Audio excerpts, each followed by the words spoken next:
boost. Oh, that was so mean.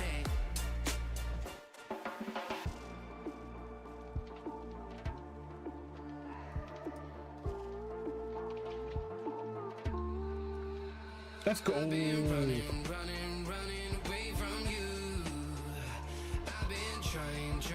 Trying to keep my cool. I see what your colors shining through. Yeah, I do.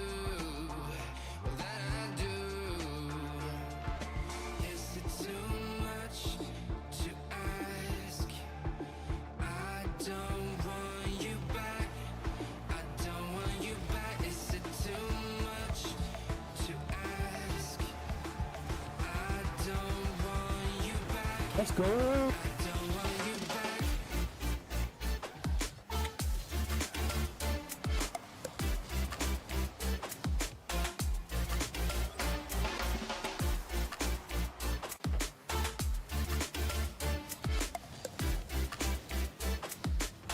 Let's go.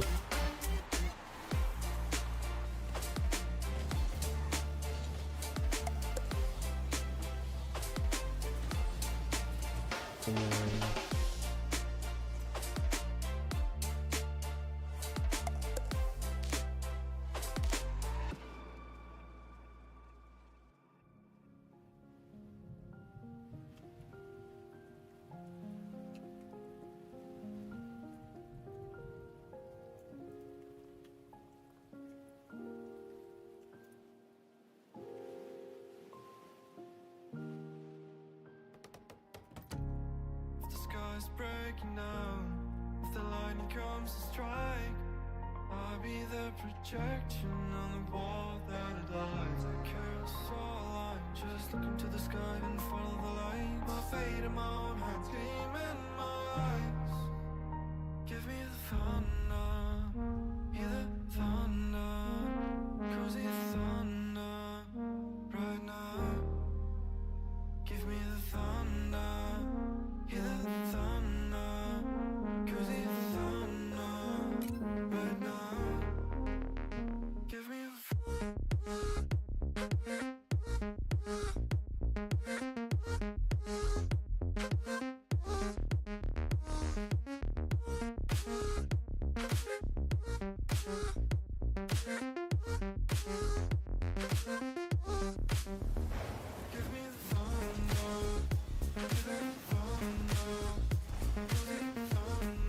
Hey!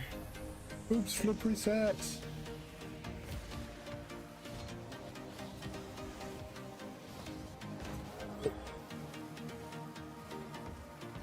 Mr. Boost. Oh, that was so mean.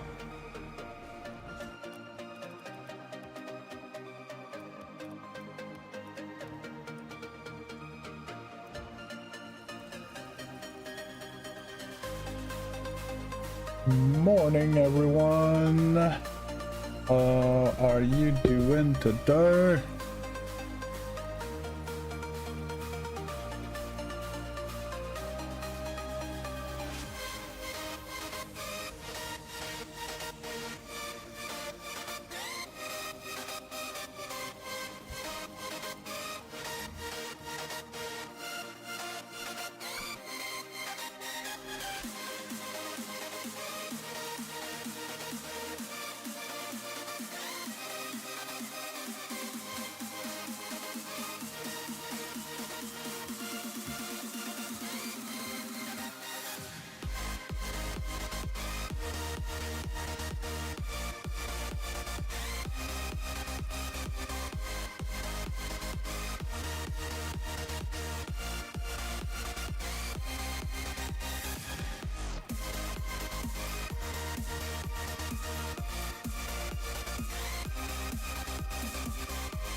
Okay. Get the show on the road.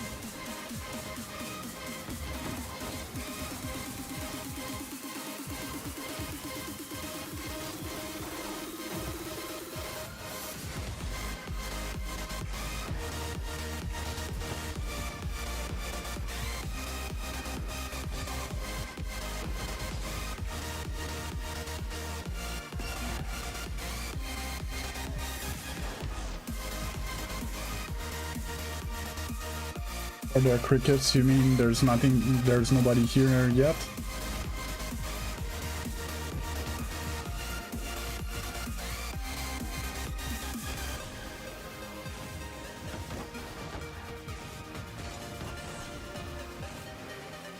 Yeah, I just started.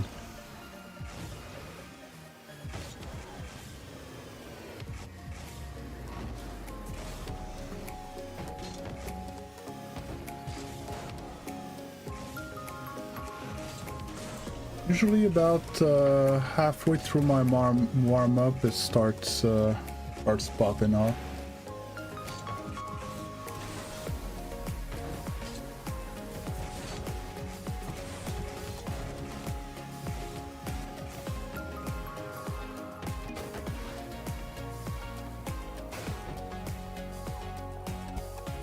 And it's been about a week. I've been starting earlier as well. Kinda sounds like my night.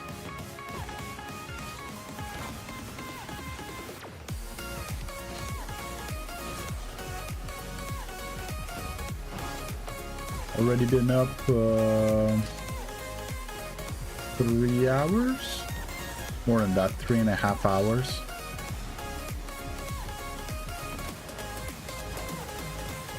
I was sleeping around 11:30. After streaming 8 hour in the morning, and then I streamed 8 to 11 and now 3 at night. Plus 3 hours of video editing yesterday morning, plus I made supper. And this morning another 2 hours of video editing. Stream was like, we played fine, but I don't know if we played great or if the opponents were a bit meh. Not sure which one it is. We lost the first game, close one, and then we won 7 in a row. There's one of them that we came back from 4-0 deficit.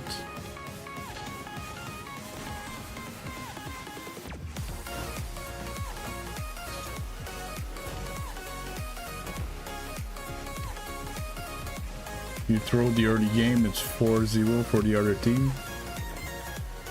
And then you come back in the last minute and a half, 2 minutes, score 4 goals, go to overtime.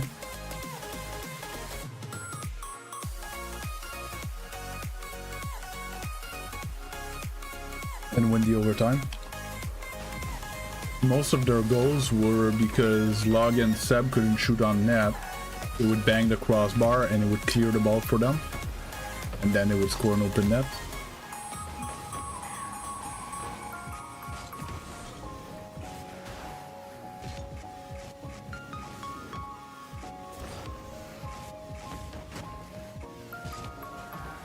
Just the two of them together had like 15 shots and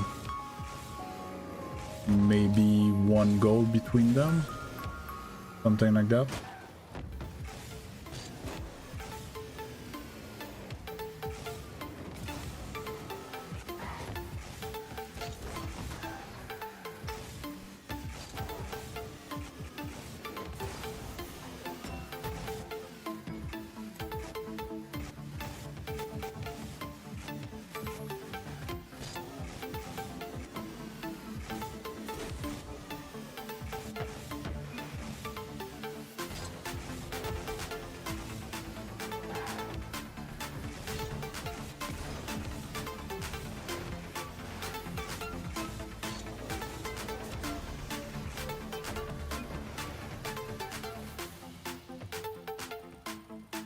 Hey, start the day with a sub. Let's go.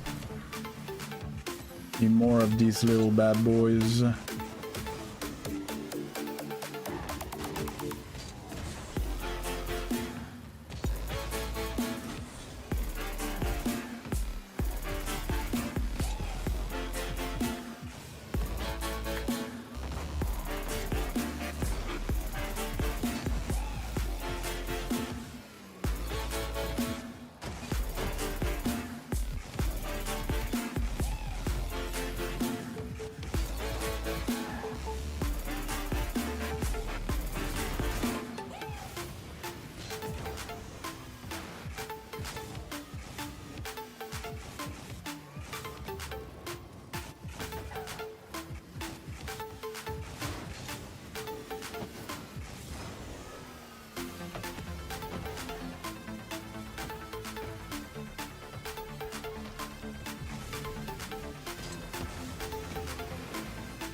Oh.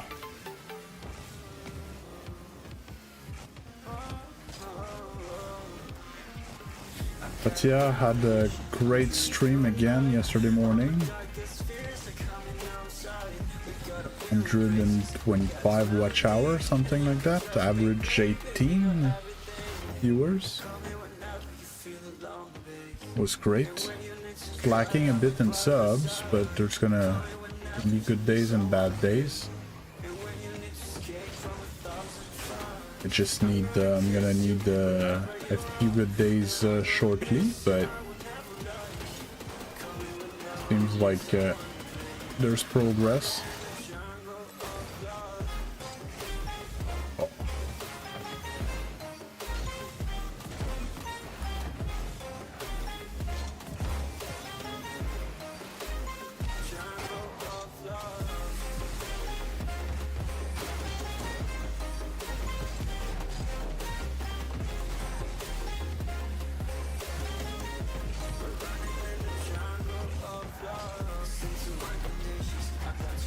Yeah, well, I hope so. I already had a, to be honest, I had a good day, not yesterday, the day before.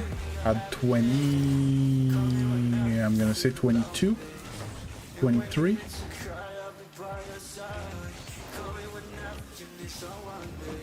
Oh yeah, since Friday, before Friday, my like crazy days, I would score about 70, 80 watch hour, something like a 7 average.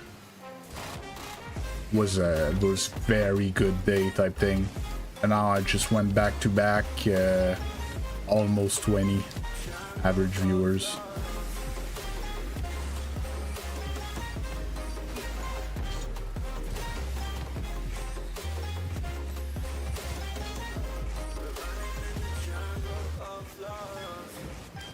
Oh, get the reset.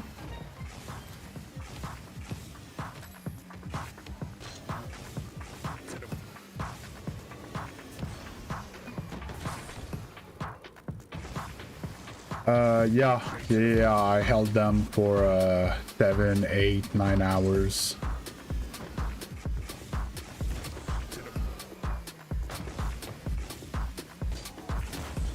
Like,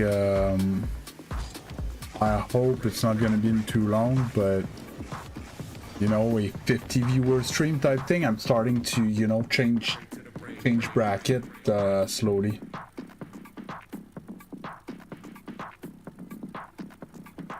Well, I know a lot of them were like you, TNT, Dr. Orange, Zeno, you know, all those people that come every day and they lurk while working or they lurk while doing other stuff.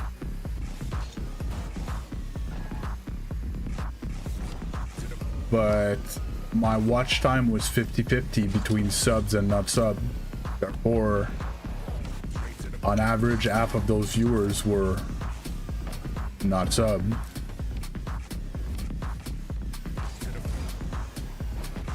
Yeah, and you hop in and out when you have breaks type thing. That's totally fine. Like, I'm just happy you're here. No? Support is support. I take all the support I can get. But you get what I mean? It's people that... It's not 18 more viewers every hour for a whole hour, right?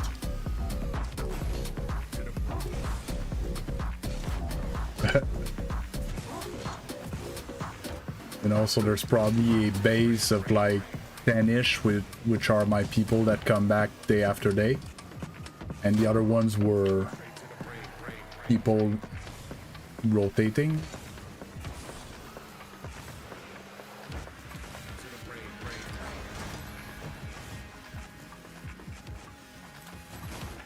I'm gonna try something. I'm gonna try to turn off the needs to be subbed talk.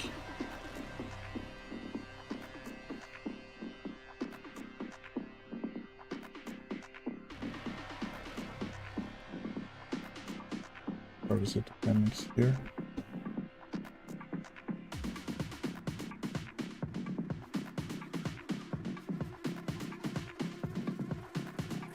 Here? Some music.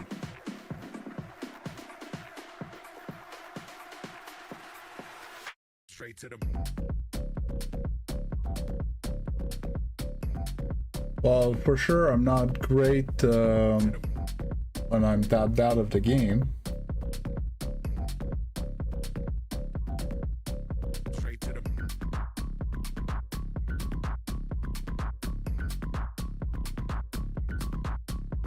To the...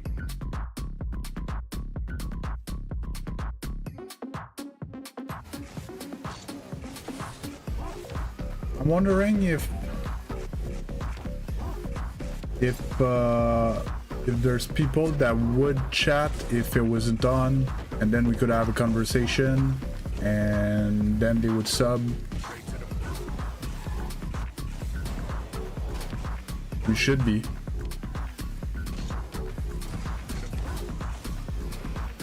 You should be scared of the napkin.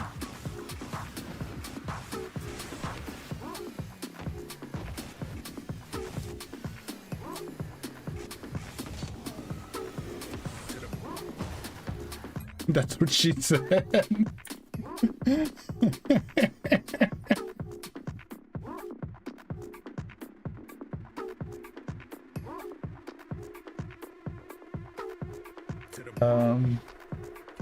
YouTube stream sub only.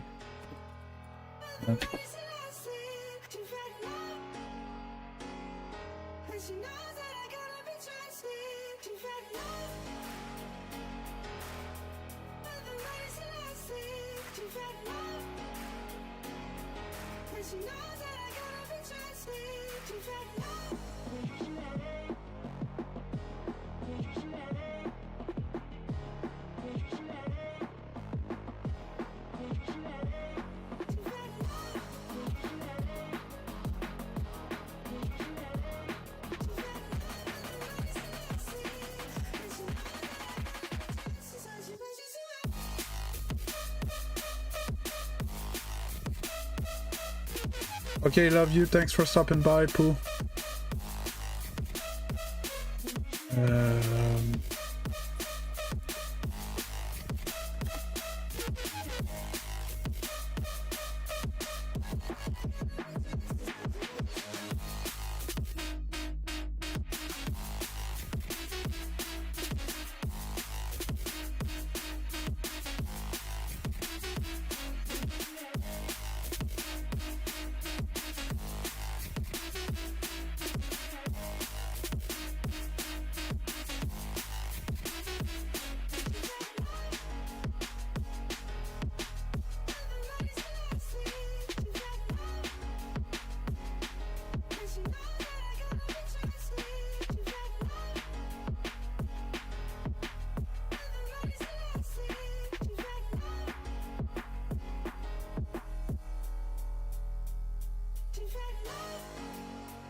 I was trying to find someone had an opinion about it online. Can't find anything.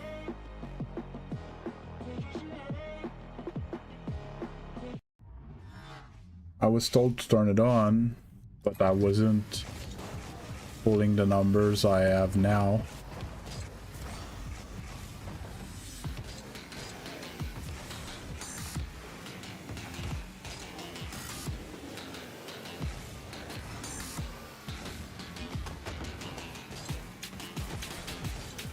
Because the other thing is that the more chat there is, the more viewers you end up getting as well.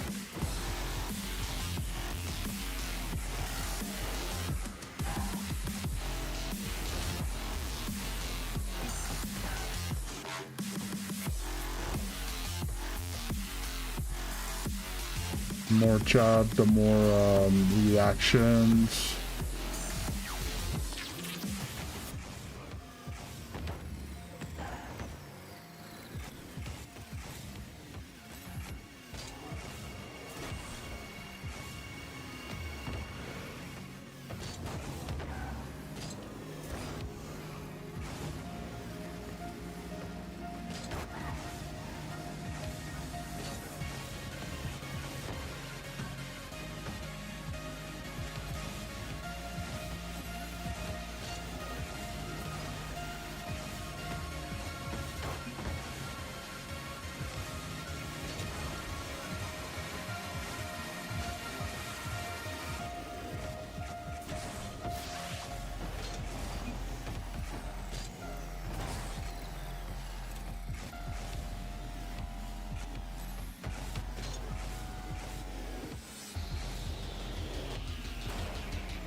I was convinced I didn't have to reset.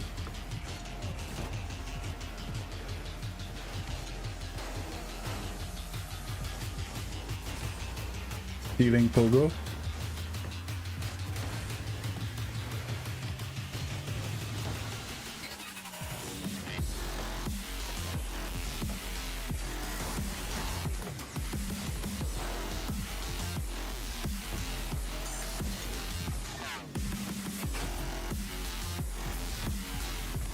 The other thing I was thinking as well, Miro, is another important metric for YouTube, for the videos, is the amount of comments. But the thing is, kids comments a lot, but adults not that much, and I think I'm catering a much more to adults than kids.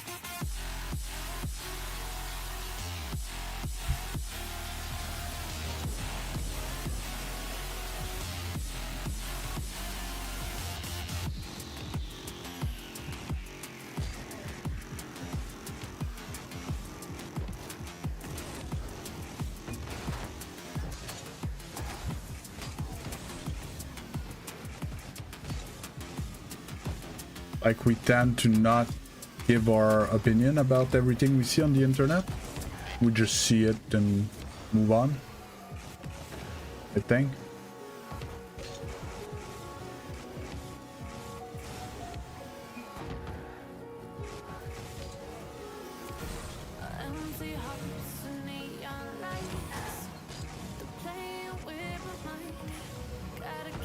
You get that double.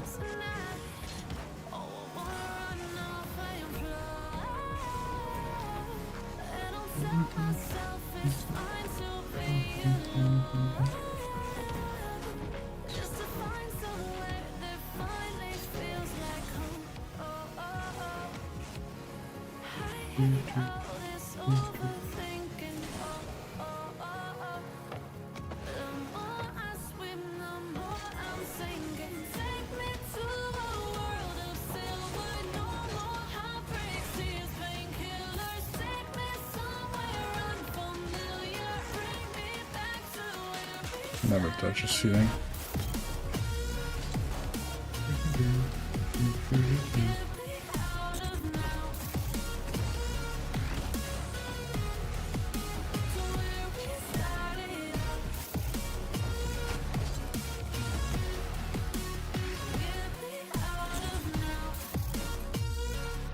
How many votes on the game mode? 2 votes for 2v2. Right now it's 2-0 that we play 2v2.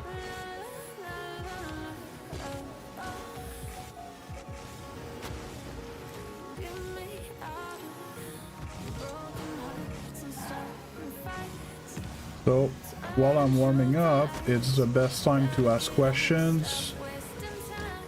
You guys have anything you want to know about the game? Strategy wise, mechanics wise.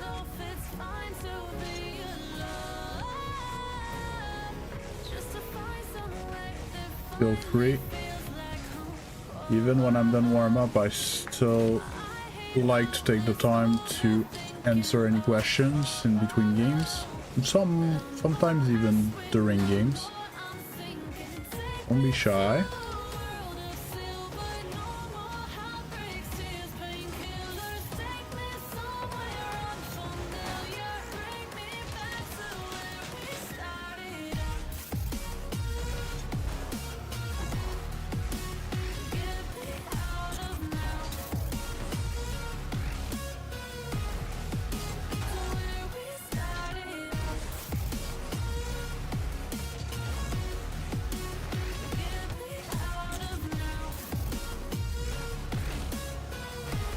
Stop slow.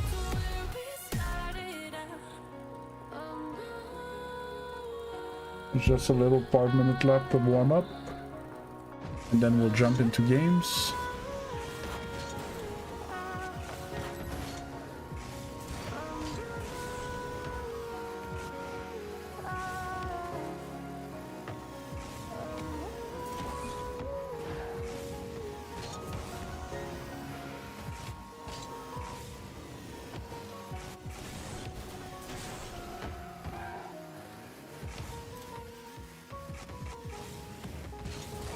Ugh.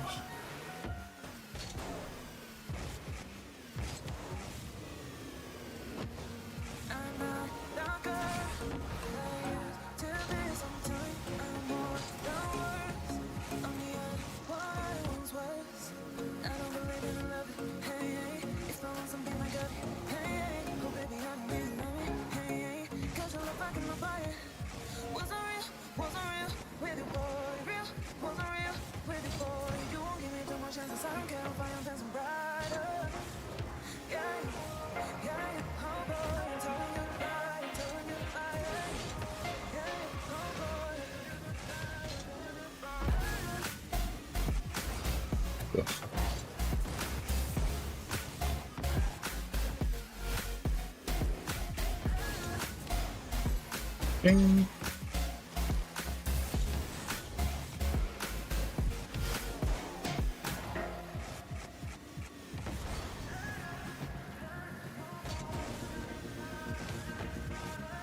Thought I was closer to the backboard. Oh, misread that.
Little blackout moment.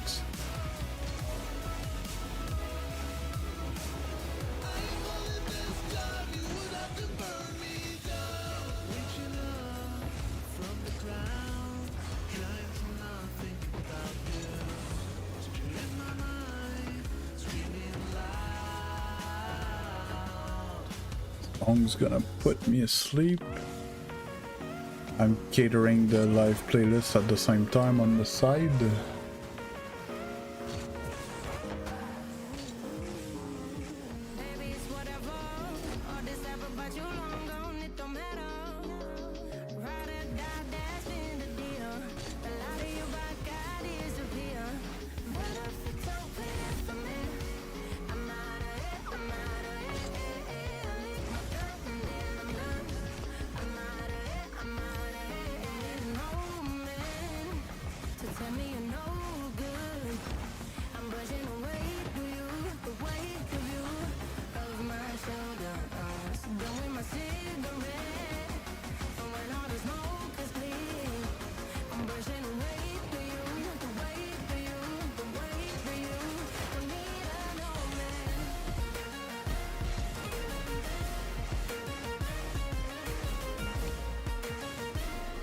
I was sure I had that reset.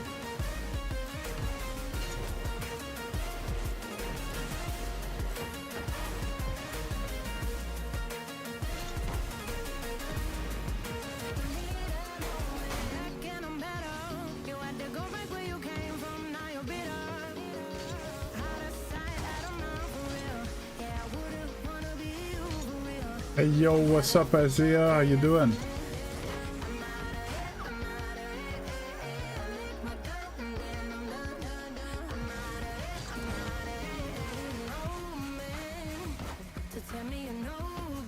I'm fine.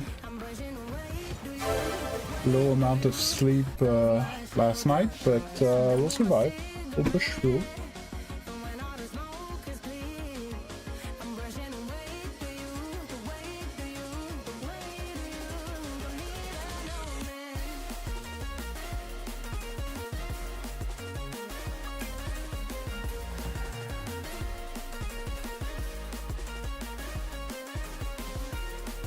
I need 2 wins to get my GC rewards. Oh, that's great. Happy for you.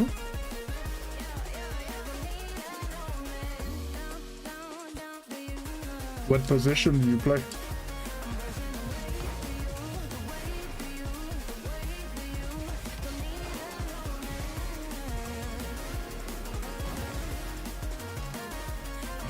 Cool.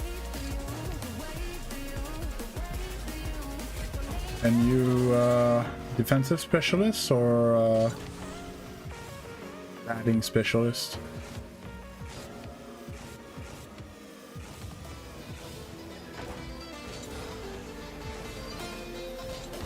I don't know, well, I know baseball, but the technicalities and the strategies and the stuff like that, no. You're better at fielding. Cool.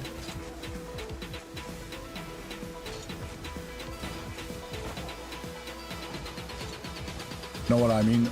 I know how to play, I know the rules, I watched a few times, but then, you know, all the intricacies and stuff is not my sport. Fuck it though, it's a nice America's pastime. Oh yeah.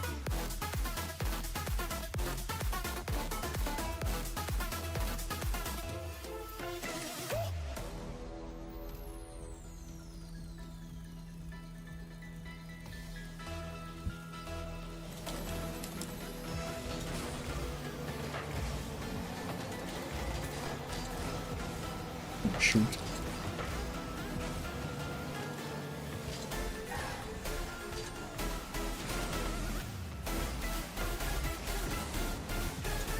Oh, almost got the demo.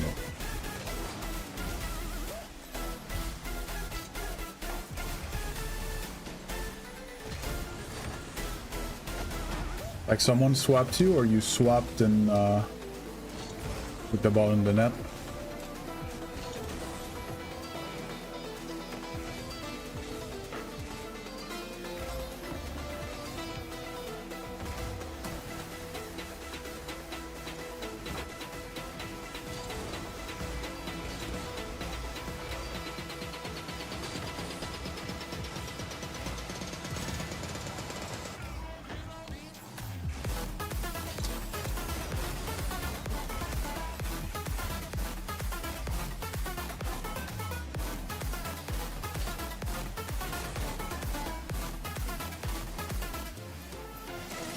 A shot.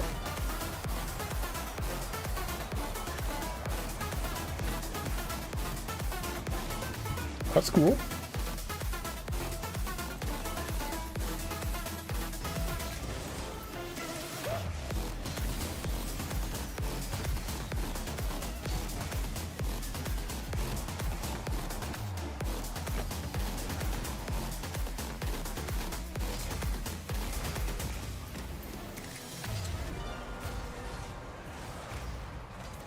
Lo-fi.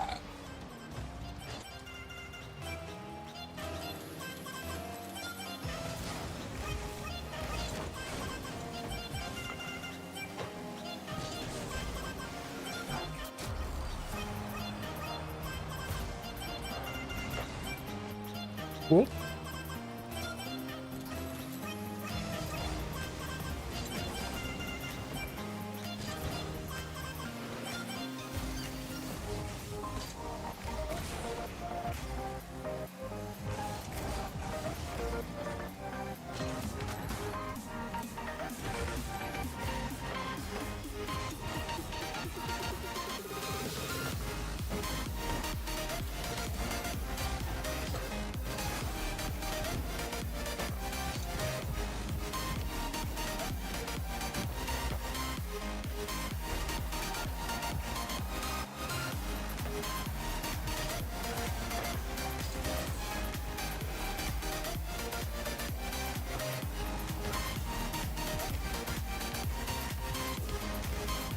Bing.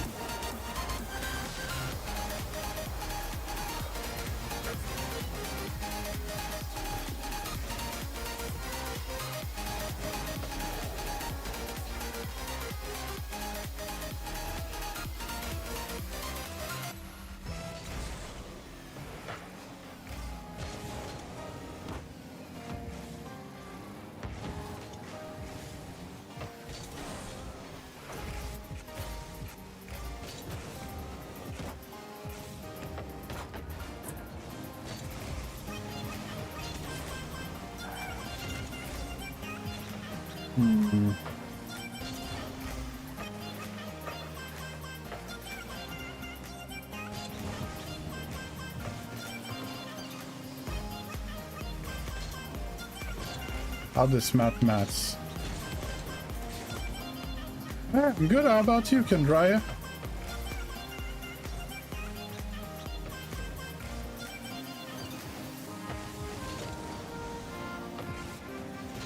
Didn't have a good sleep last night, but you know, survive.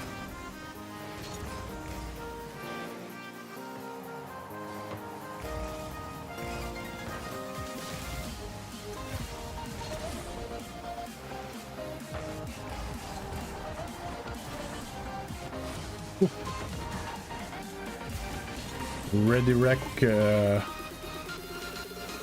reset flick would have been neat. I'll get to your question, Isaiah. Gonna take a minute to explain. It's gonna make sense.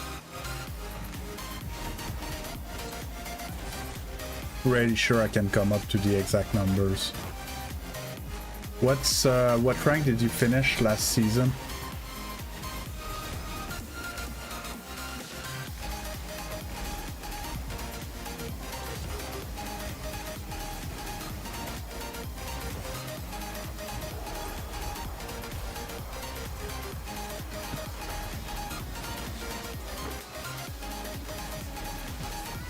Okay.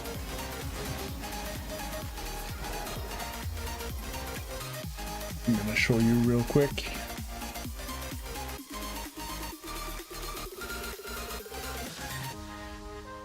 So how the season works, okay, is you were, let's say, P1 or G3. Okay, at the end of the season, you go down 100 points or 150.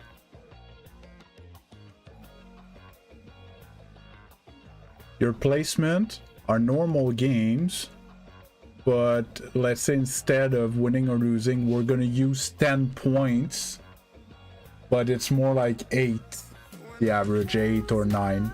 But instead of being 8 or 9, it's gonna be more like 15 or 20. Okay? So you won 8 times, let's say 15 for now, and then you lost 2 times 15, right? So you went up 6 times 15, right?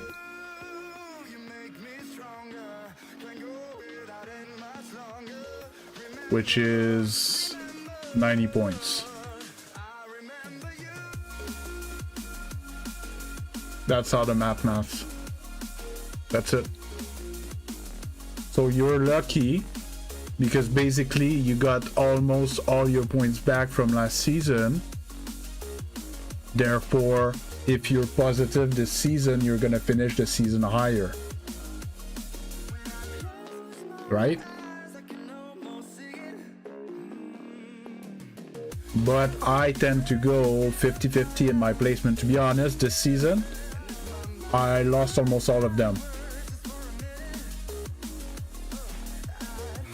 So I went down quite a lot because on top of the 100 MMR, I lost like I'm probably the opposite of you. I probably lost 90 points on top of the 100. So I went down 190 points.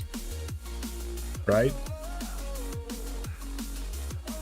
I don't know exactly, but it was terrible.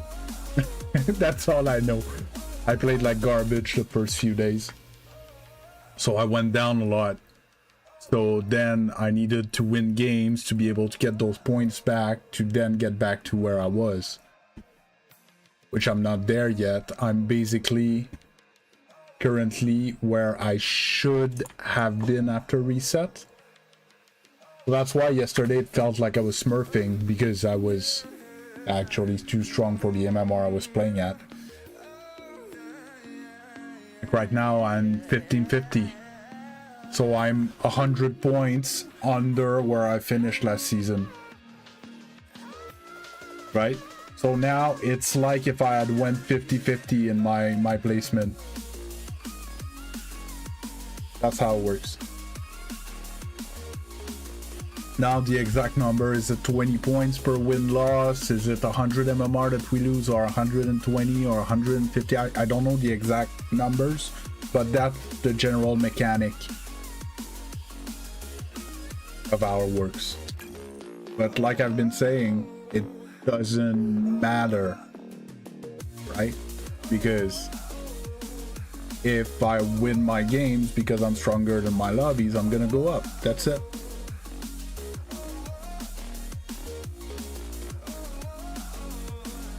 It's more important to get better than to get better MMR. How much MMR is GC1? It's 1435 until 1575.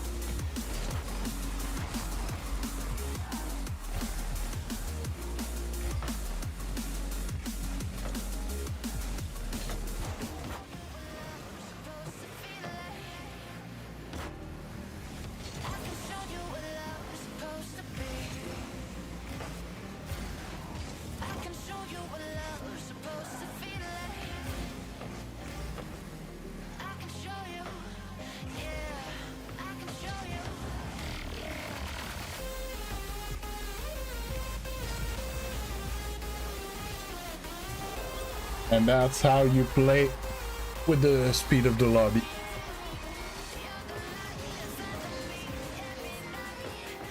I slowed down, and as soon as I got challenged, I accelerated the play and I beat both with the same play.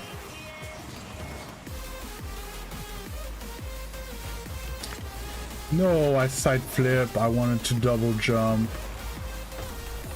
I shot. Yeah, well, I slowed down so he can't keep going because he was shadowing, and his teammate decided to challenge for him, but he didn't space enough, so I beat them both with the same play. What's happening, Rain?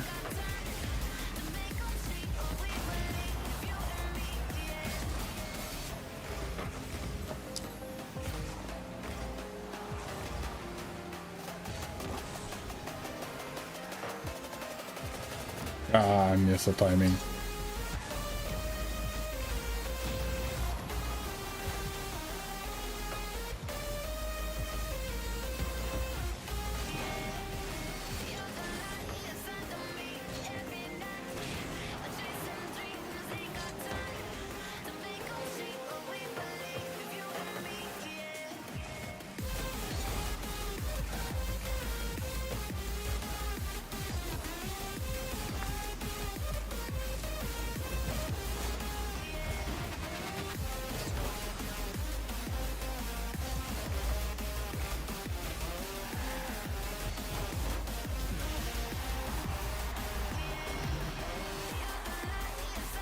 No, it depends what's your weakness, what's your rank, what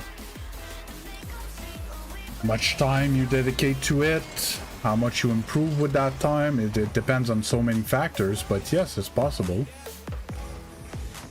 I've seen some crazy jumps in ranks within a single season.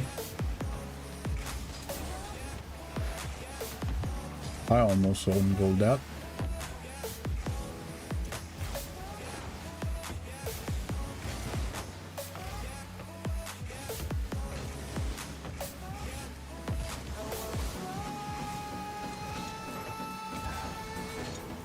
What happened to teammate?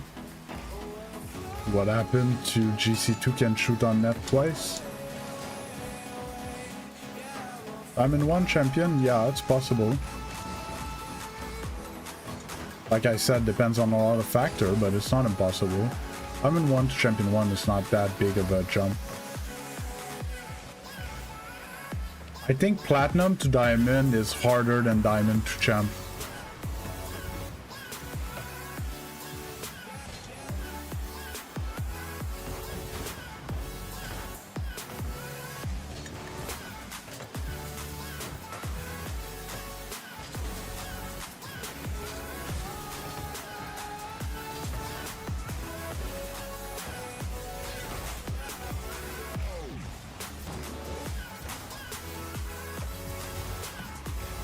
Might take longer, but it's not hard. Is my point. Because the difference between diamond and champ, it's more of the same but better, I think. Good morning to the Xeno.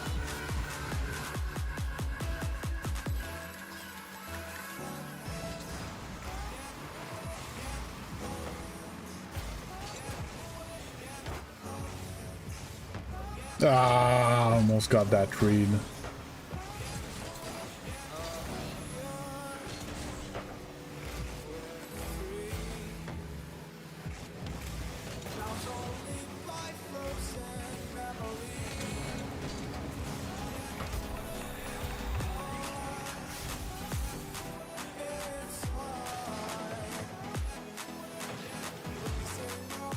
That upload, I'm in 3 season. I already got champion 1 for the first time. That's good. Actually great. Keep it up.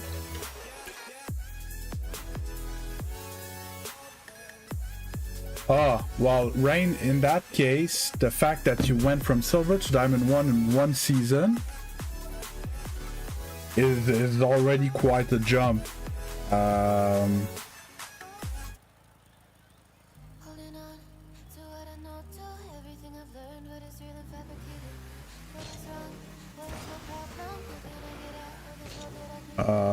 So therefore making a big jump like that in a season make it slightly less likely to make another big jump the next season, right?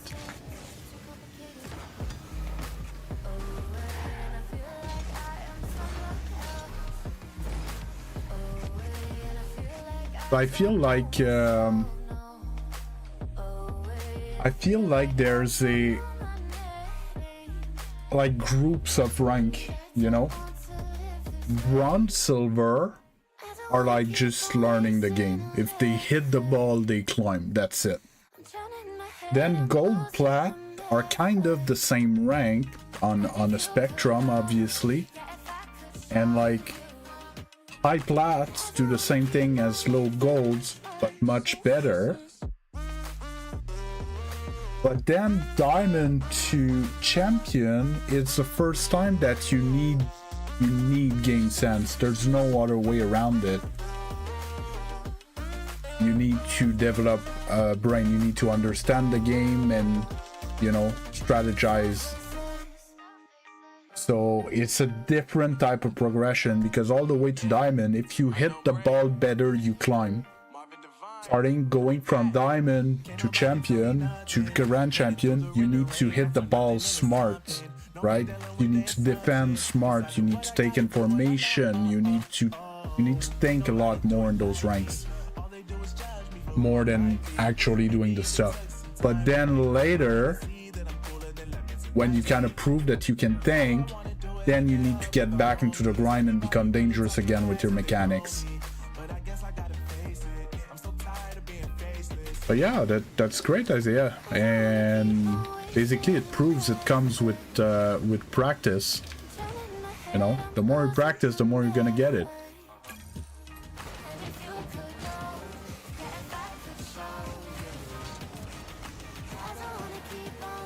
Yeah, and it's the reason why so many people get stuck in diamond, because they never make the jump into starting to think. And they just see ball and they want to hit ball good. Either they just boom the ball around, or they want to triple clip reset their way out of diamond. As long as they don't understand that they need to think a little bit, it's hard for diamonds to make that transition. Like, it's possible, but the amount of mechanics that you're gonna need to get out of there without thinking is crazy. It needs to be every time you get the ball, you do something actually dangerous on net, you know?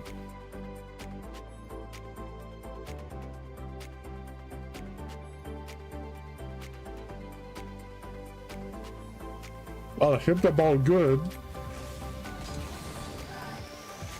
Somewhere that's productive. You know, a bit like your last man, your teammate just did something and you make a pass to him. Like, you just go, oh, well, it's my turn, I'm gonna pass it mid, but your teammate's at the bottom of, at the back of their net with 0 boost. You're passing to the other team and you get scored on.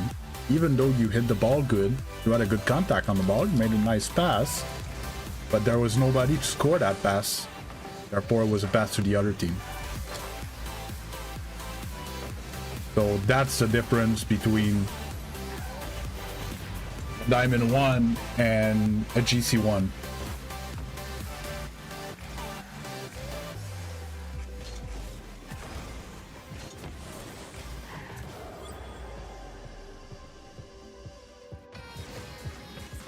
Like all these analysis, I saw him break like that. He didn't have momentum, therefore he wasn't gonna have a good touch, so I was already coming supersonic for that ball, even before my teammate made that play.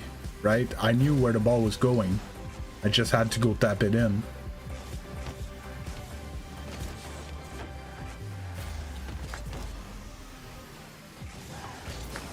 Just took a look at my teammate there, if he could go for the next one, or if I had to reposition, or...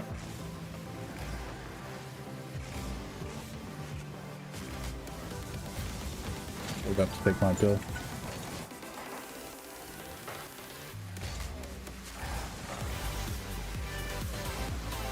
I never believed in that dish.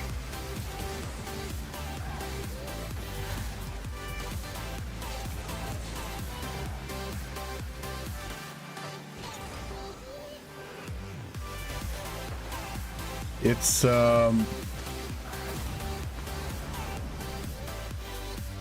just hit the ball good is practice, but hit the ball smart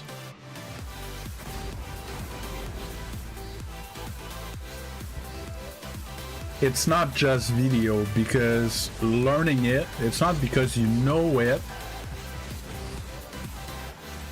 that it's gonna happen in game, because you build up habits in the time that you played Rocket League. And if you stop to think while you're playing, you're gonna get beat to every ball. Right? You need to build new habits that are smart. Like it's pattern recognition. That's a good touch. Okay. So this is a term that's used in a lot of sectors. Is when you see a situation, you don't have to think about it. You're hardwired that I need to do this in this situation. Oh, I missed the catch. And that's what we need to build in Rocket League. Every time we see X stuff, we do this and it works. And then the defense gets better and we need to readjust our patterns as we climb as well, you know?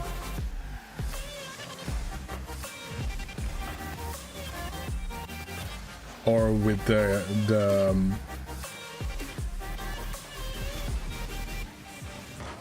okay.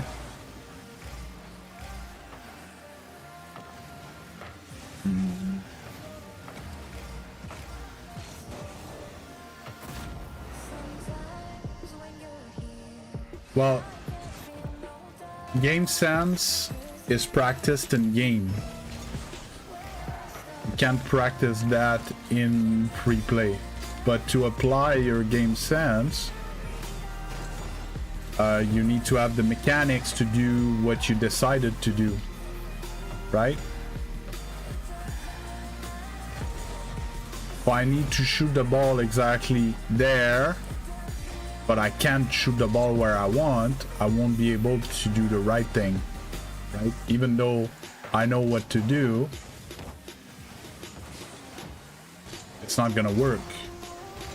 So it's a bit of everything. It's why you need to become a more complete player at those ranks.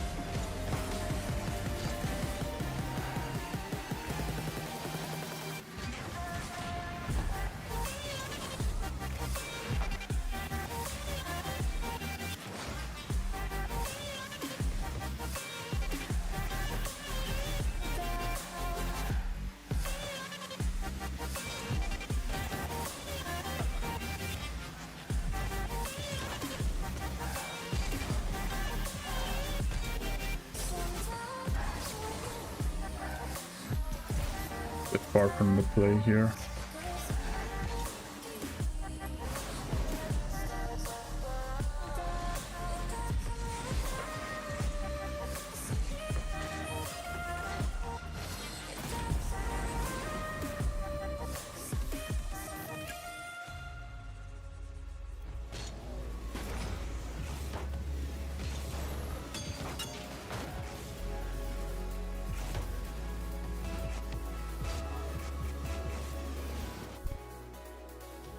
It's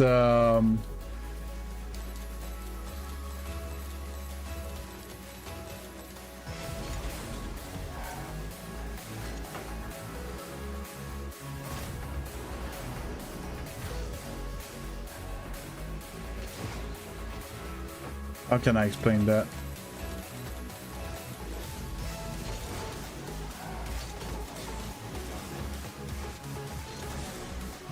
Yes, but not necessarily. You can spend like thousands of hours. If you do the wrong thing, it's useless.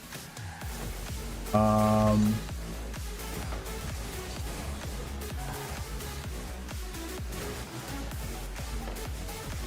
my god.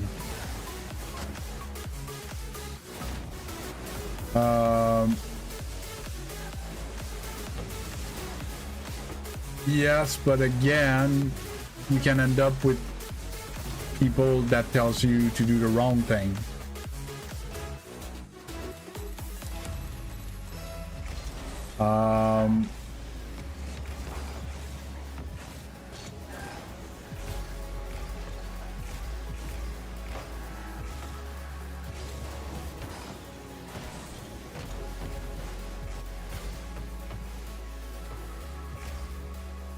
I'm trying to find an analogy at the same. Oh, he has a hit on that.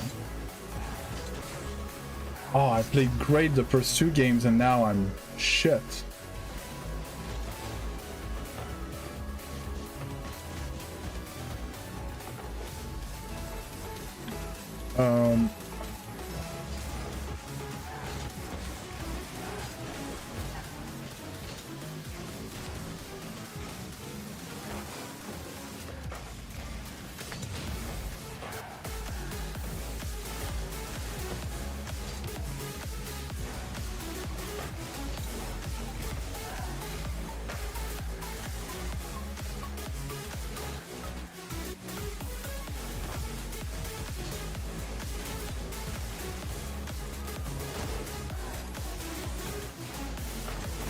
There you go. I would say the best way to increase your game sense would be to watch your own replays. That's something I haven't done in a while, watching my own replays on stream to show you guys how I analyze my gameplay.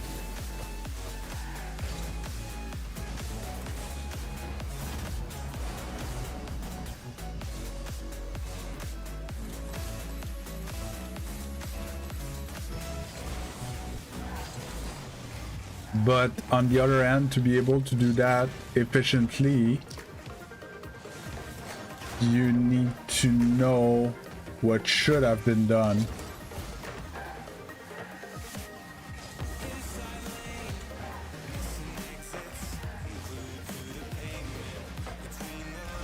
So yes, it's a bit of coaching, a bit of video watching, a bit of watching your own replay, try to figure out what are your issues, and then practice, but practice in game, because game sense is applied in game. Like, you can't game sense in replay.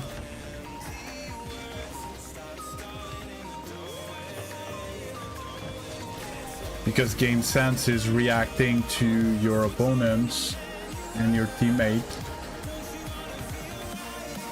And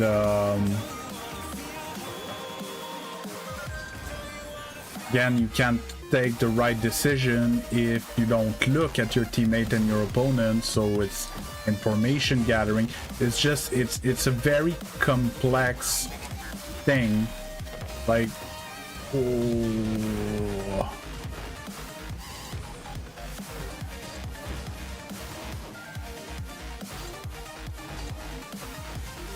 Like, if you're not looking at your opponents, how can you decide the best mechanic to beat them in the situation that they're in? I'm throwing so hard. Do you see what I mean? It's a very complex subject, game sense. It's very...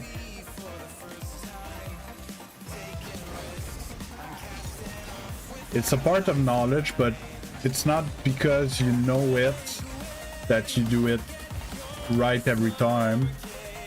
There's a lot of reason why you wouldn't do it right that are acceptable, and there's a lot of reason why you wouldn't do it right that are not acceptable.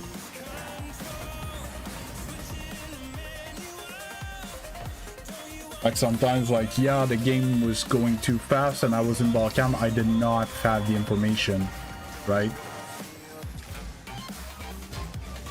So I took a decision to the best of my knowledge. It was not the right one. Nothing I can do, right? Sometimes you're like, yeah, I actually had time to take the information, but I did not take it. Then it's a problem. But the actual mistake was the same, was that you didn't have the information to take the best decision.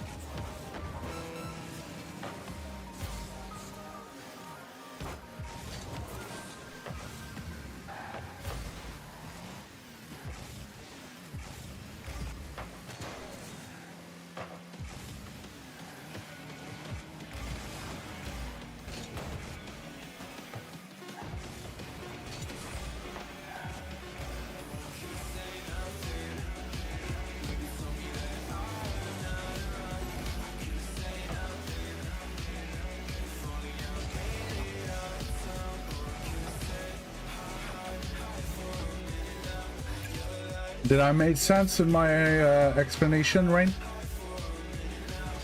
I kind of jibber jabbered about it the whole game.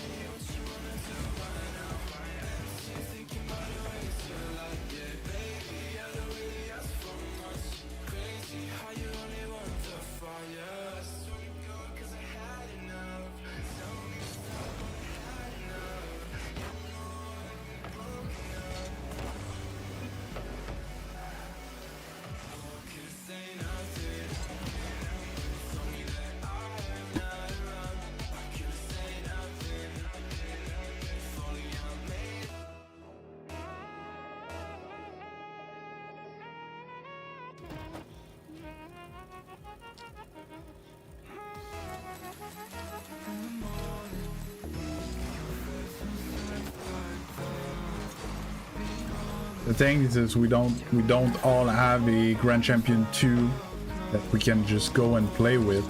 I didn't have that as I climbed. I still managed to improve my game sense.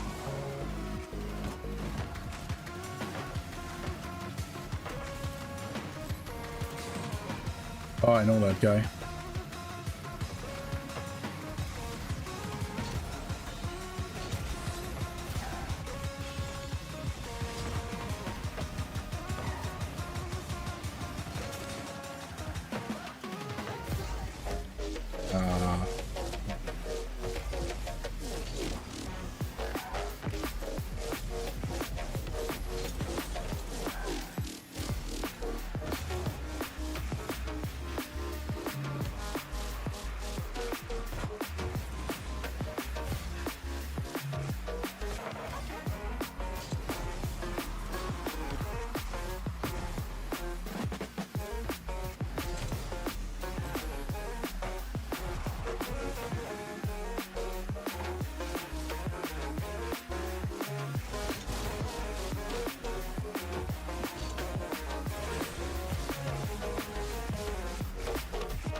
Oh.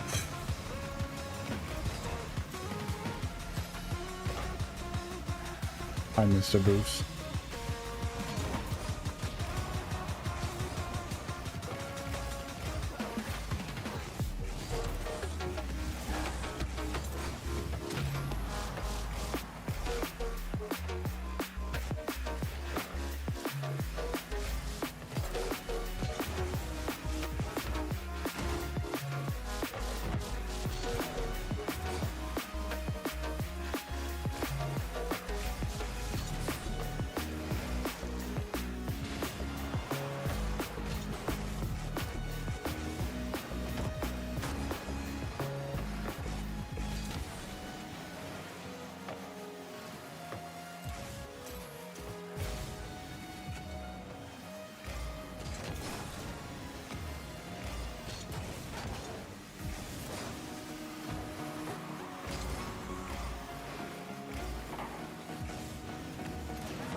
I don't want to lose this game.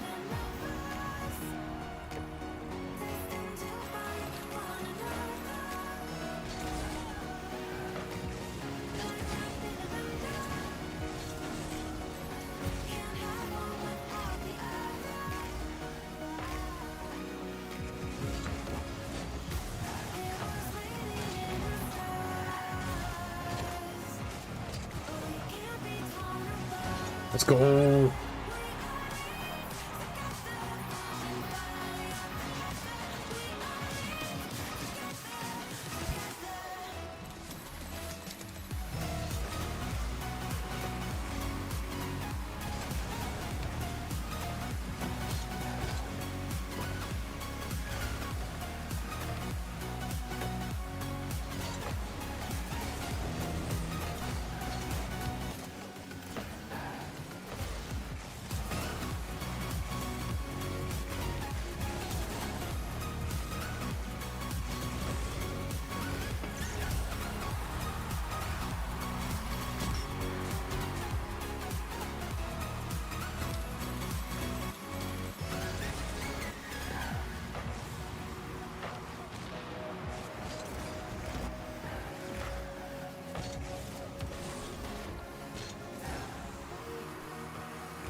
Of course, spawn straight there.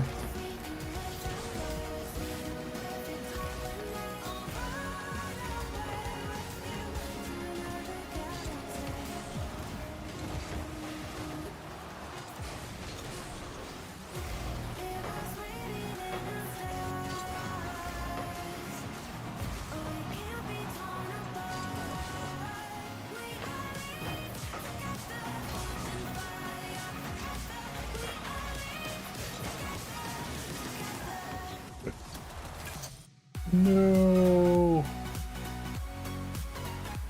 Oh, it's gonna be a rough day.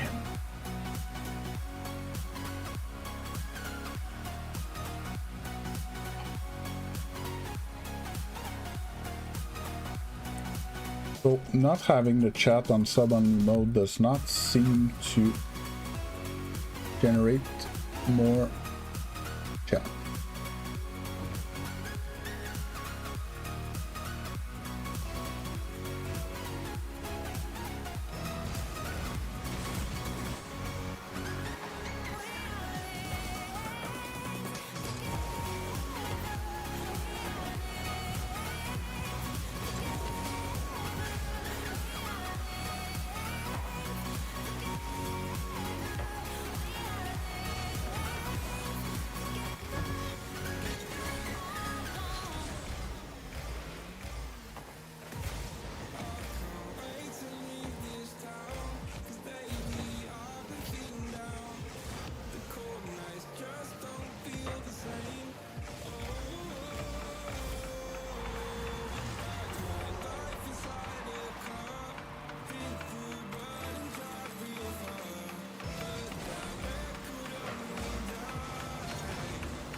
No.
I was not ready.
What? This morning?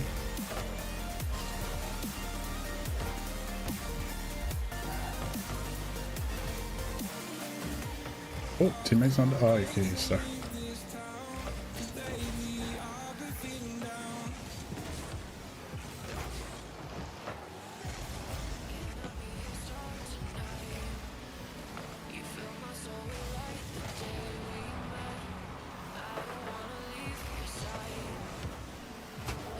Go.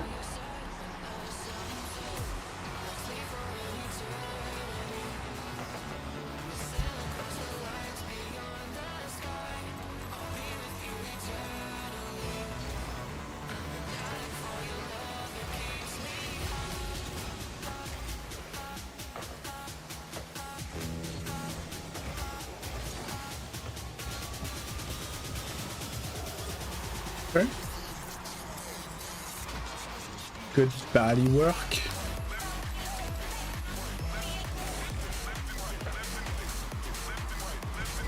Oh.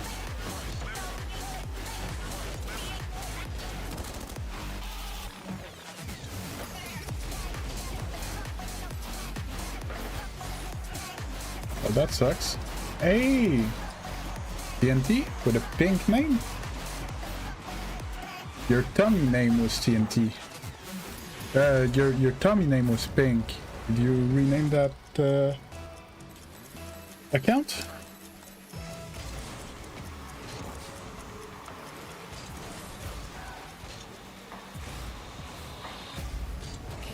Or you're a different TNT and that's a bad takeoff. Oops, I forgot the ball. This should be you. What? Oh, of course. Oh, you're a different TNT. Oh my god. Oh, hi, different TNT. TNT2. Thanks for the sub, by the way. Very appreciated. How you doing?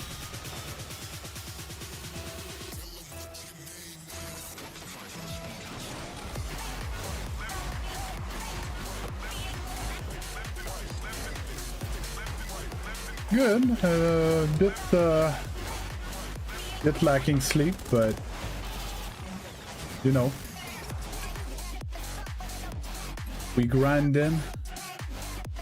Wanted to do something after the game. Don't remember what it was. Yeah. So, well, how it works over here. If you have any questions about the game, I coach as well. If you have any questions about the game, don't hesitate. Even if I'm in game, if I can't answer right away, I'll tell you, like, I'll get more in detail with it after my game. I'm playing myself generally on stream like that. I'm Grand Champion 2 normally, but new season I went down a bit, but we'll get up there. I'm just 5-6 games away from there. And yeah, remember what I wanted to do. And we have conversation about stuff as we go through the day. I stream every day, 8 a.m. to 2 p.m. Eastern time. So basically from the minimum from 1 hour ago to at least another 5 hours.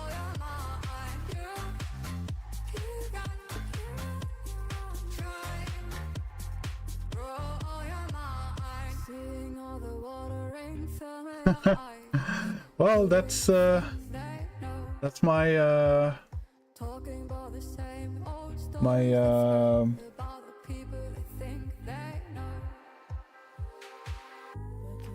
my brand. That's not the word I'm looking for. That's what I'm trying to do.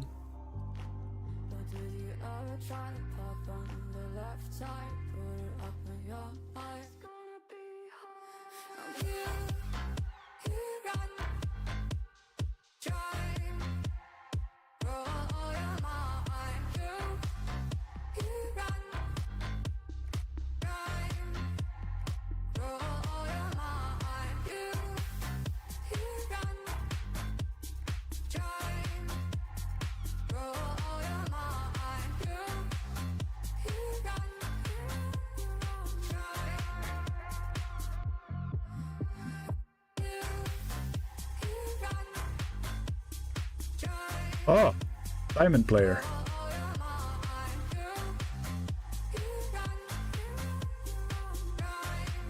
I was trying to find... Ah.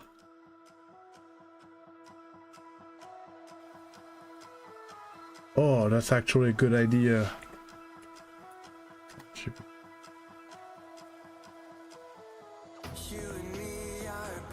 There's days like that. Don't worry about it.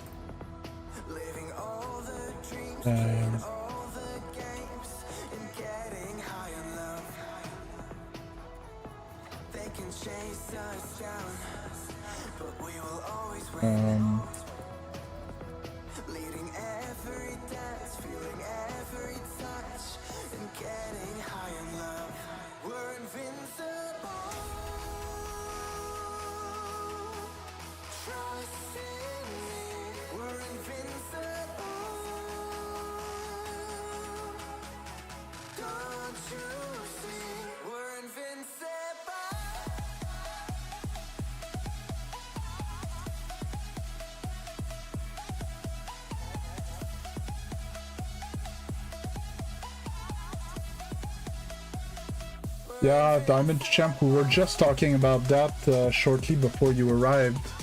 I was saying that Diamond Champion is... it's the first time I feel like the advice to climb is different than than before, you know, because before just hit the ball better, you're gonna climb, right? But you get to diamond champion, and hitting the ball well is not good enough anymore. You need intention behind your play and actually, you know, have something you try to accomplish and make a bit more sense with your plays and stuff. So it's getting a bit more mental in those ranks, and I find it very interesting because now your positioning matters, your boost management, your vision of the play, and stuff like that. We can set the world on fire.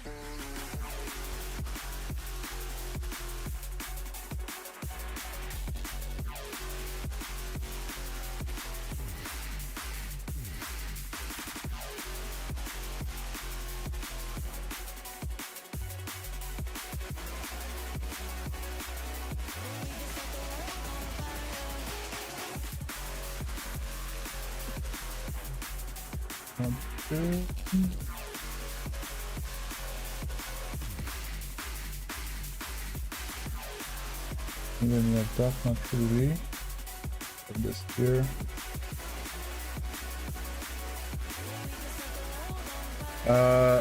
Yes, currently it's free. I've been I'm a bit late though. I have a few that I need to pass before, but yes, currently it's free. In May it will not be anymore. Well, basically, long story short, I'm trying to go full-time. I'm already working on my content 10-12 hours a day, trying to make it, and it's going pretty well. But yeah, in May, I missed 2 wave dashes in a row. Basically in May I'm gonna need to show revenue to my girlfriend, or else I'm gonna have to get a job to supplement our household income.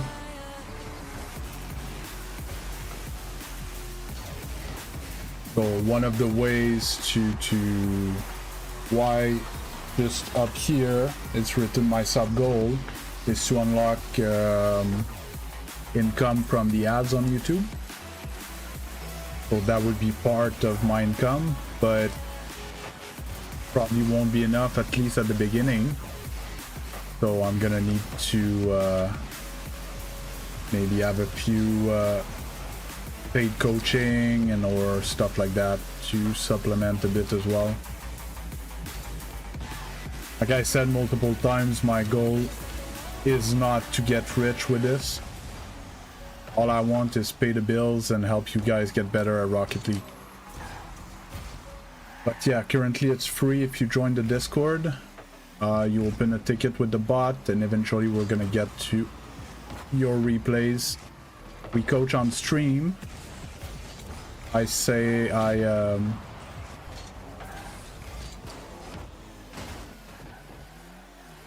say coaching is an hour. But to be honest, I tend to spend more than an hour with everyone. I love coaching.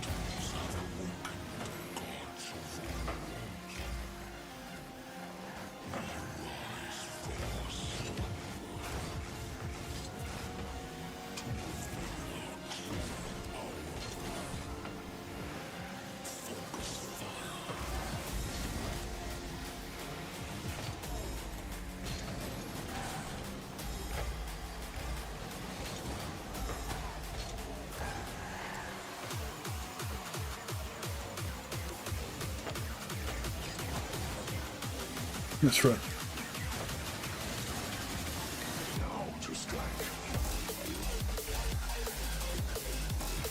And another thing that you can do is what I do is I make videos out of the coaching and I post them on my channel.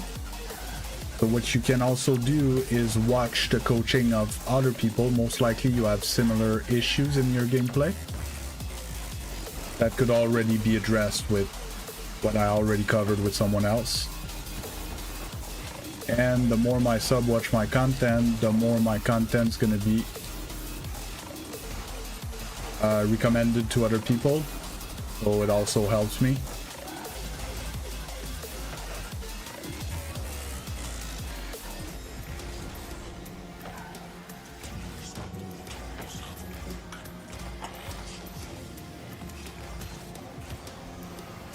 With the shots.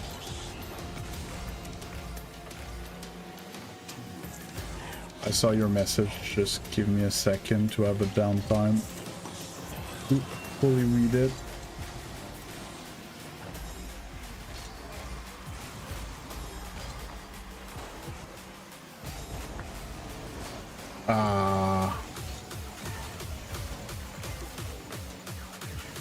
No second guy.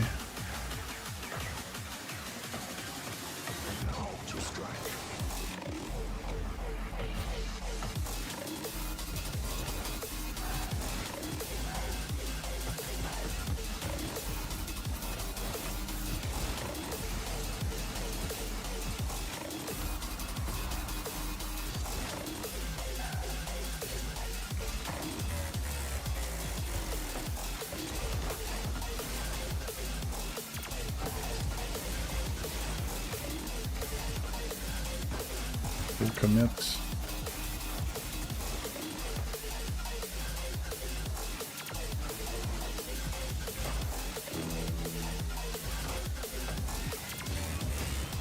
Oh my god, where's my shooting?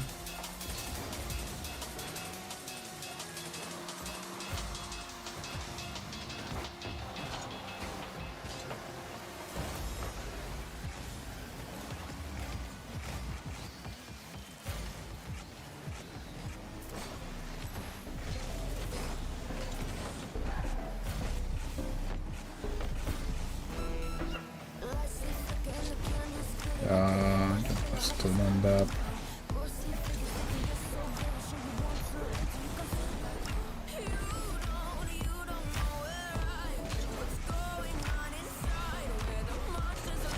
Let's go. I have to go out my home country in a few days for 2 weeks, so maybe I could have 1 or 2 days of coaching, but I'll need to ask. Okay, no, I take 1 hour on stream to review one of your replay. That's another thing. Are you on PC or you're on console? Are you able to supply replays? Because if you're on console and you can't, I can't get replays. Okay, if you're PC, it's fine. And I don't need 1 or 2 days. We just need to spend an hour together on stream. Morning base, your shooting was pretty good against.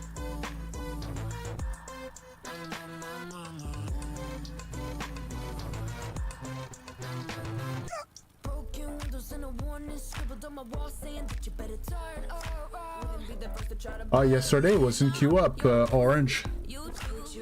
That was just as a random scrim. It was a university from the United States college team.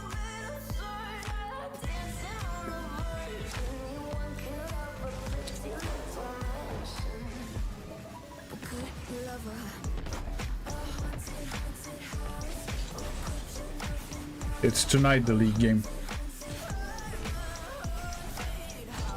Basically, it was practice. It was an exhibition game.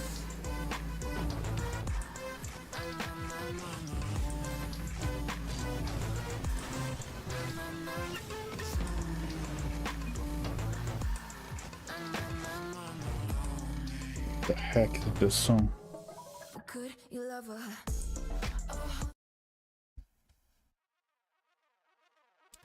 Yeah, it's tonight the finals playoff.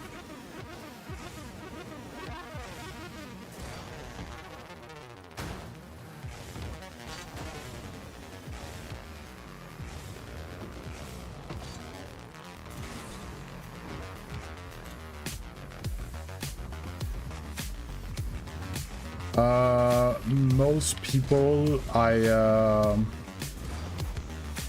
Most people, we do it with text chat like you're doing right now. When I ask a question, you write your answer, and if you have a question, you write it in chat and stuff. And other people can participate as well when we have live coaching. Everybody asks questions, and we try to help each other through that.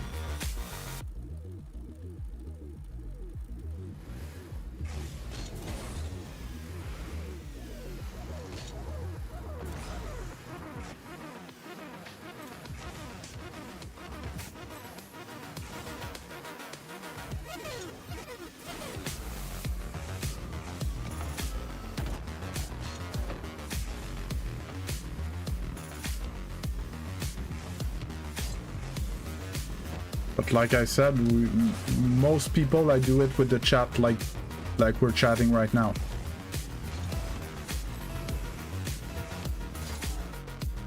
In fact, I did only one that came in voice chat. All the other coaching I done, it was in chat like you're doing right now.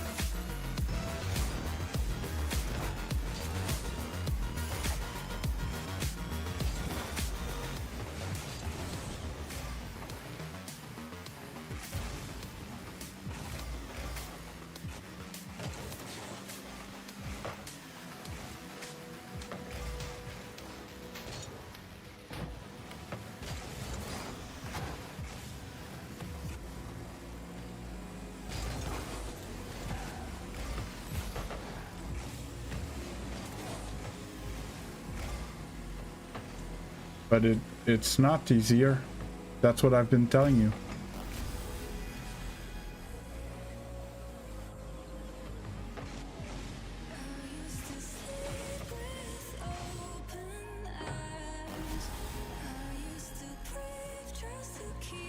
Yes, really, I'll be talking for an hour, and if you have questions, you write them.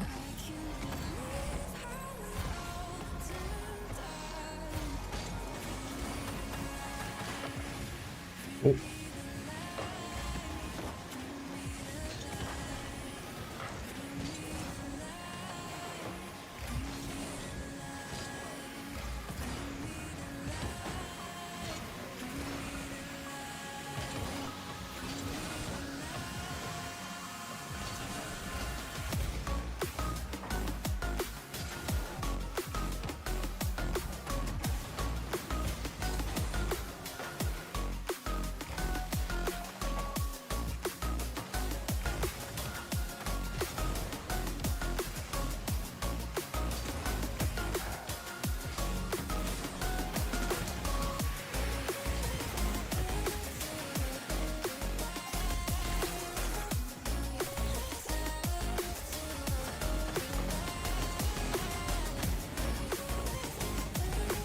Because basically a coaching, like,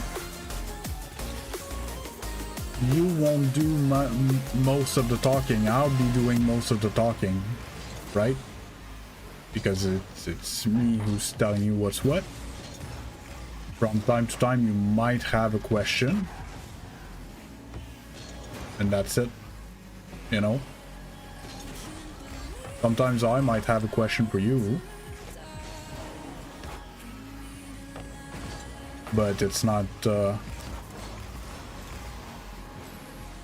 don't need to know much about you to be able to coach.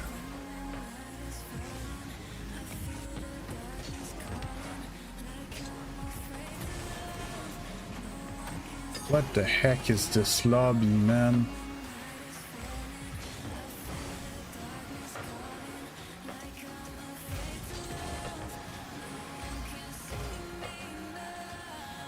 Yeah, I don't know what's happening. I'm wondering if it's a boosting sesh.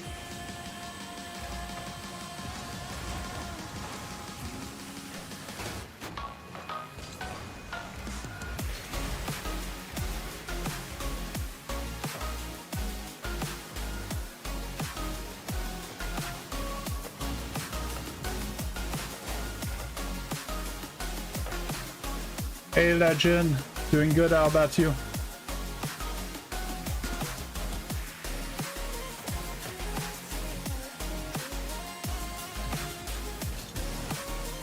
They're both bots. Or it's a human with a bot, but like on purpose.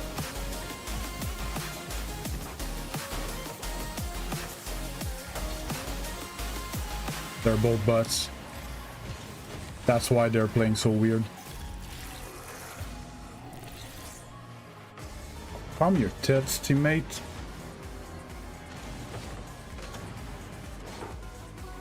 Well, I'm here.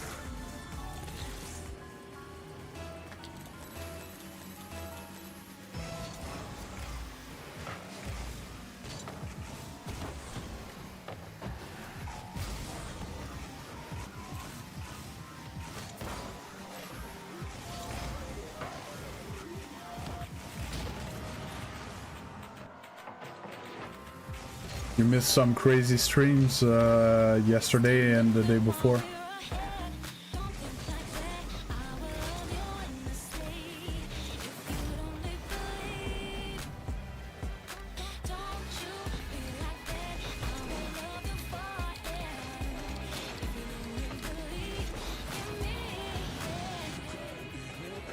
Yesterday I had an average of 17 viewers yesterday and 18 the day before. Plus we reached 500 subs. Not yesterday, 2 days ago.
Oh, it's fine, man. Don't worry. Don't you worry. Like I've always told you. Hey, coach. How you doing? Oh, coach, I need to show you something. I almost hit the shot of my life.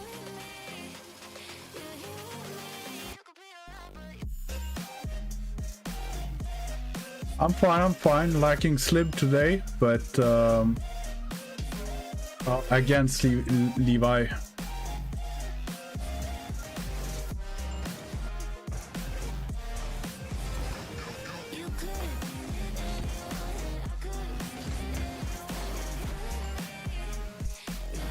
Oh yeah, it's here.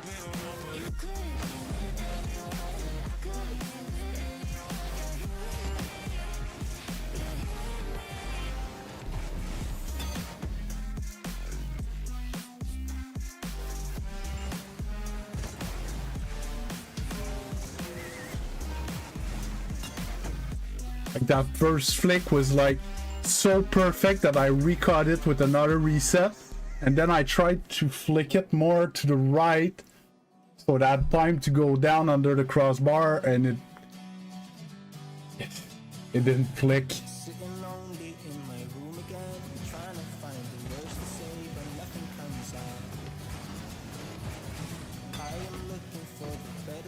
Bing!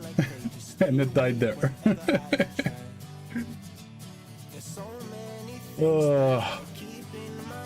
You know.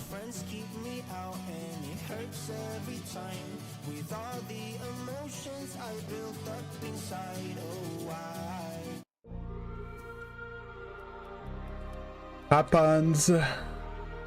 It's so good. Best update of Rocket League ever.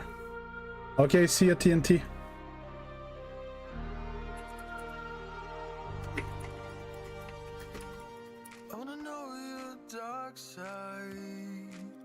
I love the bar sound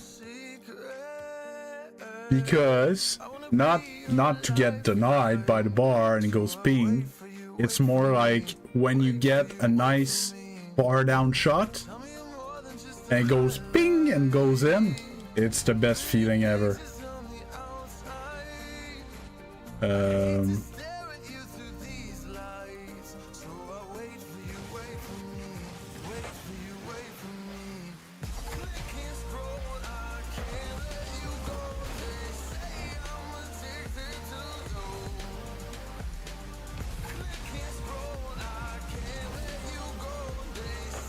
Yeah, so that's a bot, right? I'm not crazy.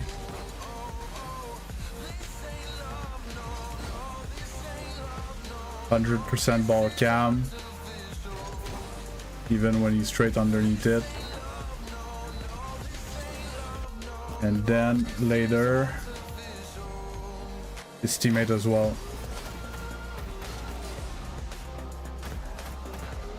But he's in car cam all the time. He's the opposite, but wow! Look at him juke me and he had no clue it was there. No clue that the ball's coming or anything. Perfect chick over him.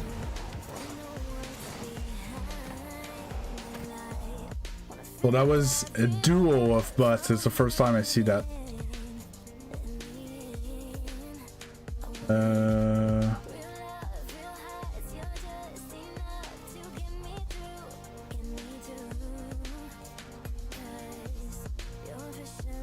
No, I cannot accept that I got shat on by a dude that plays in car cam in Grand Champion 2. There's no way. He plays in car cam. Like a silver or a gold that didn't learn the game yet.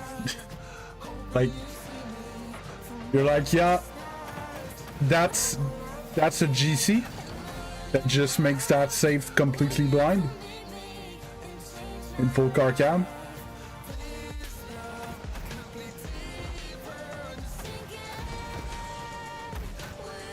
I'm getting dizzy watching him play.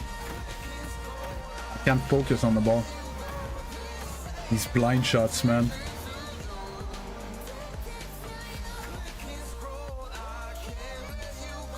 So there's so many bots at this level because it's like the highest they can reach. They tend to plateau because their win rates start getting lower because we're able to beat them at like 1550, 1600.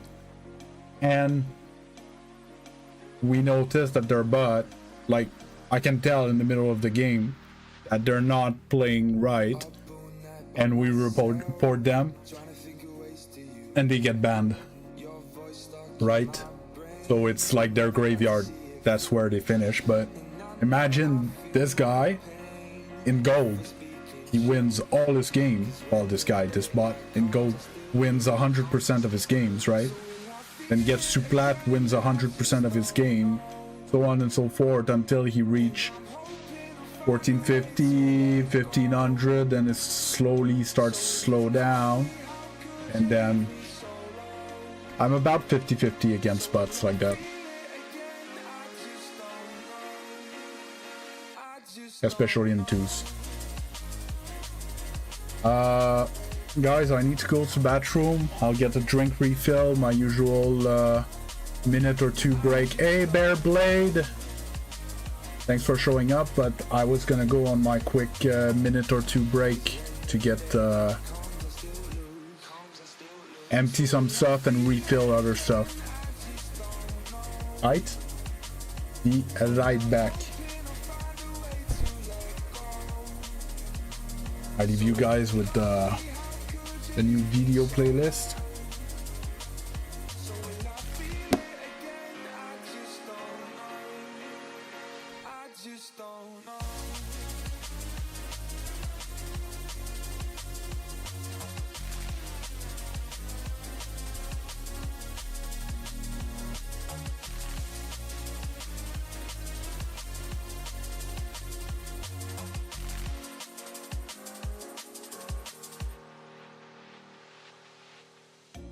Looking back at our time, hoping that we did it right, and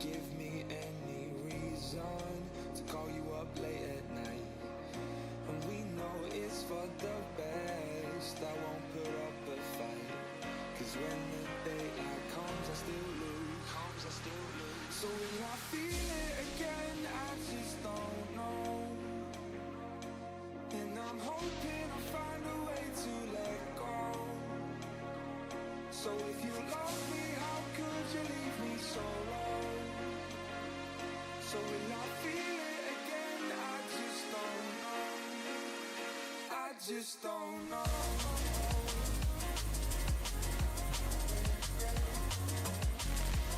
Hey! Oops, slippery sets.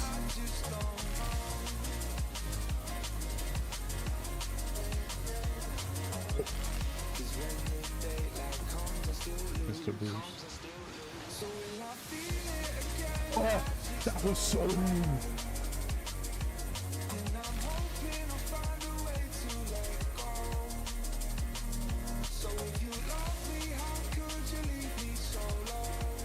Let's go.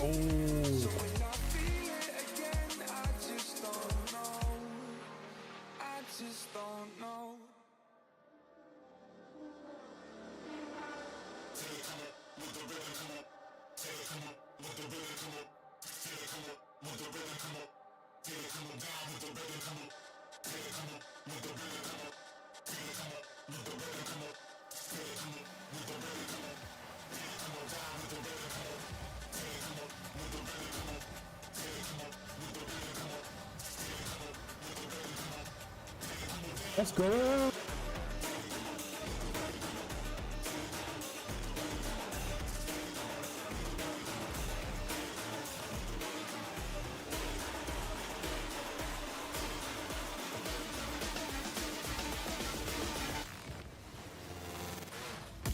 Let's go.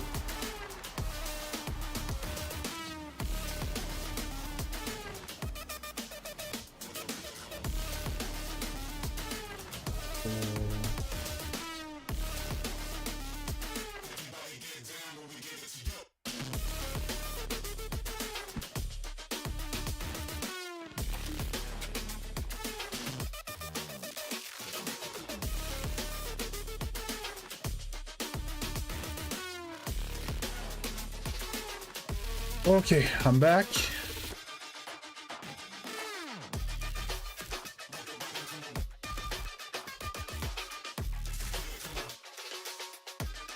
Well, I was gonna say... Yeah, I was gonna say exactly that, Xeno shotgun. Hey, Xeno shotgun! Oh, man. I'm too tired for this shit. But yeah, I was gonna say, yeah, well, it's written the same, other that you're missing a T.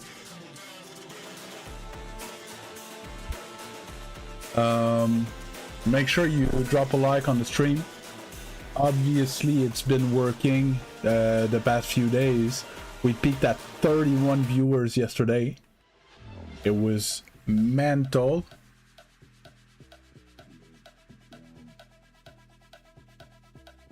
I'm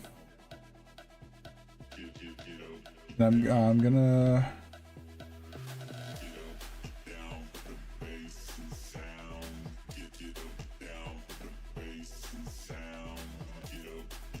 Aha. Started a new thing. When you guys are gonna stop talking too much, I pulled up a list of stuff that we can talk about. So we need likes on the stream. We need, if you have a downtime, you drop a little, a few reactions and stuff like that. I'm gonna try to generate content, and we need to have conversations. People that can afford the time to talk about stuff. Yeah, because we need people in here. I need a goat. Oh. And yeah, so I asked ChatGPT about topics that we could talk about while we're on stream. First question I have here: what's the most annoying thing teammates do in Rocket League? That's not a bad question either, Bear.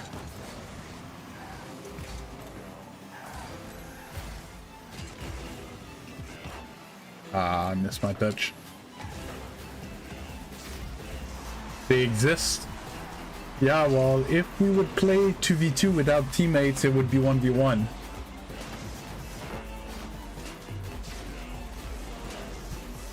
Fennec or Octane better in 1v1? I don't think they actually have a difference per se in 1v1. But I would say that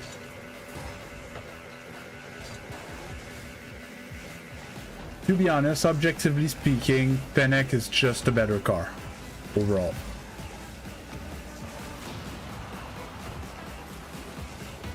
I missed.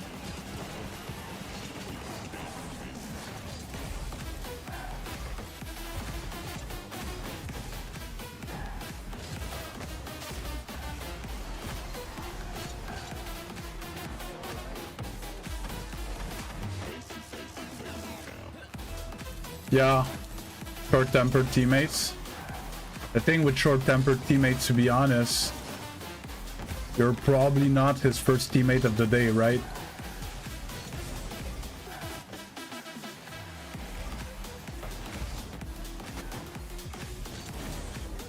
So he might have had teammates that quit on him and stuff like that all the time, right?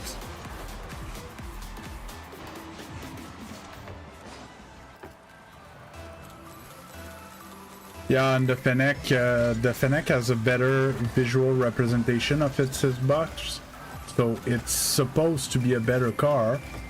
I just, for some reason, can't play with it. Well.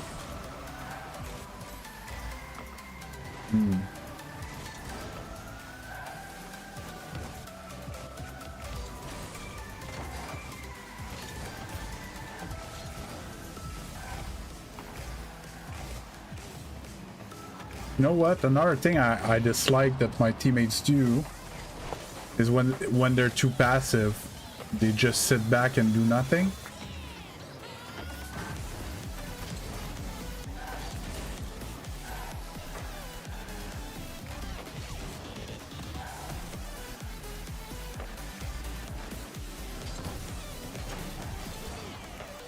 Up on them, get that mid boost. Ding.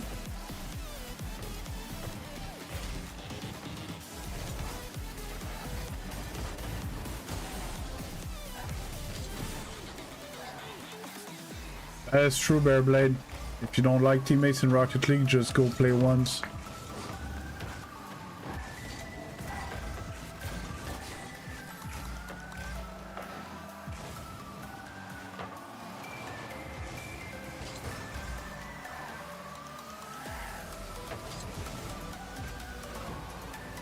Are you saying that once is not the same as 2v2?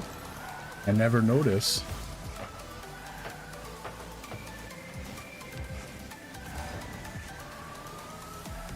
Vincent? Let's go.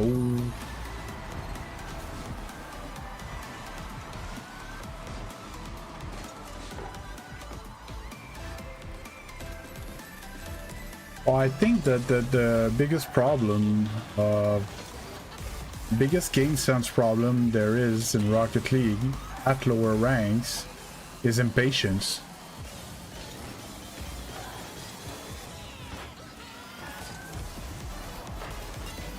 Like, people want to play the game, they want to clip, they want to, you know, and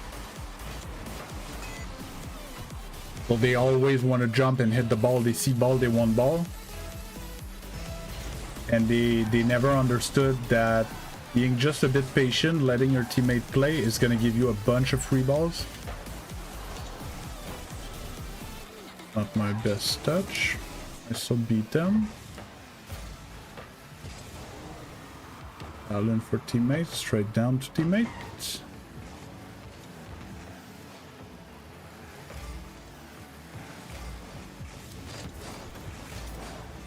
Yeah, that's another thing I didn't agree with. Would say ones is simpler, but it's definitely not easier. Depending what your what your metric is. So, is it easier to play? Yes, because there's only you on your team and there's only one guy on the other team. But if you make a mistake, it's in your net. But to get the same rank in both, like a GC in 1 is actually a very solid player, while a GC in 2s is a good player, right? So yeah, I think 1's is simpler, but it's not easier.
No.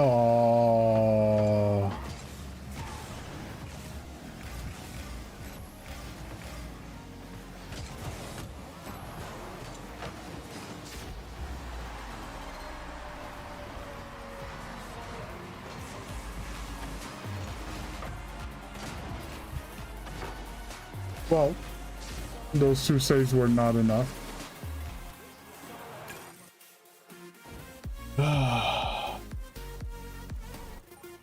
Next question's easy. Next question, you'll see, is super easy. Who's the most entertaining Rocket League content creator? It's like if ChatGPT wanted you guys to throw me roses or something.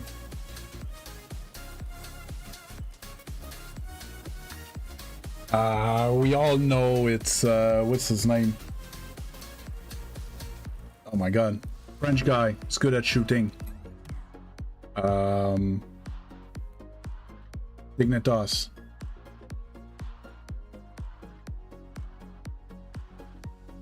Chat, help me. Dude, is retired, has been retired for a while. Gate up. We all know it's gate up.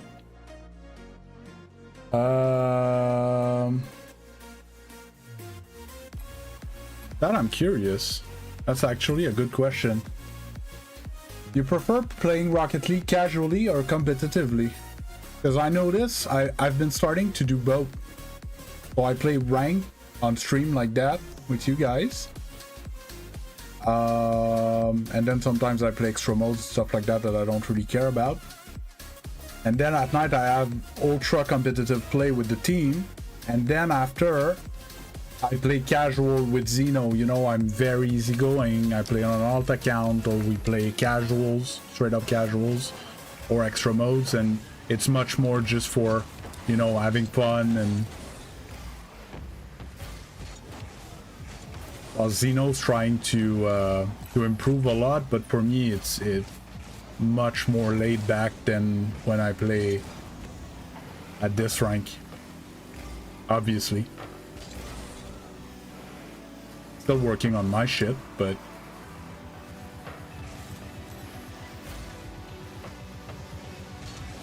I don't see.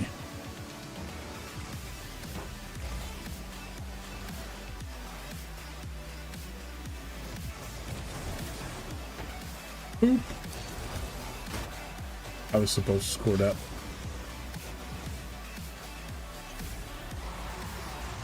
Why do comp when you can train in casual then do ranked? Yeah, but which one's the most fun, Legend? Which one do you have the most fun to play in? Do you prefer the competitive aspect of playing rank and being match against player your rank / better? Or do you prefer just playing for fun and improving, playing casual, trying some stuff, going for clips?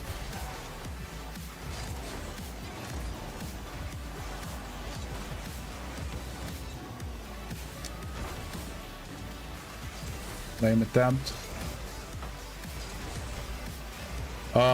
You guys probably don't know my limited time mode. You guys probably never played it. From what I can tell, it was there only once for a very limited time.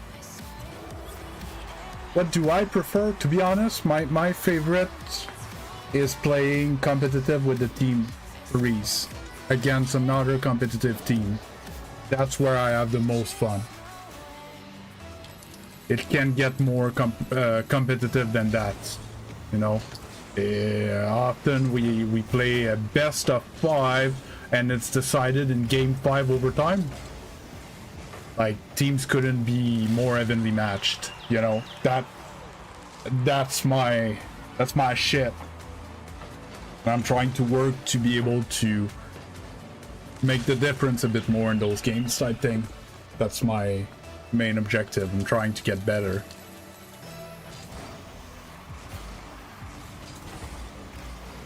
My favorite yeah, but again, I'm not talking about 3's rank. 3's rank is garbage. And we don't play 3's rank not to get bad habits, because it's not comparable.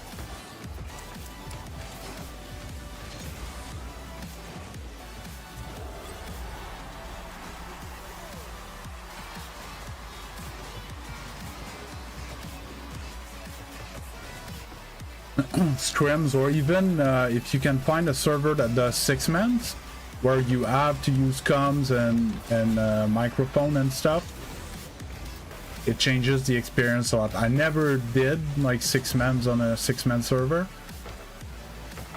but I got told a lot of time that it's nothing like playing rank.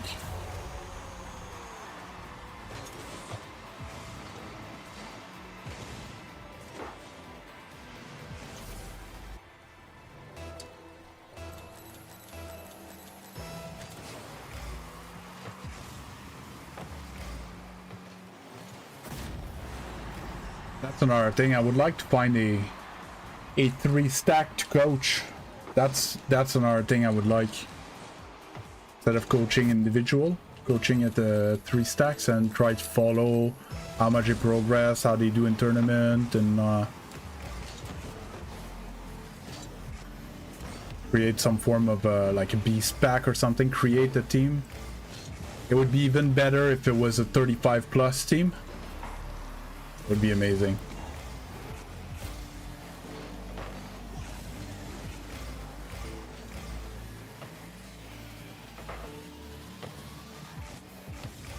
Ugh, that catch though.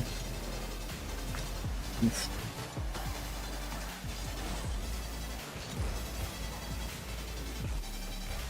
And there's nothing I can do.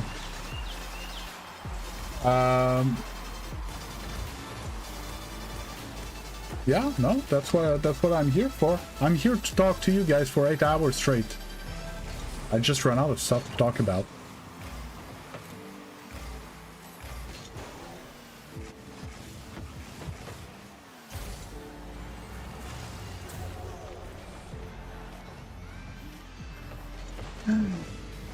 Yeah, well, a bronze player tell me that I'm good enough to play with them as well, Bearblades. Doesn't really count to your level, but I kind of get what you mean. Like, my 2 teammates are Gc3s. If Log would get to it, most likely could get SSL, I think. and they seem to enjoy playing with me, and like I don't consider myself as good as they are. You get what I mean? I have, you know, other skills that I think they don't have that makes me useful in a team like that. But yeah, my rank has never been relevant to be compared to my teammates. Wasted all my boost just turning in a circle.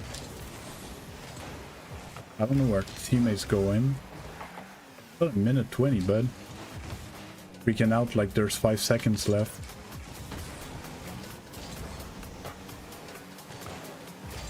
Boy, you had to touch that, bud.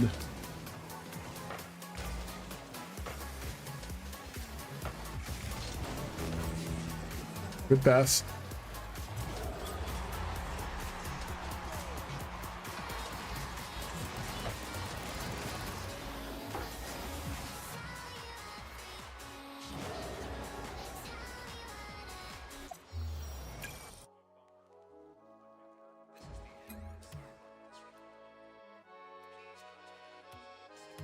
I've been curious about the boost thing.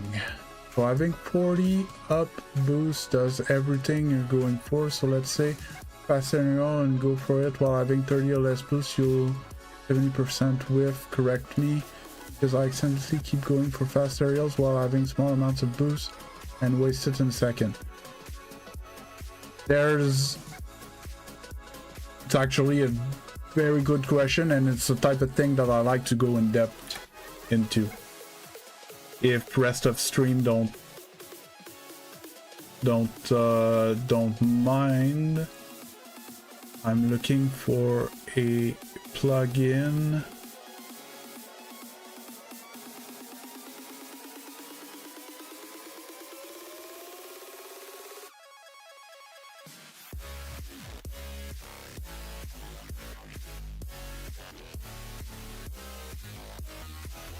Boost usage. Okay. Oh, it doesn't reset?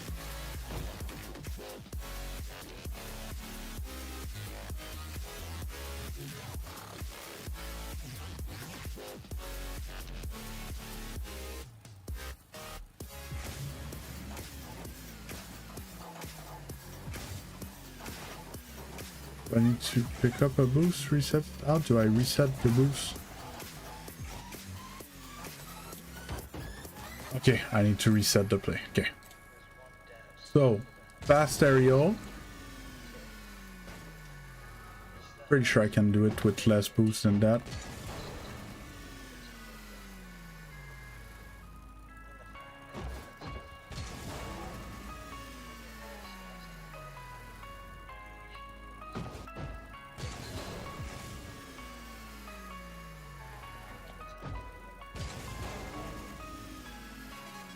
Whatever. Do you see the height that I reach with 40 boosts? Let's say I use 30. I'm well above the crossbar. But if instead I go like this, I don't reach the same height. Okay, there's a lot of people that think they fast aerial, but in fact they double jump aerial. So there's a big difference between the two. Huge. And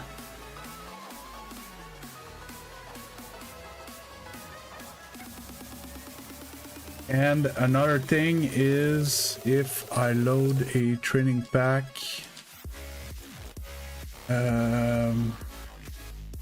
what makes me awkward? Full court air dribbles.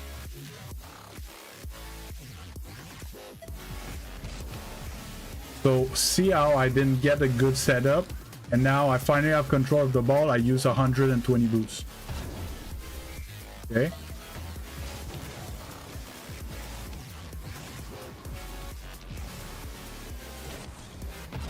There I almost made it across.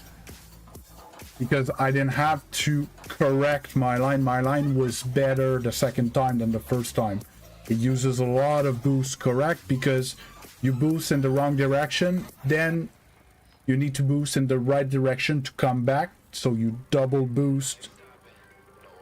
Useless. I didn't English well, but I think I made sense.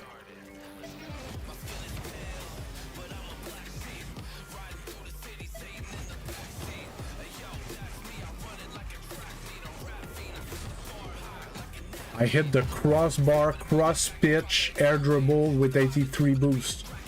And the other one, I barely made it to half field with 120 boost. You understand, Legend, what I mean?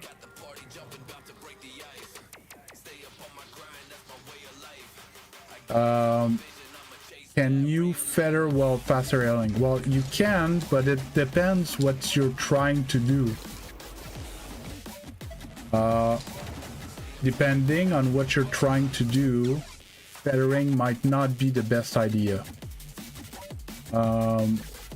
Especially on takeoff. If you want to gain height, sometimes you use more boost by trying to use less. Because using less for a much longer period of time might be more than using a lot to get there fast and then have momentum that you retain. Another thing, if oh,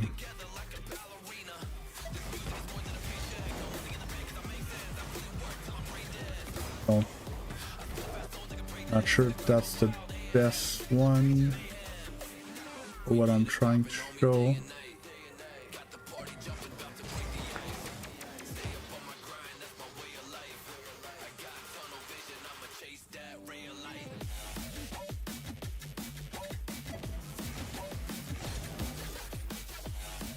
Because I was gonna show momentum. Go to window. The other thing is there, I was going cross pitch. Let's say we watch from the side, this is the ground, and there's a goal here, and there's a goal here, okay? You're trying to go from here to here, but you're at 0 speed, and you want to air dribble. You need to boost to get this height, and you need to boost to go this direction, okay? If you're, I'm gonna say 100 speed, but if you're, let's say, supersonic, and you want to do this, basically you only need to boost this way. You negate the boost this way because you already have that momentum. So that's momentum conservation. And that's why players that are very, very good, especially in the air, are able to do so much stuff with so little boost, is that their movement is so fluid that they just float towards the same direction. They use flips and stuff like that, and they end up doing a lot of stuff with very limited boost.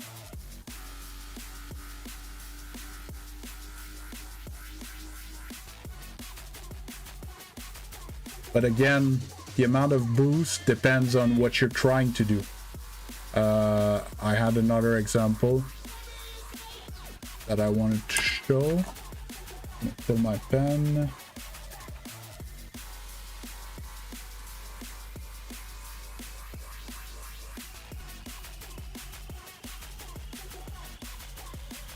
Yeah, momentum is big, and that's why when I run rings,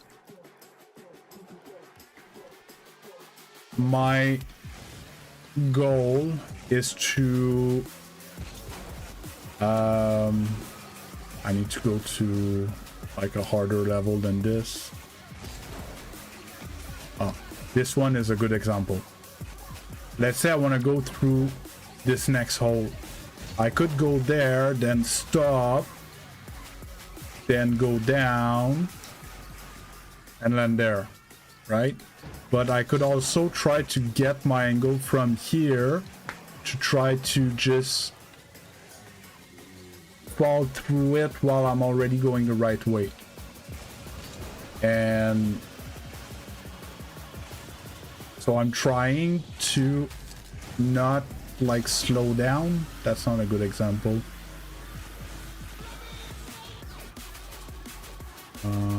And that's what I noticed that Log does so well.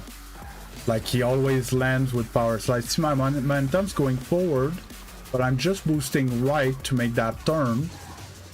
I don't have to boost forward, I'm already going forward, right?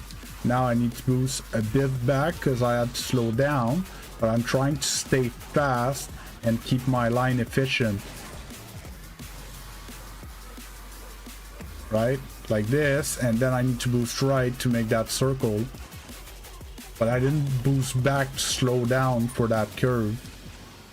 And another thing is like, here I need to go down instead of boosting. I can use my jump that I still had. Here I need to go right and slow down a bit. So I tend to jump like that. And it's, yeah, it's momentum conservation. Momentum conservation helps you save boost. If I go back in pre-play, what I was saying was like, let's say I go for an air dribble like this. I need to go up and then generate like speed with the ball type thing. But let's say I'm already going to... it's hard to set up. I'm already going at a certain speed. I just need to boost up to keep my speed. Right? So it's momentum conservation again. And all that flip over here. It's surprising how little boost you need with that flip and stuff. Ceiling shots, another good example. If you go for a ceiling shot and you would try to air dribble it, like killing that downward momentum that you generated is very hard. But if you go for your ceiling shot and then you flip into it and keep control,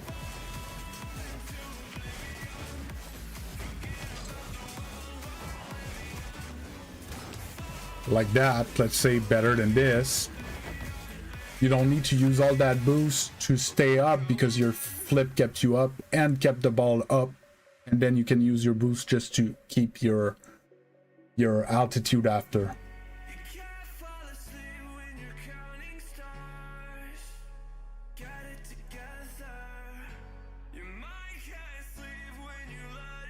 I don't like the... That's a common misconception in my opinion. The more you rank up, you get better. No.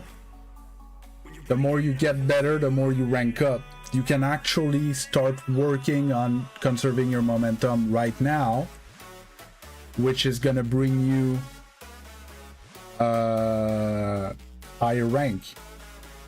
And I show it a lot in the air because it's very obvious, but all the we do that a lot. Let's say I beat a guy, I'm gonna land power slide, wave dash here, not using boost, you know, try to use my flip and try to keep moving. If you watch the pros do free play, they're always almost supersonic and they keep control of the ball and they keep their momentum and it flows. You can tell. And that's what I'm not able to do. I cannot push my control to those speeds yet. I'm sorry, Bearblade, you said you had a question and I kinda went on and on about Legend's question.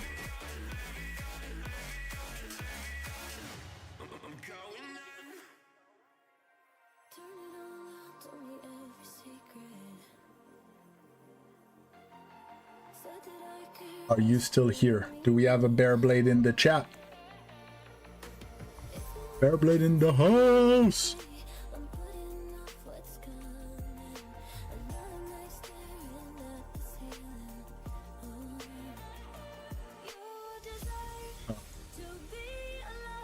Well, rip bear blade. Oh, no problem.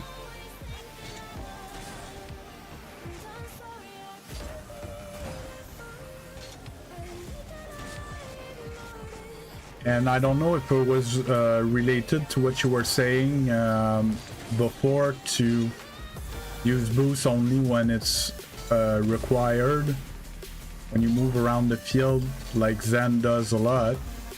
To be honest, like all the pro do, because like even Log doesn't use boost for nothing. Sometimes I finally have my setup up the wall, and I look at my boost and I have 30 left, and I'm like, well, okay, that's dead, you know, because it took me too much boost to set it up.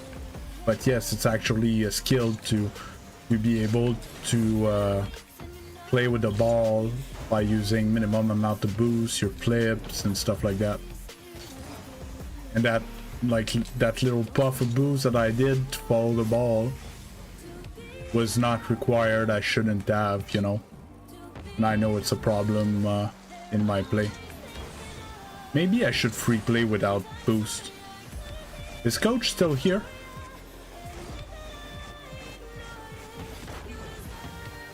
Because I keep seeing that it's not good to free play without boost, because the idea is to go for stuff, practice going for stuff for when you have boost. But if I end up with less boost that I should have when I finally have my setup, or maybe keep doing with full boost but be aware of my boost, or use boost refill.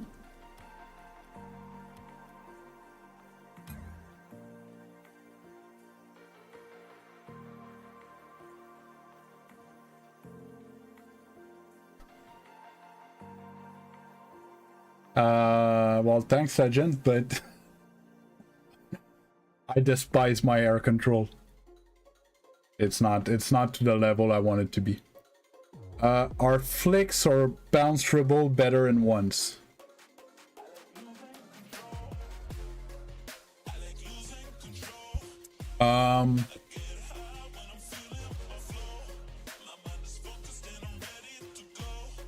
It's actually a great question.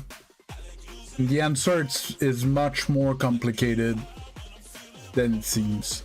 Again, most likely because I overanalyze shit, but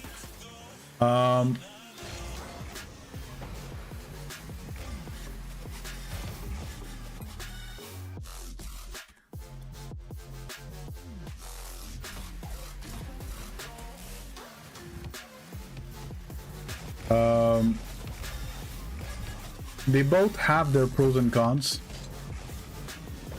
First of all, let's start with that. What is that? Surprised that the auto refill. Okay, now it's going fast. They both have their pros and cons. So when you get good, controlling the ball on your card to go for a flick is actually almost instant, and even sometimes I even flick midair like that type thing, but I get better flicks than that. It's just hard to set up. It's hard to explain, but you can actually flick a ball without controlling it, a bit like this. That was a flick basically, and I can catch it and flick it again. So the big pro to flicks is that they're quick to set up. You can catch the ball and flick instantly and keep control of it if you have enough control with it. Another thing is when you set up for a flick, you can actually even turn it into an aerial play. I would need more control than that, but set up for a flick, scare the guy, and then double jump and take it in the air, you know, accelerate the play. I use it a lot when I'm slow, controlling slow, and then suddenly I move it to the front and I just faster dribble it above them.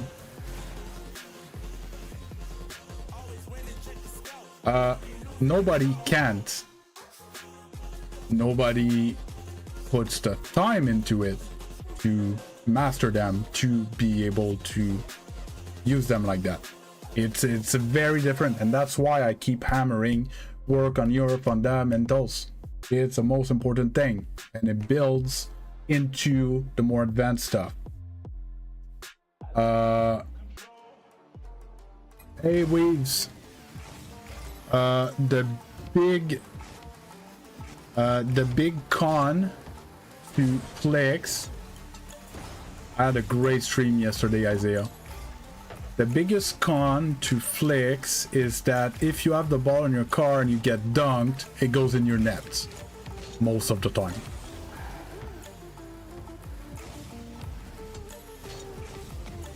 So that's the big con to flicks.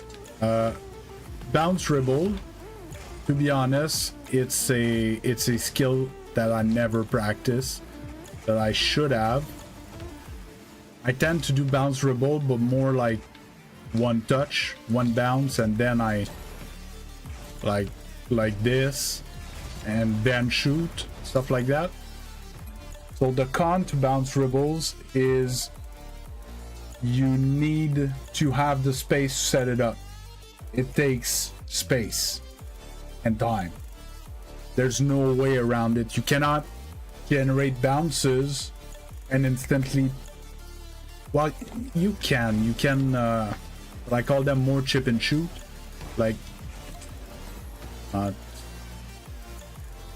let's say they have a weak clear and you like,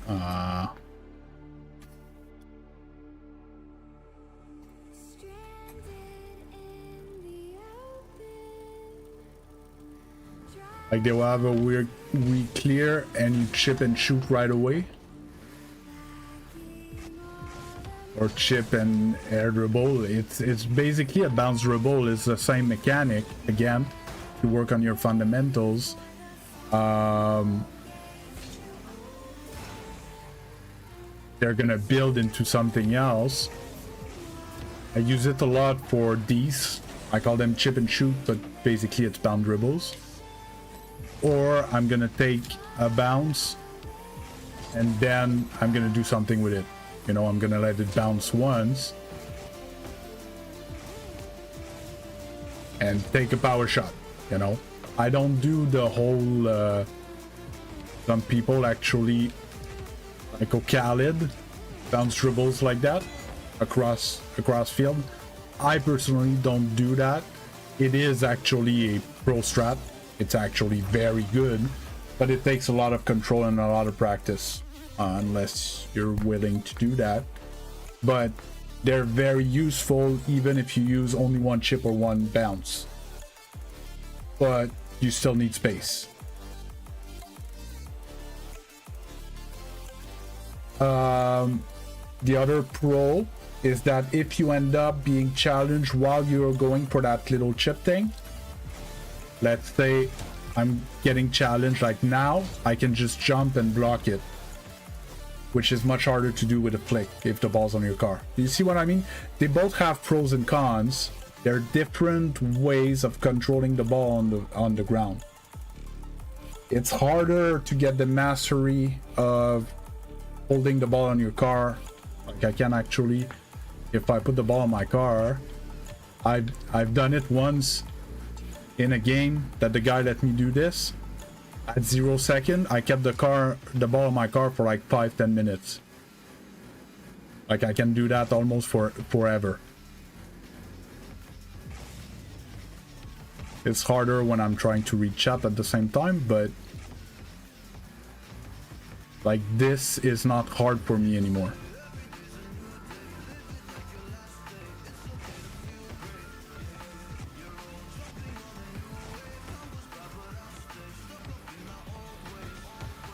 Change side that I turn, you know. But to develop this is much harder than to learn to just do this and then power shot, right?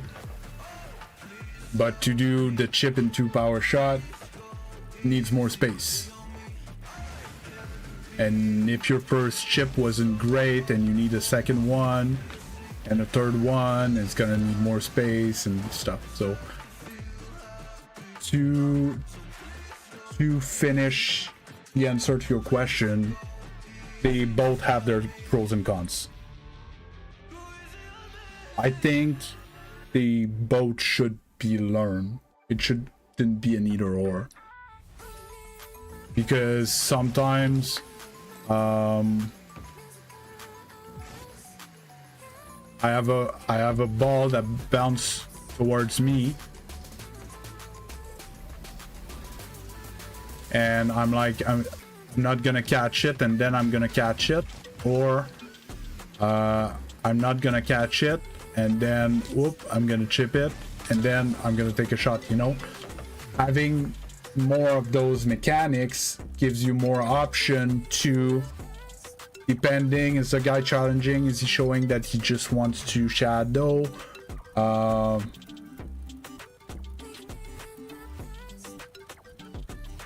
yeah, air dribble bumps is a very solid competitive mechanic.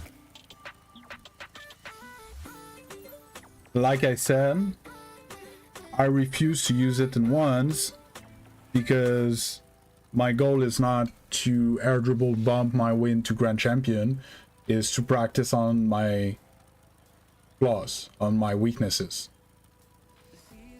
And yes, actually, Legend, it is not easy. And there are some opponents that I face in ones that try to air dribble bump me. I see that it's coming and I'm able to defend it. It is defendable. Oh yeah, if you don't get the bump and gets the save, or you shove it in the crossbar, or the opponent, because there's a way, if you challenge and keep your flip and flip into the guy, it's gonna pop him up into the ball and you're gonna pull shot save it. There's a bunch of stuff that can be done about it, and if one of these happen in once, you take a goal against.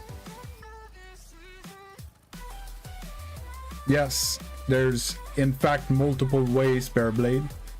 Either you come from above, you come from the side, or you go underneath, because most of the time when they're gonna come to air dribble bump you, they're gonna pop the ball and they're gonna go at you, right? So you can let them go over you and then defend the ball.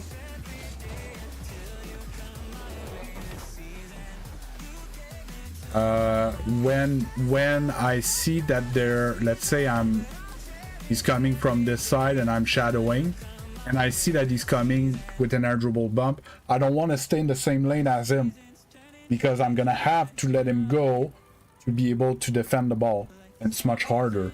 So what I do, I use my boost to come sideways onto him and try to defend it from above / the side. I change my angle. Backboard. It's harder to air dribble bump someone that's defending from backboard, because he's coming from the side or above. And if you have the ball in your car and you're going for a bump of a guy that's coming from the backboard, most likely your ball's gonna end up in the backboard. So it is defendable, like, or else everybody would be SSL in ones, because everybody would air dribble bump everybody else.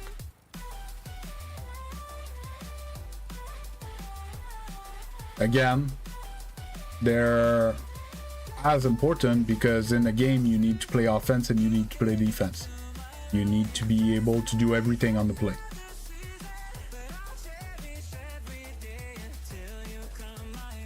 And what is more important is that the one of the two that you're the weakest at, that you work on it.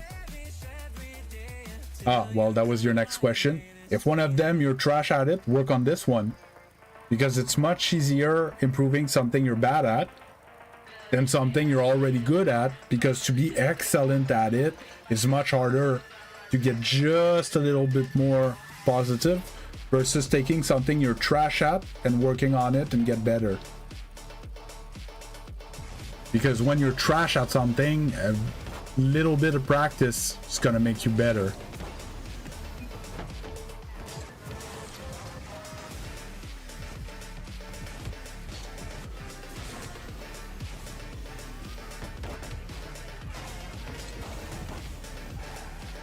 That was fun, this little Q&A session.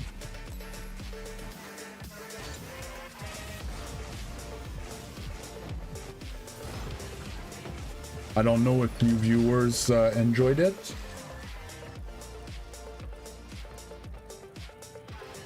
No, I don't know. I almost scored one yesterday, but it wasn't a full setup cycle. I'll just check.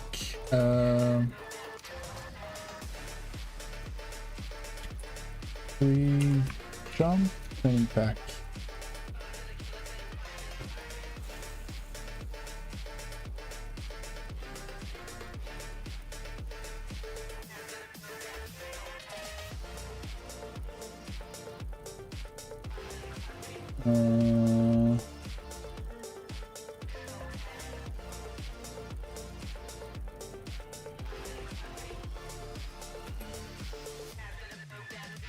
Because most of the time I don't know in what situation to go for it. I never actually practice it. Obviously, if you miss it, it's very dangerous.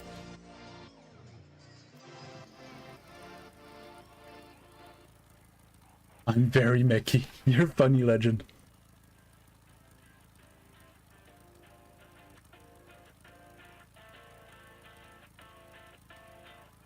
Well, you manage your boost better.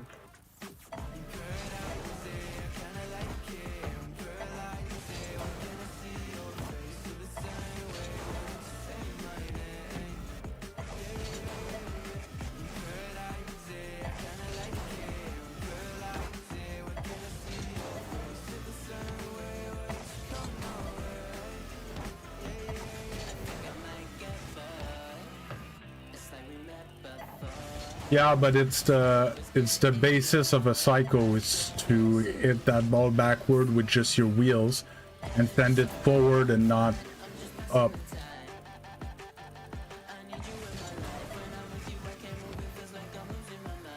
A bit like that. It was still a bit too much up. I don't know if it's affecting me to be even more being back. So learning a new mechanic like that, I would try to find a video online if someone explains like tricks about it.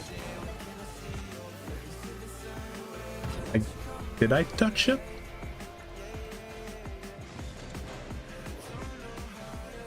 Yeah, seems like I touched it.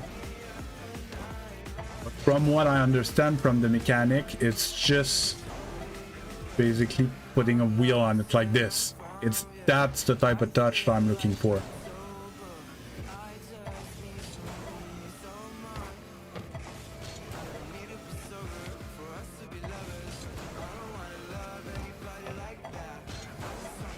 Is it expecting me to hit it not going this way fast?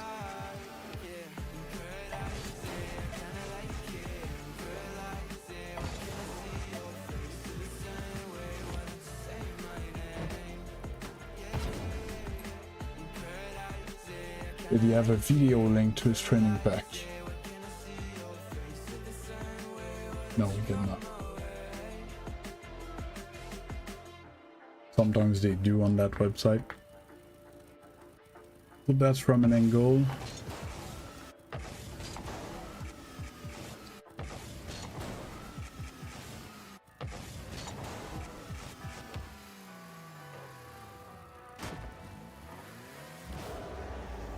That's basically it. That's a cycle 1 bounce without the setup.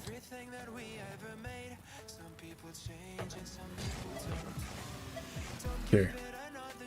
No, it's not what I thought was gonna be. See? Here he wants me to do the setup in this one.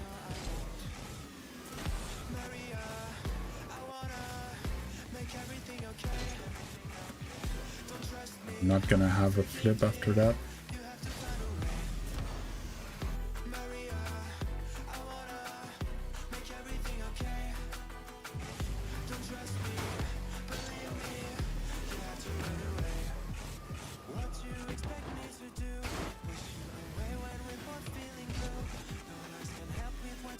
The ceiling.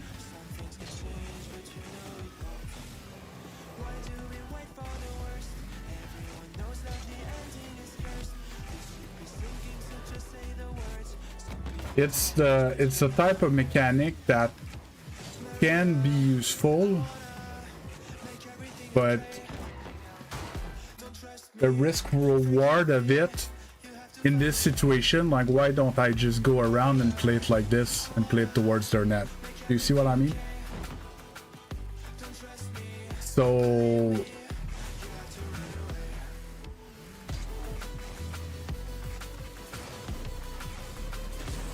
and you know, oh, I was gonna say, and you know, just score a casual double reset instead.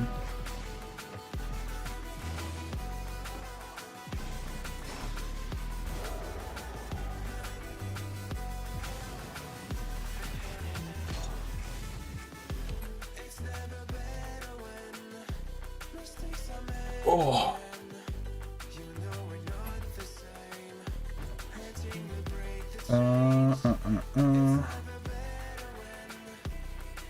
Yeah, no, definitely. It's a vanity mechanic. Like, yeah, I've hit a psycho, look at the clip type thing, but it's not the type of thing that, like, you need a goal, there's 15 seconds left, and you go for psycho, you know? But the first few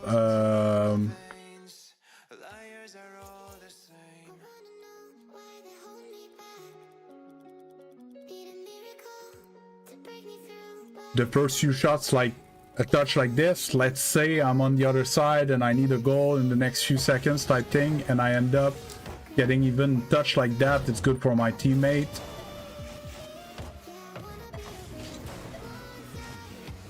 Or a touch like that, it's great for my teammate as well, right?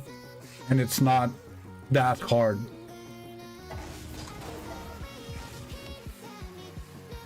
There, nice setup with the backboard. That's a useful touch in 2s and 3s, not in 1s. But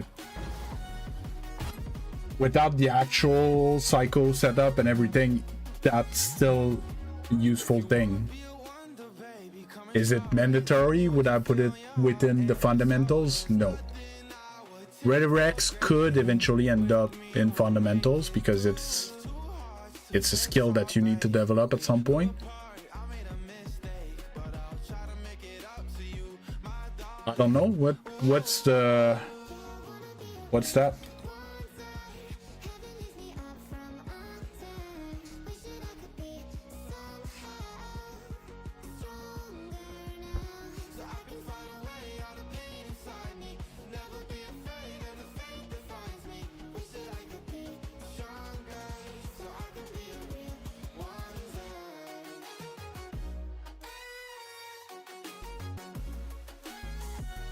It would be actually an amazing training for me, but if I try to do a ceiling must-see double reset, you might watch me try to do that for 6 hours because I've never done anything remotely close to that.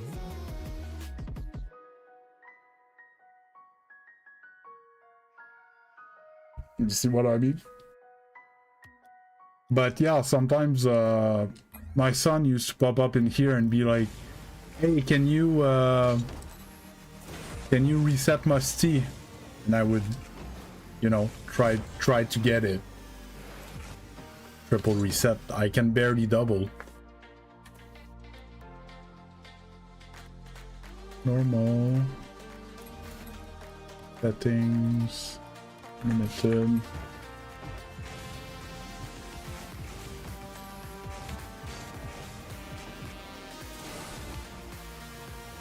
But I need to work on my double resets. It's in my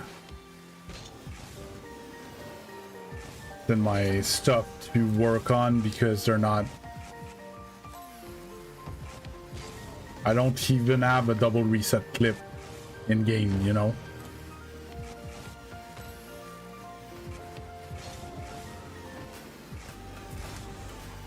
Okay, well, apparently I can't even flip reset anymore. That's set up. Yeah, sealing musty shouldn't be that hard. I'm gonna need a better setup than that.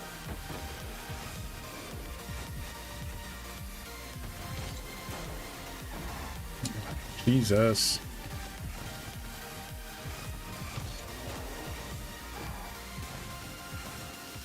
Nope.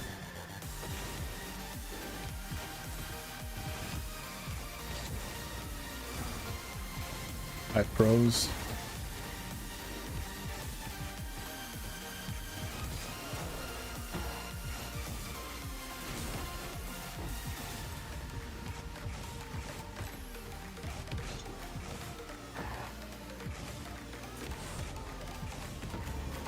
Get back to it.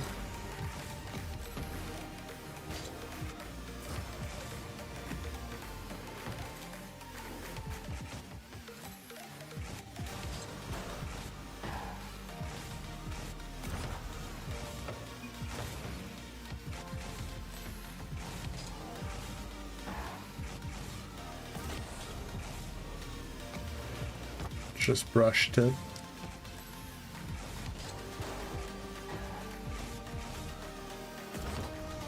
Too low.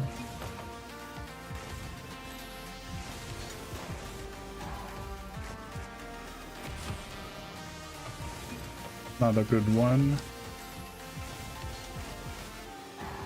Nope. My god, that would have been nuts. About the other side. Yeah, I don't like that side. Didn't have my flip anymore.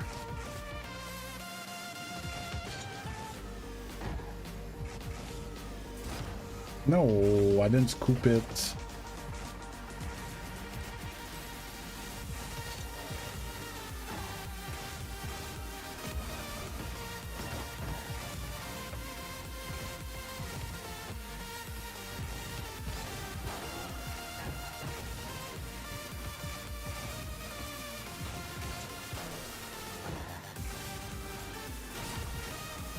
Nope.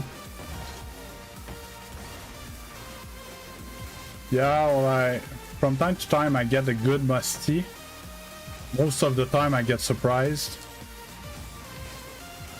I don't control them very well. Like that would be a decent one, but it didn't flick much.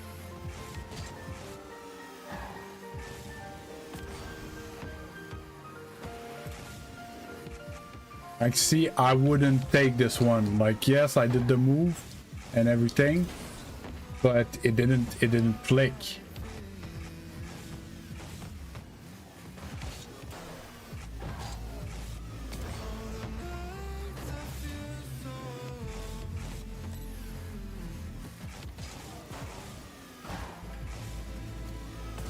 Nope. Nowhere close.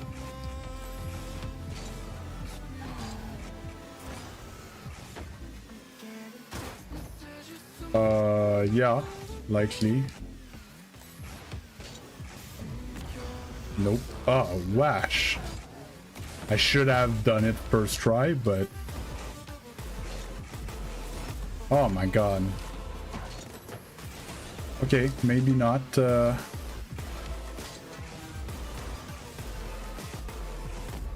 Yeah. But double taps. It's like the aerial mechanic that I'm the more comfortable with. Only problem is that at my level, the backboard is too well defended most of the time.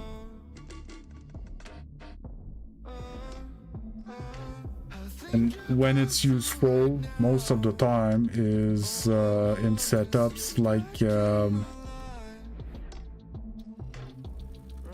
like this, let's say, where I'm gonna go for a fast aerial, I'm gonna end up dusting the guy clean, especially in threes, you know, and then I'm gonna recover. After noticing that I'm gonna dust the guy, I adjust my touch to the backboard to be able to get back to it. That's the type of shot that are more common and useful. What I would like to be able to ish, I need to use the ceiling from the ground a lot more like that.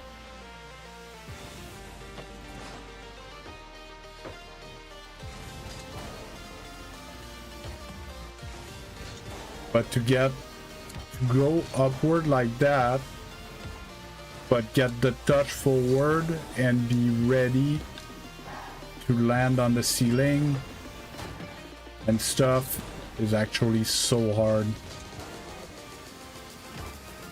Because see, now it hit the ceiling, so the ball just died. I needed to not hit the ceiling. I need to jump off the...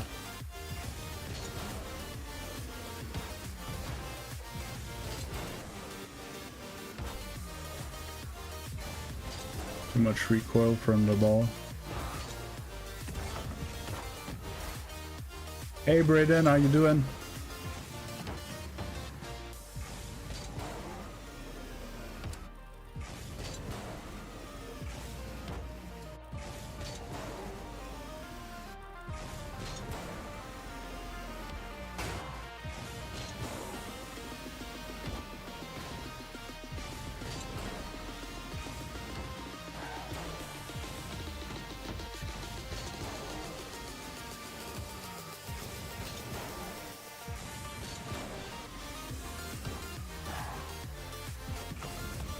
Ugh.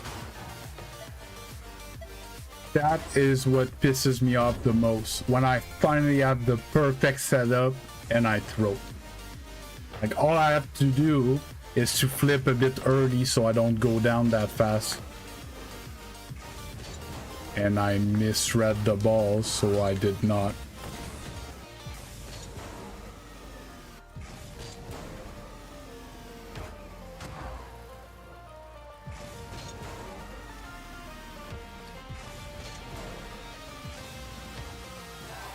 Just straight in.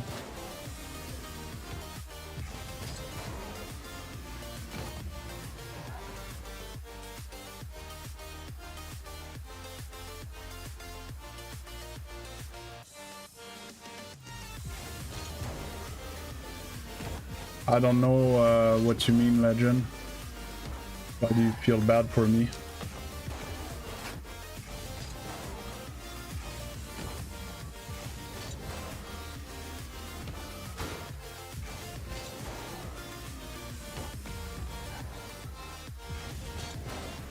I'm gonna have to go back to games. Oh, that's what I was doing before. What do we play next?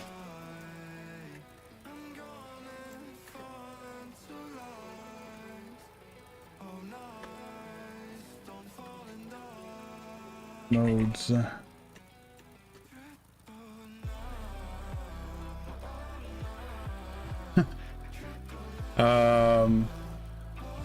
To be honest, what I'm struggling is basically it's when I play at night.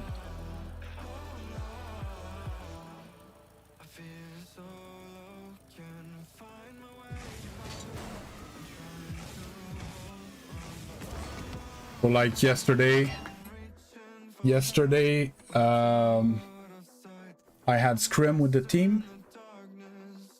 So I woke up at 4:30 yesterday morning.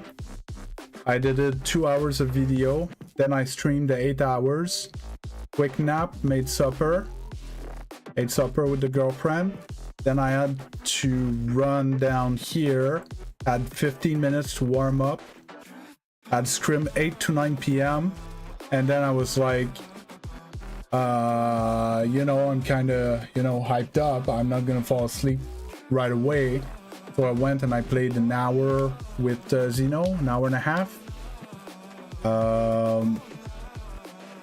And then I ended up talking on stream at the end when I was done playing for another half hour. Ended up like leaving my computer at 11. Then by the time I got ready for bed and everything, it was 11:30, 11:45 while I started falling asleep. But then so far I can survive. The problem that I had is that I woke up in the middle of the night and, well, I woke up all night. I didn't have a good sleep. And then I was up at 4:30 a.m. again this morning, edited video, then streaming for 8 hours, you know, and the grind just continues.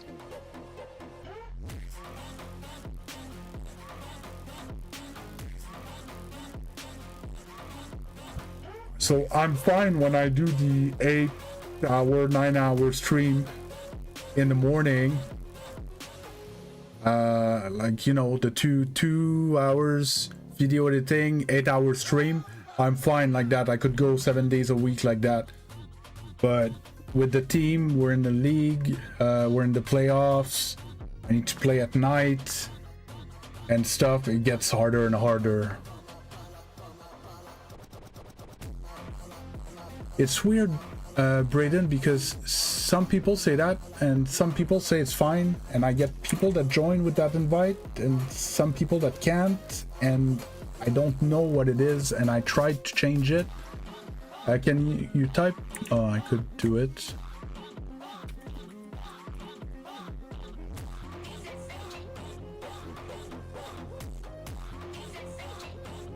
ZTRQD. What's up with that music, man? La ba la ba la ba la ba la ba la ba la ba la la ba ba la ba la. I'm in streamer mode, so it's not gonna show it to me. Disable streamer mode. Settings, invites.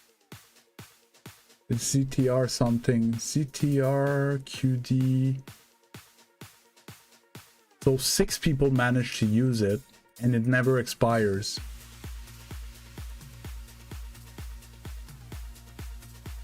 Oh, we should have caught when I was saying Savannah. Could have been even better.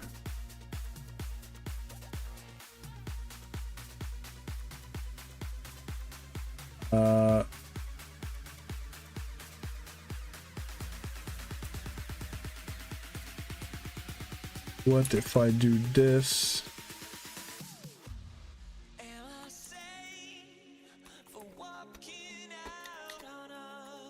Oops. What about this one?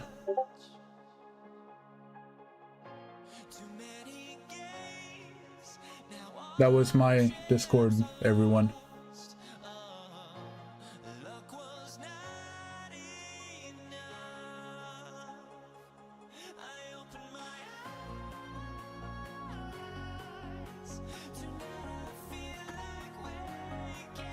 Why is it all whiny music today?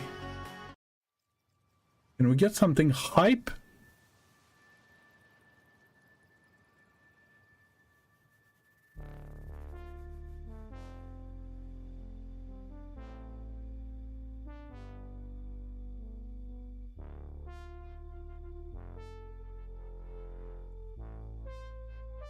The problem that I have is that I used the... No, I didn't ban...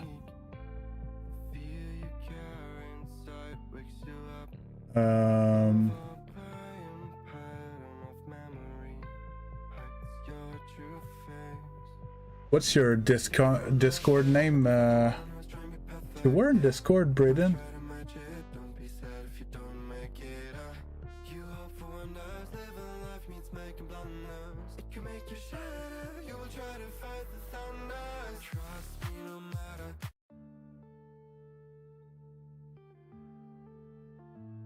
What's your Discord name, Brayden? Server setting.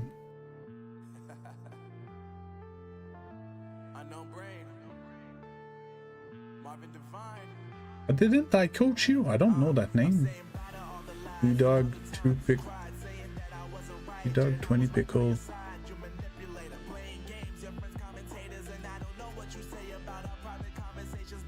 Yeah, there's no B-Dog in here.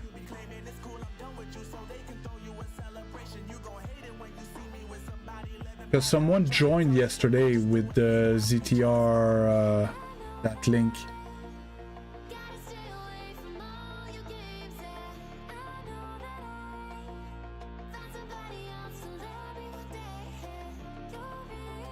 Oh.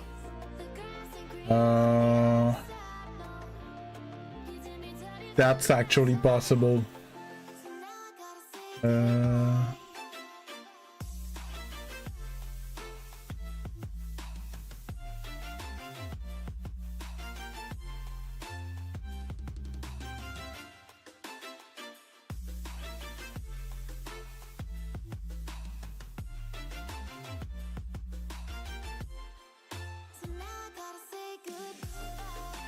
No stupid thing. Server setting.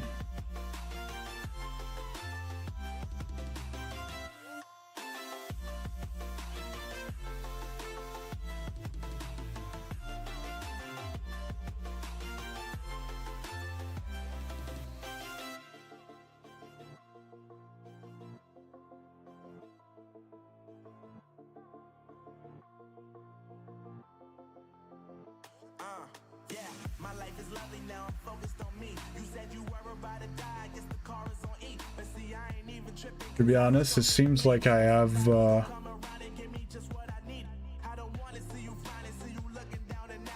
no restriction on who can join.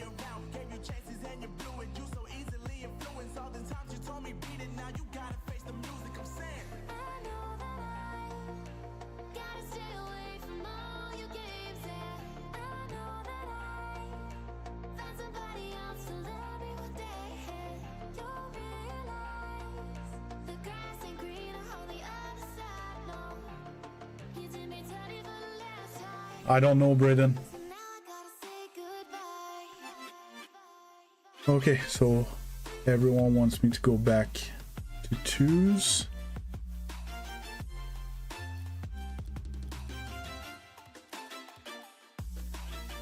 And the problem that I have is I'm kind of worried of starting to play with those because I put the link in my you know, in my video descriptions and stuff like that. So now if I delete the invite link, I have a bunch of videos that the links are not gonna work anymore, and I don't want to go back and edit them all.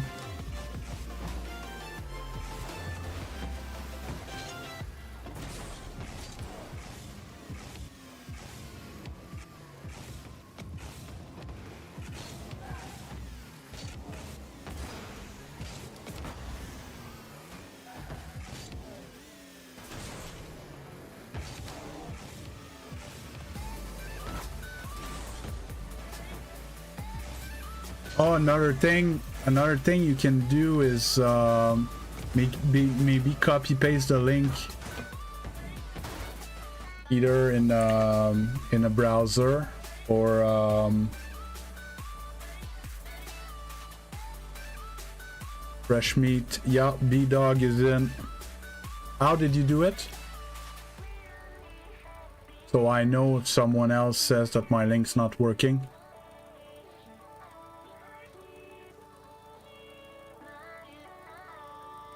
Yeah.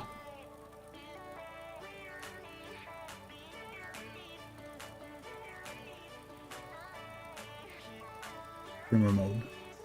And on. Oh, I don't drive you guys crazy with my ping ping ping.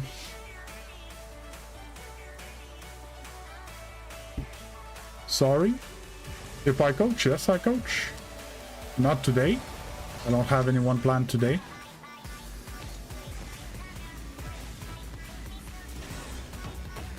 But yes, I coach, yes. There's a channel coaching request. And for now it's free as long as you can supply the replays. So either play on PC or have a friend that plays on PC that's your rank, that you can play an actual rank game and supply replays.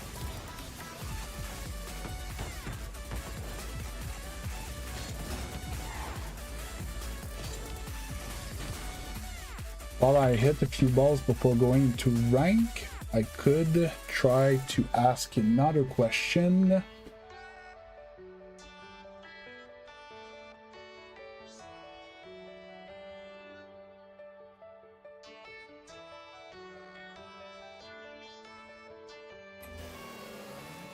Well, obviously I didn't know, and then I don't really care, and then get that shit away from me.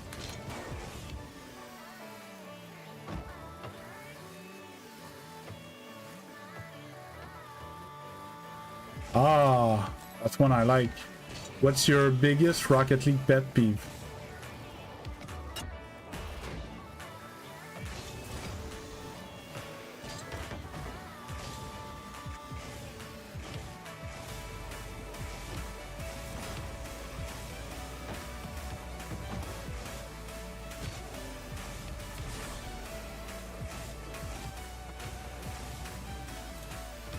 I have two.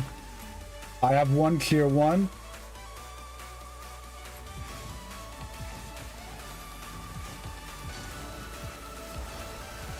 Edward, I'm gonna warn you once, and then I'm gonna remove you. Enough with that. I don't want to see that shit in here.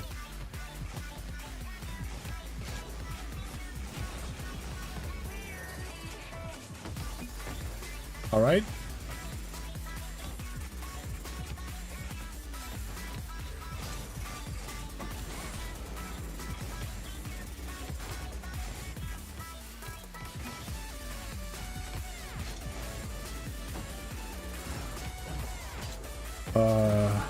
Edwards is starting to look like he's gonna talk about a computer virus for some time, and I don't want to know anything about it. I don't want it near my community.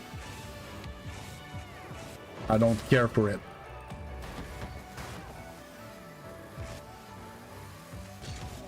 No, what he's saying is that he made a software that would corrupt computers, and it's called that. So people, it's an old technique from like the early olds to have something, to have a like a Trojan virus or something, named something interesting for people to download it. Way back when we used to use Napster or LimeWire to download music and or other stuff.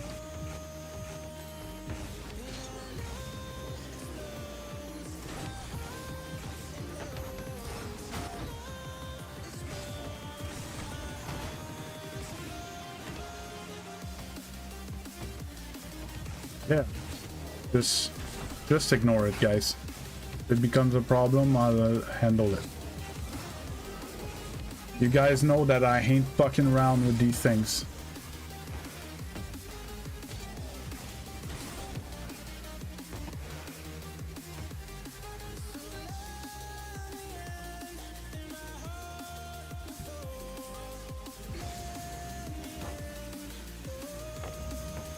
Okay, Braden, whether you can air dribble or not is unrelated with your rank.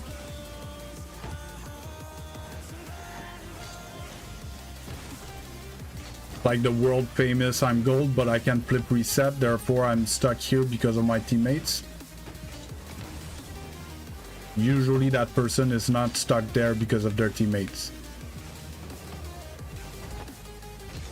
You see what I mean?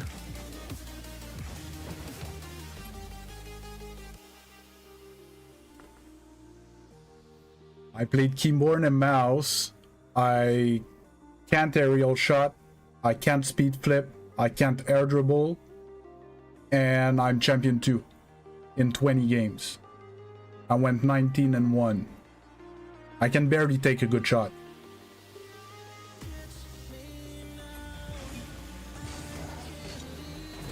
Game sense, boost management, half flip.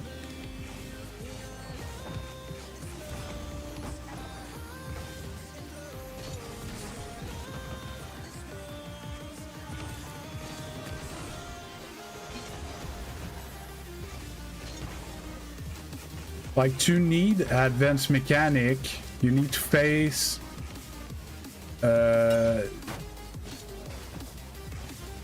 need advanced mechanic, you need to face opponent that can defend their net. If they cannot defend their net, you don't need complicated mechanics, you just need to put the ball on net. Like, you could actually push the ball. Oh, I can't somehow because I pushed it too far. I'm pretty sure you could push the ball like this, and if someone challenge, you jump and score goals in platinum. They might just straight up miss.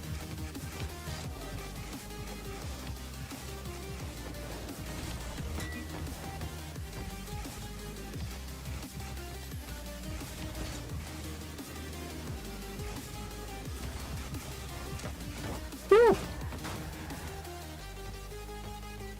And I didn't start my replay buffer.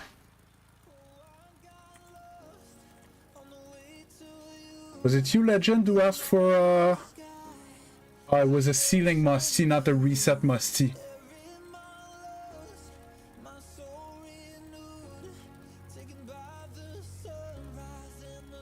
If there's platinums that go for quad reset, either they're not platinums or nobody's challenging them in the air. Because I can't even double to save my life.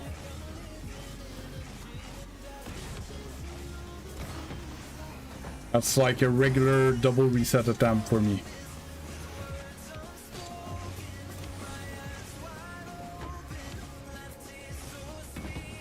And if they're really platinums and they can quad reset, they can't defend and they can't shoot on net for sure. Or else they wouldn't be platinums. I was supposed to coach a kid that double reset musties, perfect zap dash, like I can't even zap dash like he does. Amazing mechanical player. I wouldn't say better than me overall, but he could do stuff that I couldn't do. And he's hard stuck diamond. No, I cannot barely quad reset. I cannot quad reset.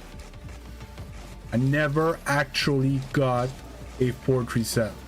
I got a third one that wasn't going towards net.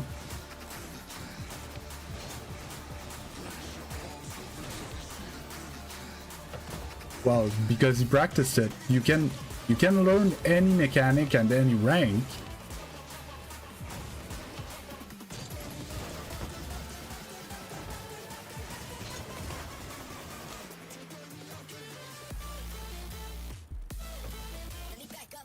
But you can learn any mechanic at any rank. It's not related, but the fact that you're stuck in X rank, either your fundamentals are too weak, your game sense too weak, it has to be something like that.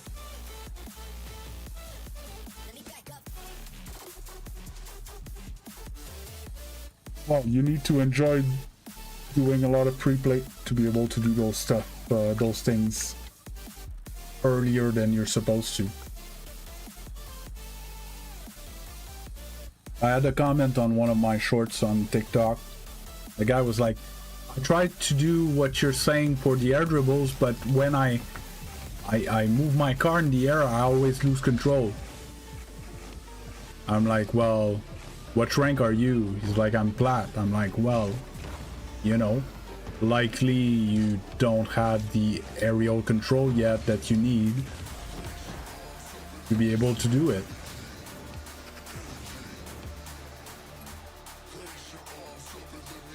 I can't even wall dash, Braden.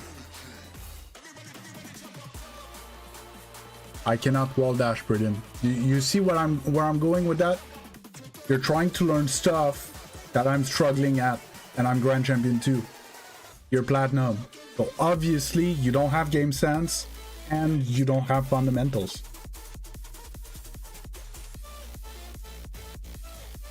Because if you have either or, you have no business in Platinum. And I know it sounds rough, but it's always the same thing that I tell everybody that's Platinum and comes in here.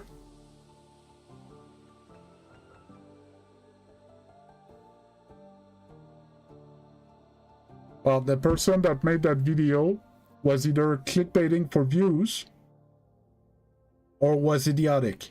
One or the other.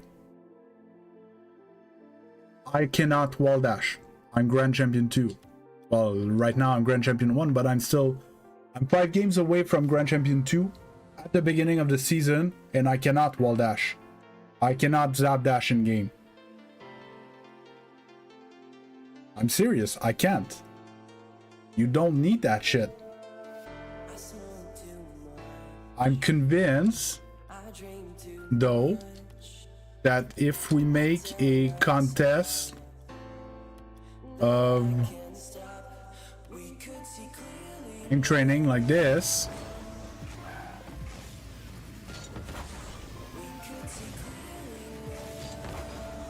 did you ever hit 14 in a row of this?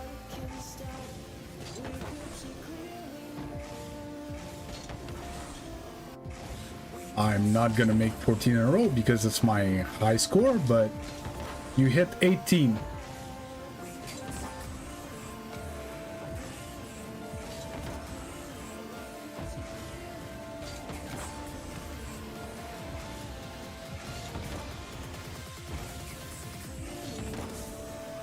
You're saying that you have better shooting than me and you're still stuck in plat?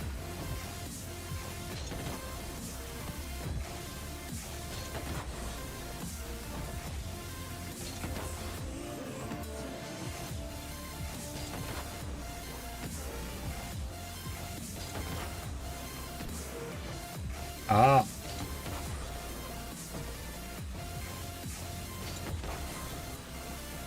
Oh, I'm talking about taking shots. Again, if you make it easy for yourself, you're not practicing anything.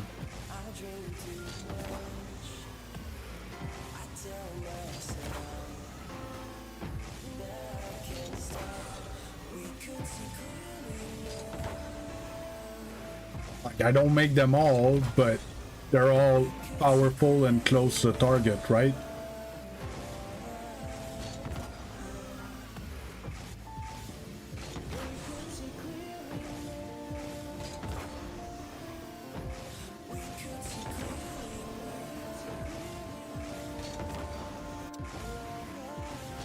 One slipped on me.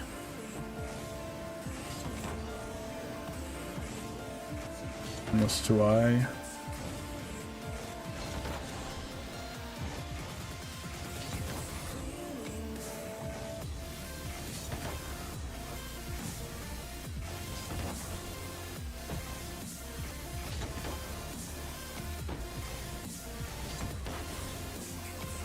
Ah.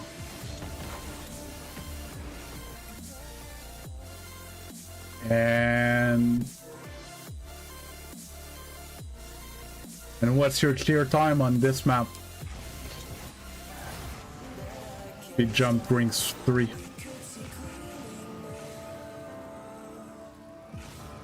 And again, you don't need wave dashes in Platinum.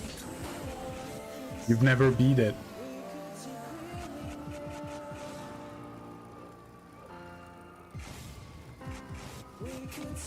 If you could fly good enough to beat this map, and you could take actual shots in the other place, and you had good fast aerials,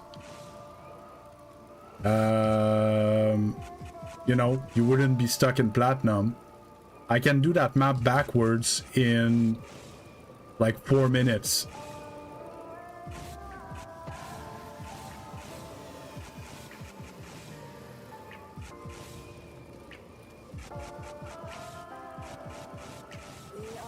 That's what I'm talking about when I say fundamental. 530 is actually pretty good, Zeno.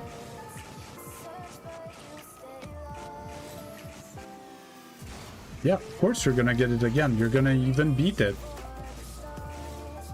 Maybe not this week, maybe not even next week, but soon you're gonna beat it, and it's always gonna be sub 5 minutes for a while, and then you're gonna struggle a day or two or whatever, and then you're gonna beat it, and you're always gonna make sub 4 minutes.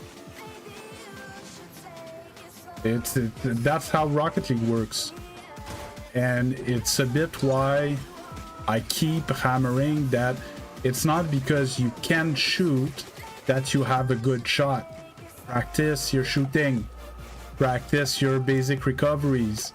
Practice your ground dribbles and flicks and stuff like that. Be able to make saves in awkward position.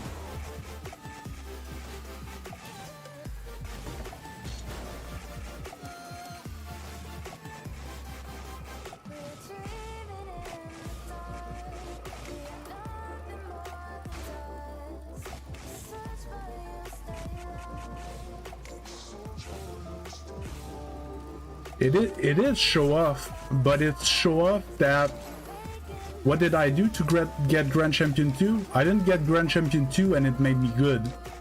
No, I worked on my fundamentals and it made me good enough to be Grand Champion 2, even though I cannot do any of the fancy stuff properly,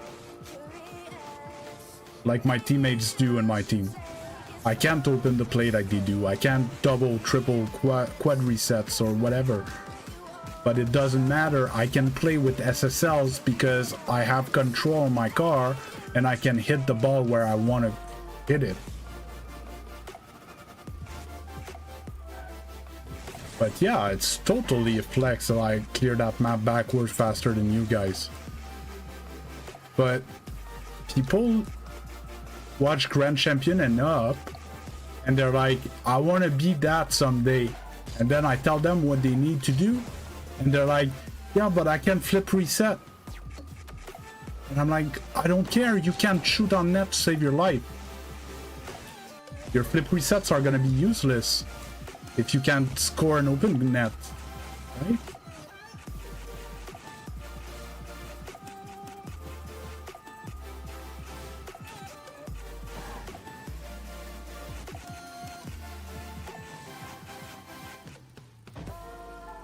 I just did 3 minute 50 backwards.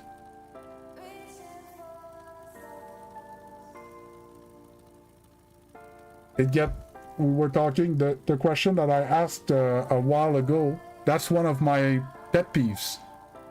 I keep, like, people come for advice and I keep repeating the same thing, and I made a video about it. Work on your fundamentals and you're gonna be GC. I'm almost GC on keyboard and mouse. I can't do shit. I look like a brick. I spend half the game upside down. And I still shit on champions. And it's not hard to practice. It just needs a dedication of putting 5 to 10 minutes into your fundamentals, into each of your fundamentals every day. That's it. You're gonna become a great player in no time. Yeah, no, you won't be able to triple flip reset against Grand Champion 2. Not by practicing like that. But you're gonna have your Grand Champion rewards though.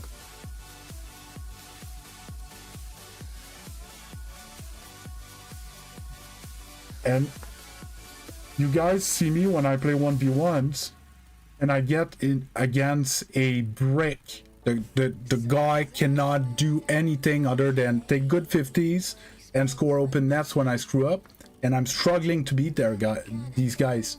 They're solid players, They're hard to outplay because they're in control, they're simple, and they're efficient because they worked on their fundamentals. They're champion 1 in 1v1. They're most likely champion 3 in 2s. Some of them managed to get to GC1. And they can barely control a ball in the air. Not enough to score against my defense, you know. But they beat me in a 1v1 game.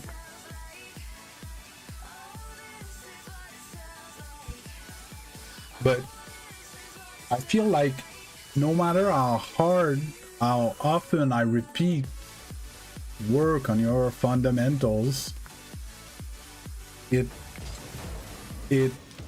doesn't get into, like, I can't get that message across. This diamond I rank, it's always a question of perspective, but when I talk about high rank, low rank, no, it's not.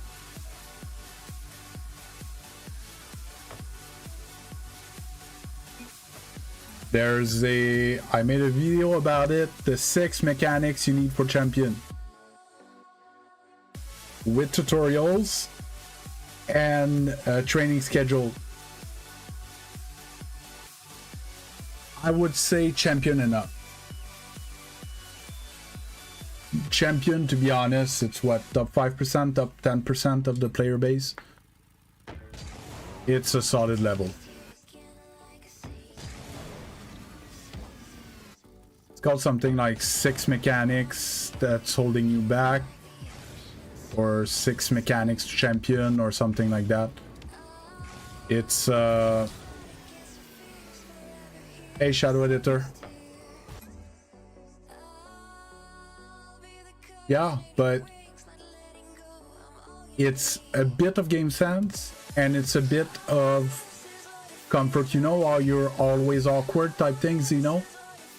Well, you were always awkward last night when we were playing drop shot, or so either you're a bit too close or you're a bit too far, or your nose is not pointed the right way, or like it would be fine if your nose pointed that way if you had the mechanics to take off backwards. Do you see what I mean? Or to be very fluent with your app flip and reaccelerating and stuff. And yes, it's not missing much, and it's the hardest to get. Those little percentage point missing at the end are the hardest one, you know.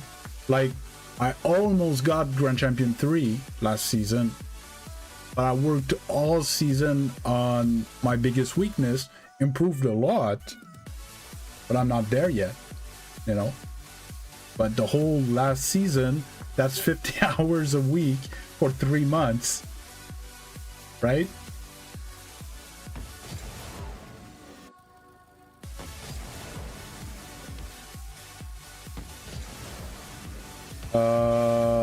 GC1, not that far from GC2, but I was GC1. I think I'm done my rewards, my GC reward for the season. Yeah, I'm done my GC reward for the season. We're what, 3 days in? Saturday, Sunday, Monday, no, Tuesday, or Thursday, so we're 6 days in. My GC rewards are done.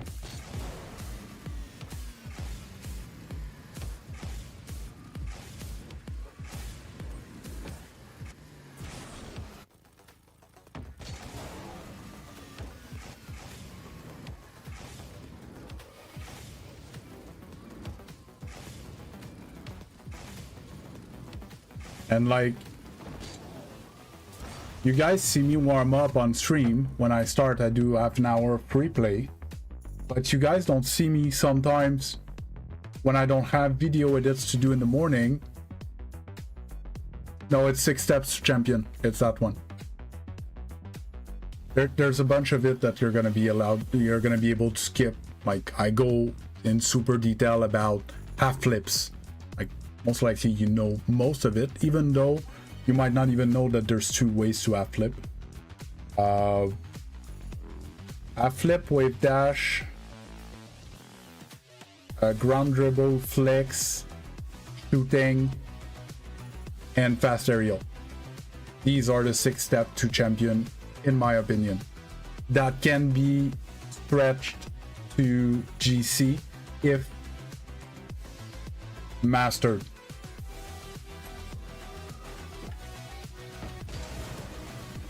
But yeah, you guys don't see the hour or two that I put sometimes before stream when I don't have videos to edit of free play or this map where I just hit the ball up. For an hour or two, I just do this. Because I know it's a weakness in my game and I need to improve. So I'm working on it. Right? Like those kids that are like, yeah, I want to be I want to be on a pro scene one day. And you talk to them about practice and they almost puke on you.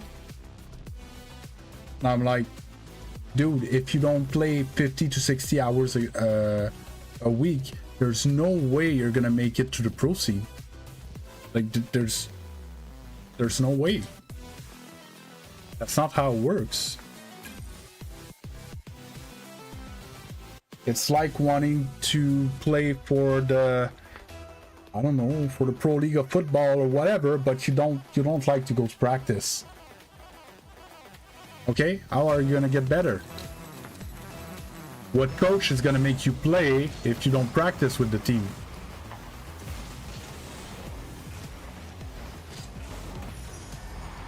You know?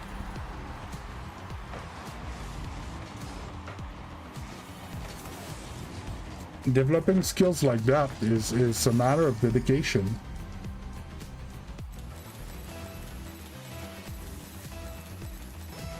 And time. Because you can be as dedicated as you want. If you don't have the time to work on it, well, I should have landed on the ceiling. I practiced it earlier. That was my time to shine.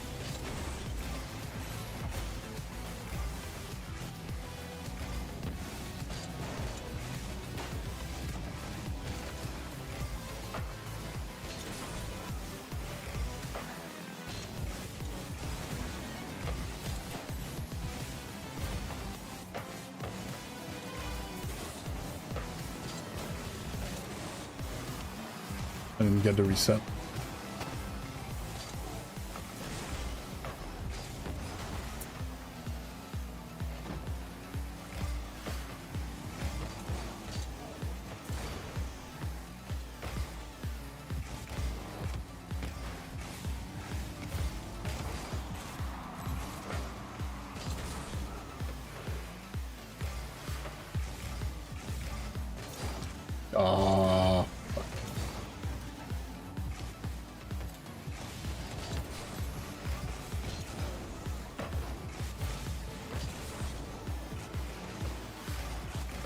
Would have been my fault.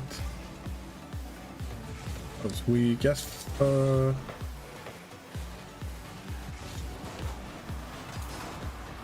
Big challenge there.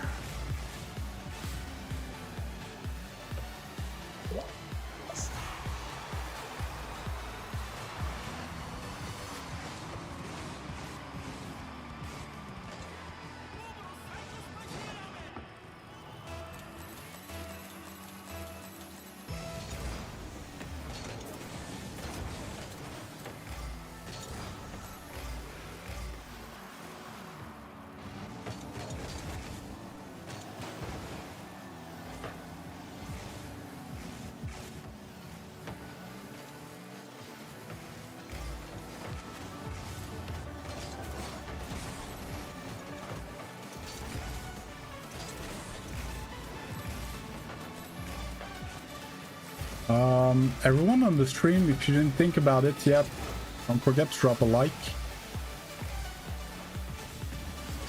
I'm late. And if you're not subscribed, please consider subscribing. I noticed that half my viewership on my streams are not subscribed, which I found weird.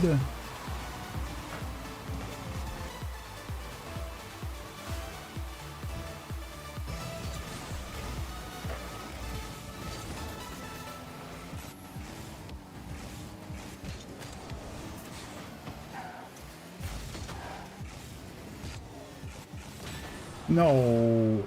See, that's the shit I can't miss. It was so free.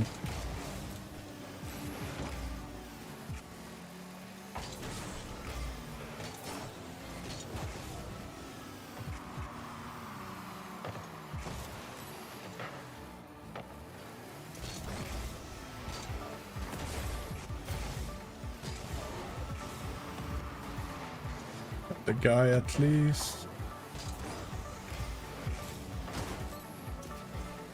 Take out the second one. Oh, I still got it. Yeah, I forgot to say it the whole stream. I need to ask you guys to like the stream more often. Can someone give me the count on the likes on stream? I think you need to refresh the page to see actual count up to date.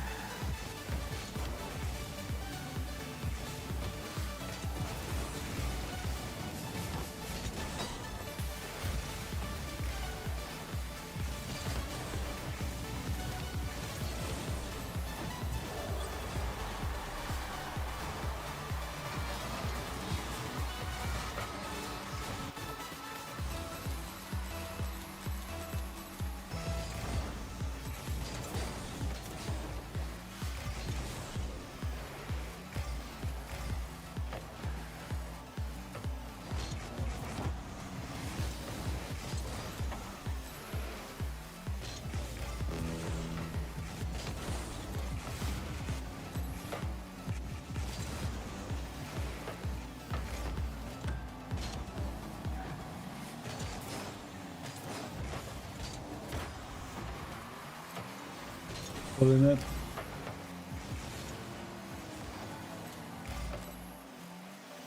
Pads.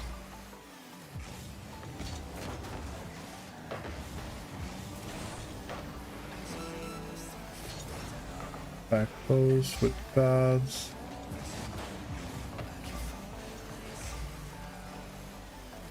Go again.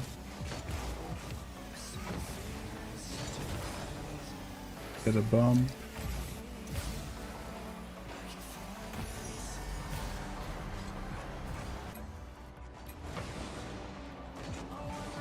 Oh, I had to score that aerial play. I whiffed by not much.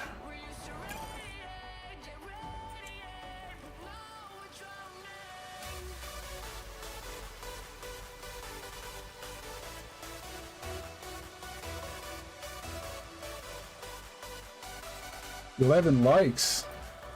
Can't we do better than that? We have 15 viewers, 11 likes. What the hell?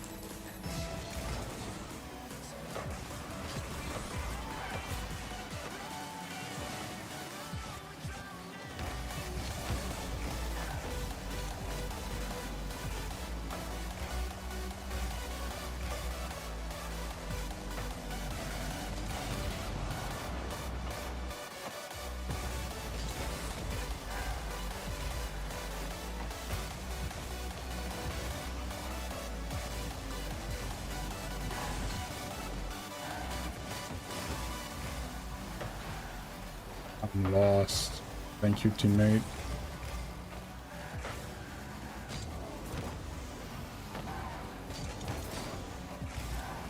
Little pass to myself.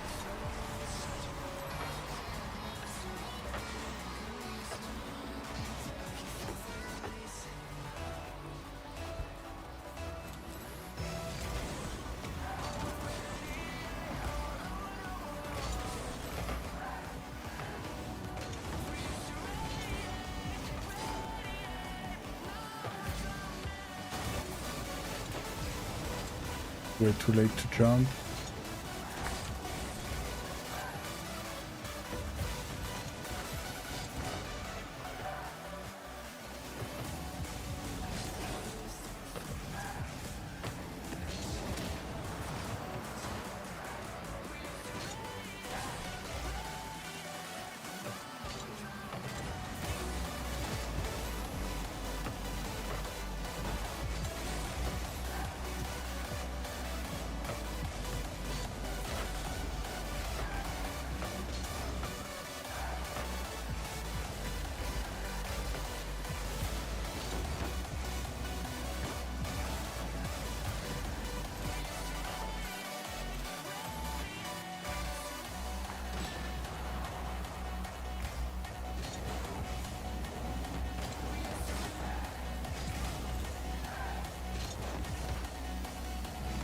I got to it. Thought I had put it enough behind him.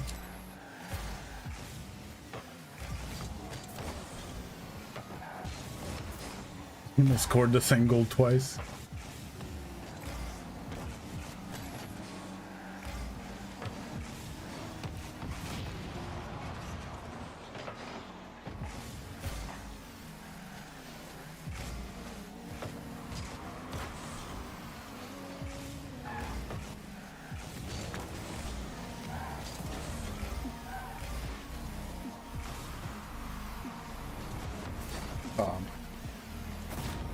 I was already there to challenge when it goes down.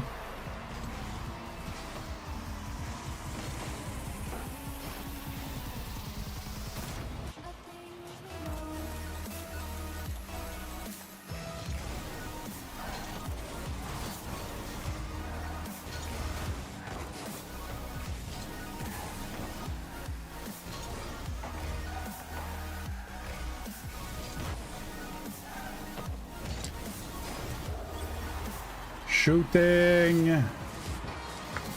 Even works in Grand Champion 2.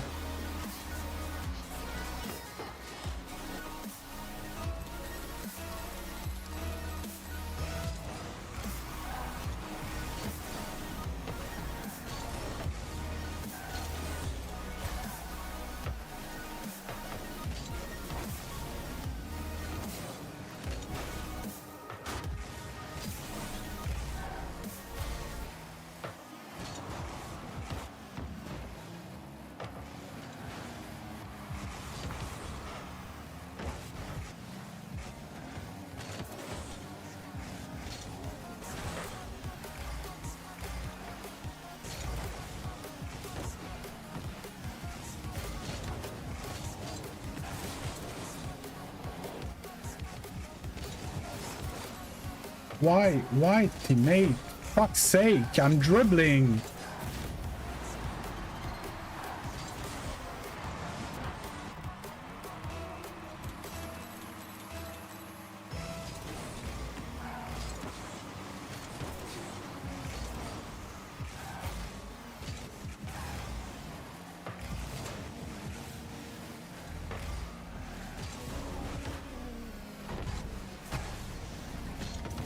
Oh, fuck me.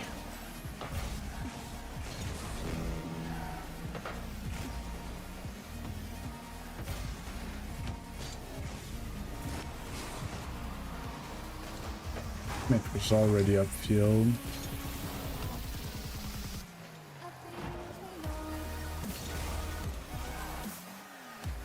Don't have boost.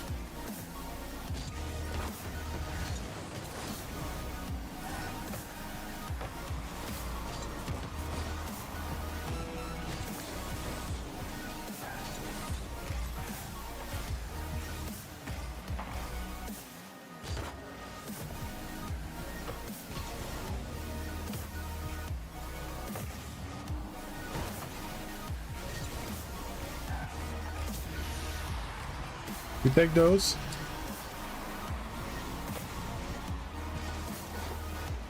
Do we have more likes on the stream now?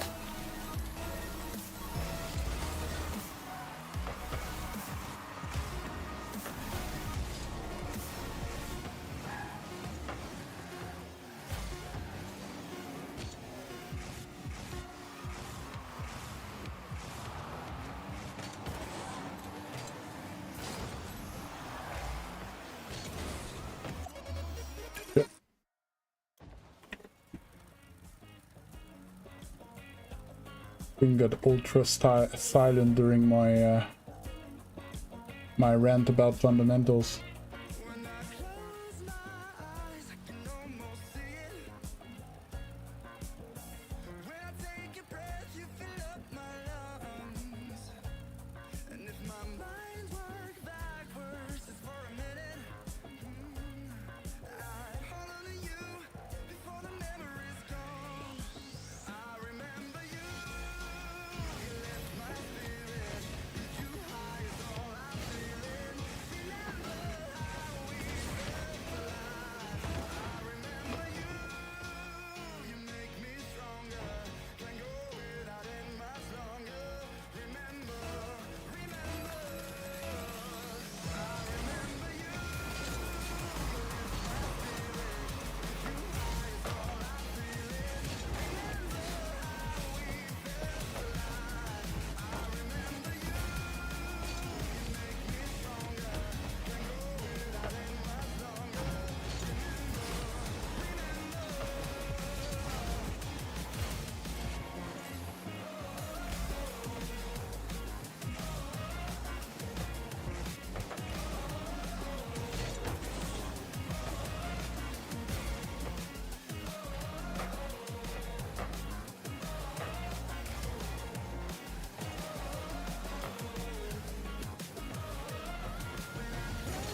The stream dead?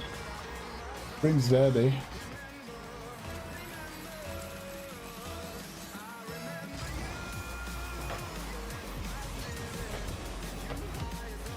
Mr. Boost.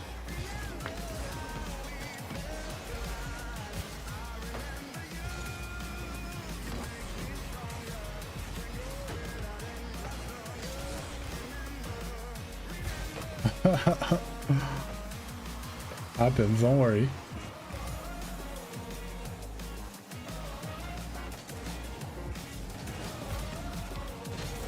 I was wondering,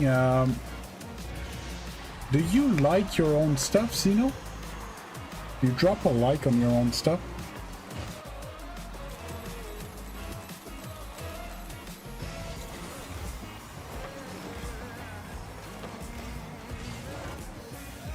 Yeah, that's something I never do.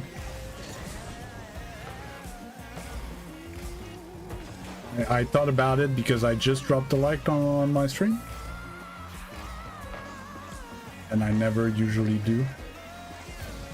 Oh, he has another one.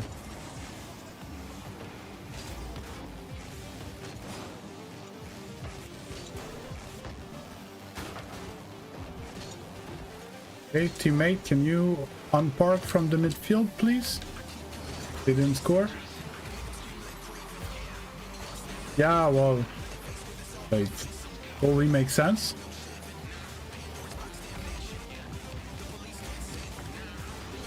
I think that free flip.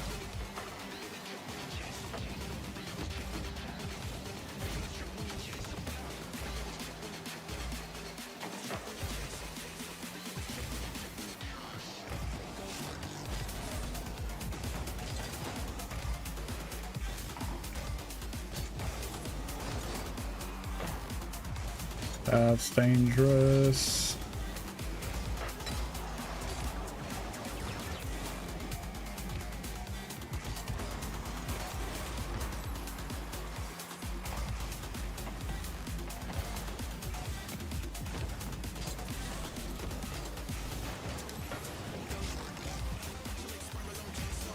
Yeah, and especially in our numbers type thing. +1 at 10 is 10%. +1 at 5,000 doesn't change much, but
bang!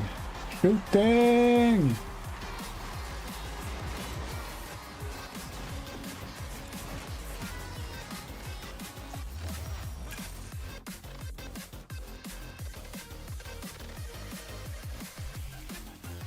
So I'm gonna restart getting annoying with it because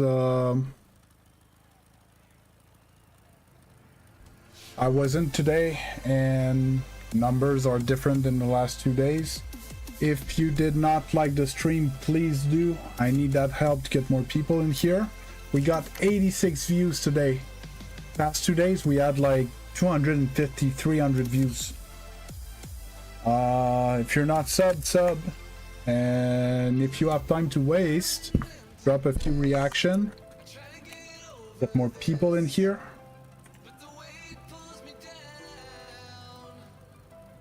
It's crazy. Can't take a day off, eh?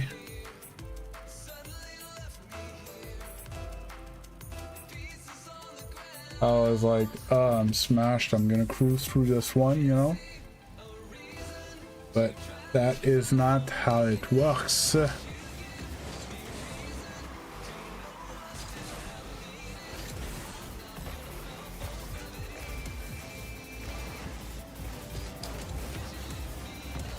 I was missing a touch. Okay, got it for me.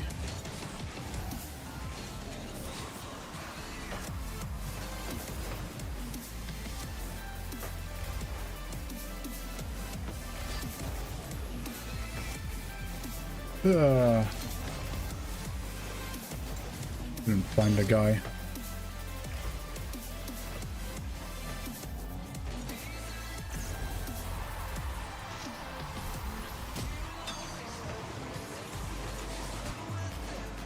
There's another thing I need to check as well. I think I saw that you can put your scenes on timers.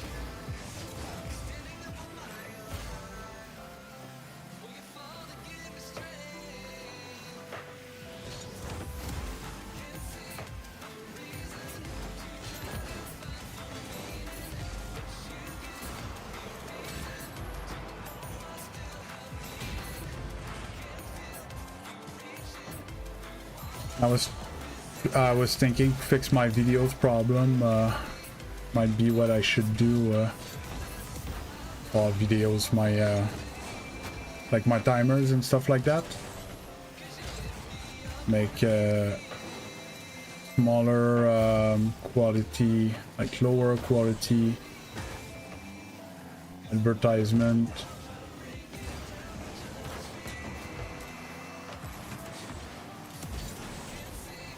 I don't see. I get scored. Hey, TikToker! Thanks a lot for the sub, appreciated. Sipping up 5 for the day? Oh, that's bullshit. 4 or 5 for the day. Make sure you drop the like on the stream. It's gonna bring more people in here. Is it 11:40?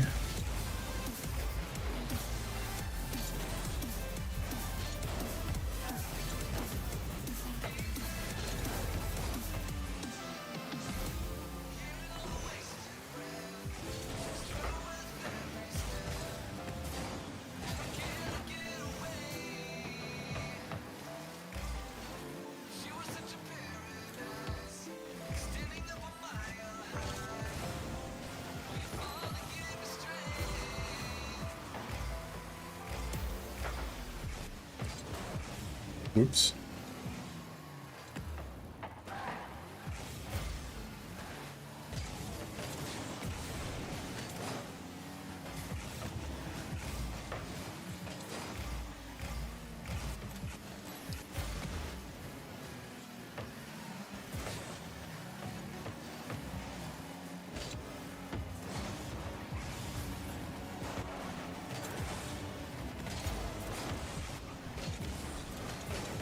To a challenge.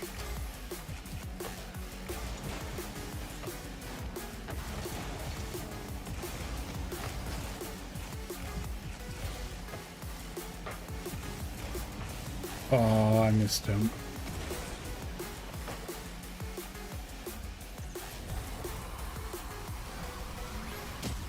Yeah, we need them likes on the stream, guys. and or something to talk about.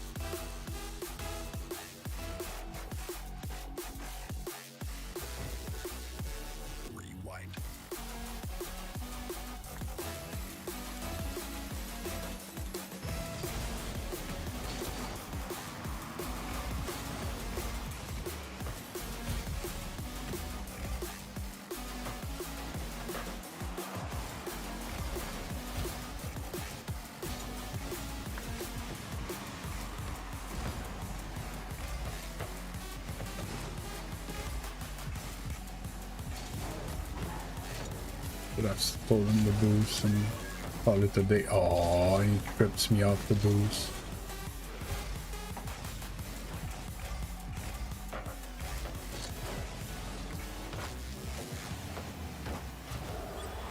Oh, it's clean.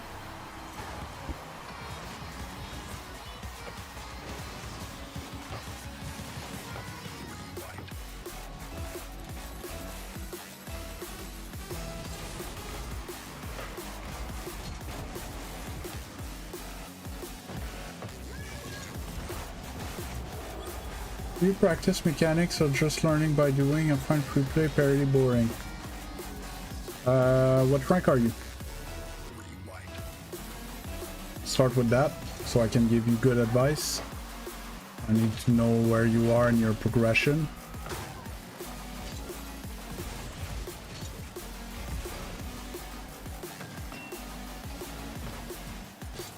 Diamond 2. Yeah, so Diamond 2, I would tend to say that free play might not be the most useful tool for you.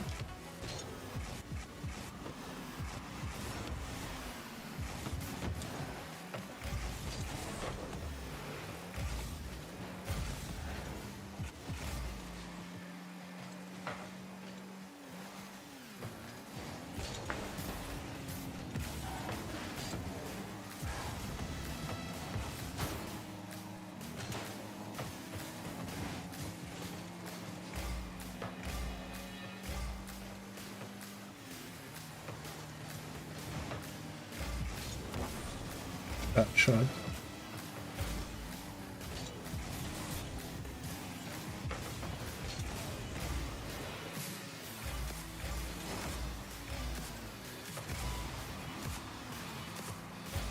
So basically you're still at the point that you need to practice stuff that's pretty specific, that are not like you need to learn to control the ball, but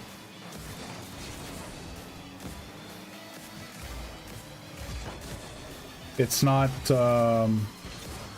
like you most likely still have to work on your shooting and just your, I'm gonna say, basic air dribbles and stuff like that. So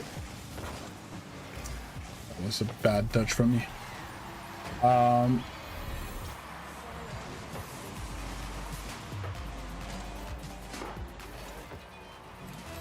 Is the stream working?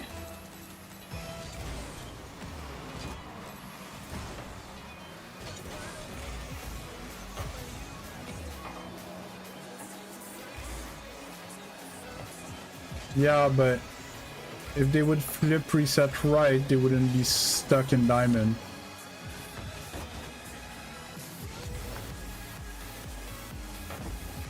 So I was explaining, I have a video on my channel, a series of video on my channel where I play keyboard and mouse. And on keyboard and mouse, I can't even air dribble. I can't speed flip. I can't do anything fancy. Not that speed flip are fancy. But and I played 20 games of rank, my 10 placements plus 10 games. I lost 1 and I'm champion 2 on keyboard and mouse. I cannot do any of what I considered advanced mechanics.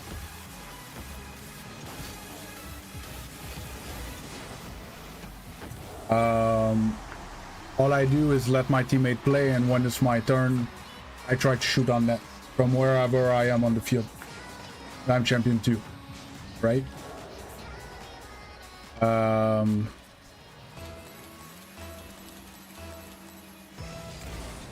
where I'm going with that is that most likely you need to work on your game sense and your fundamentals, which would be better practice either in workshop maps or in training packs. Because taking shots in pre-play, it's kind of hard to get the setups to like take shots that are actually happening in games. Okay, because I have an alert over here that YouTube is not receiving enough video to maintain whatever. I don't know what it is. Oh.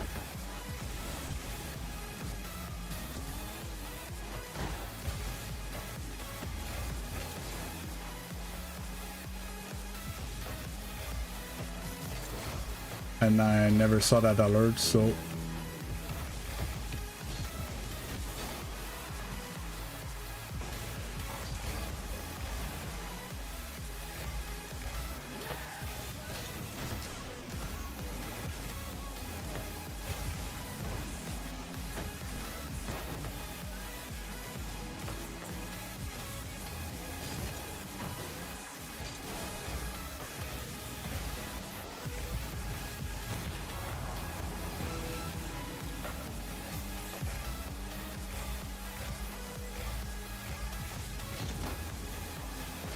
not exactly where I wanted to put it.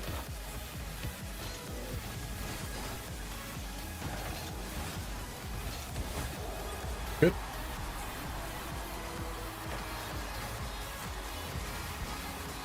Is it because I'm on my theme page? What if I turn this off?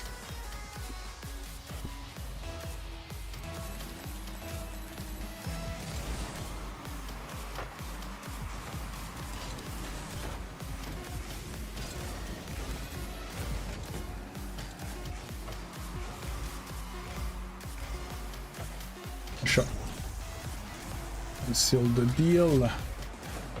Yeah, so I would suggest free play a bit more towards like grand champion players, maybe high champion. It's good to actually like set up yourself to get it more consistent in game, you know, to get a ball like this and be able to catch it and go with that awkward setup in the air and stuff, but you don't need that in Diamond. So if you want to practice, go with training packs and workshop map and stuff like that. It's gonna be much better, much more time efficient for you. Just I'm getting personally at the rank that I cannot deal with the ball that I have. I need to make the ball do what I need it to be able to beat the other team. You see what I mean? Therefore, I cannot take pre-made setups. I need to make the setups myself so that, let's say I have an awkward ball, I'm still able to control it and generate something positive out of it. So it's a different training. You're not training the same thing. Like I can air dribble. It's not an issue. But can I air dribble off of a very awkward setup because the ball bounced somewhere weird, right?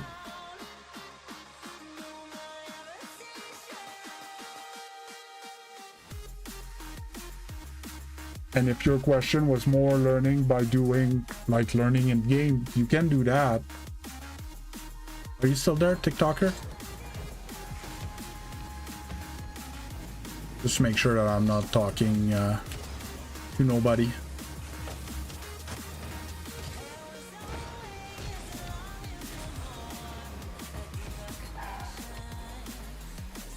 TikToker going once, going twice. Oh, okay. If your question was more, can I just play games and get better that way? You can, but let's say you use a training pack and you practice your shooting, okay? And you take one shot on net every, what, 5 seconds? Like you go, you shoot, and then you reset, and you go and you shoot, and you reset, and so on and so forth. In 5 minutes of training, you will have practiced 60 shots. 12 minutes times 5. Yeah, 60 shots. In a game of 5 minutes, that takes a bit more, like 8 minutes to play. Let's say you had a lot of shots in the same game, you would have 5 shots. Do you see what I mean?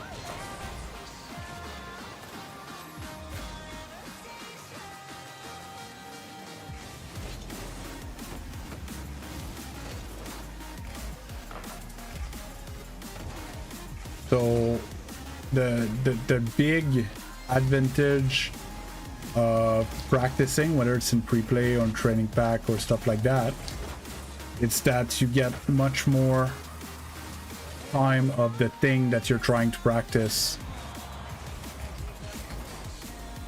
Up there.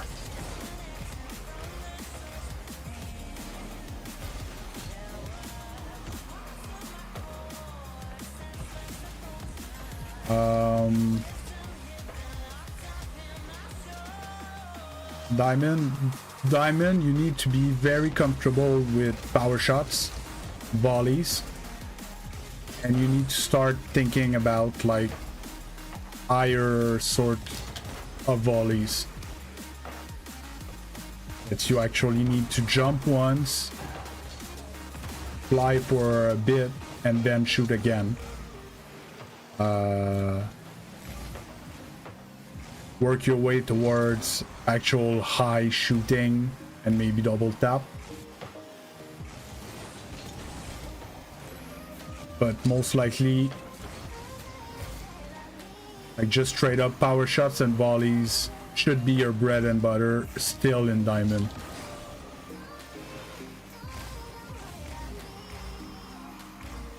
Just be able to hit the ball consistently with power where you want it.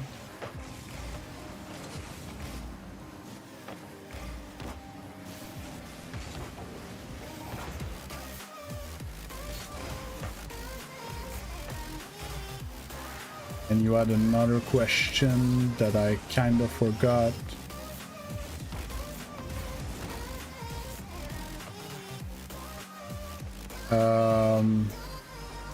I'm training by Coco. The only problem with that one is there's only power shots, you know. And I think it's good, but eventually it gets a bit stale because you cannot always wait for the bounce.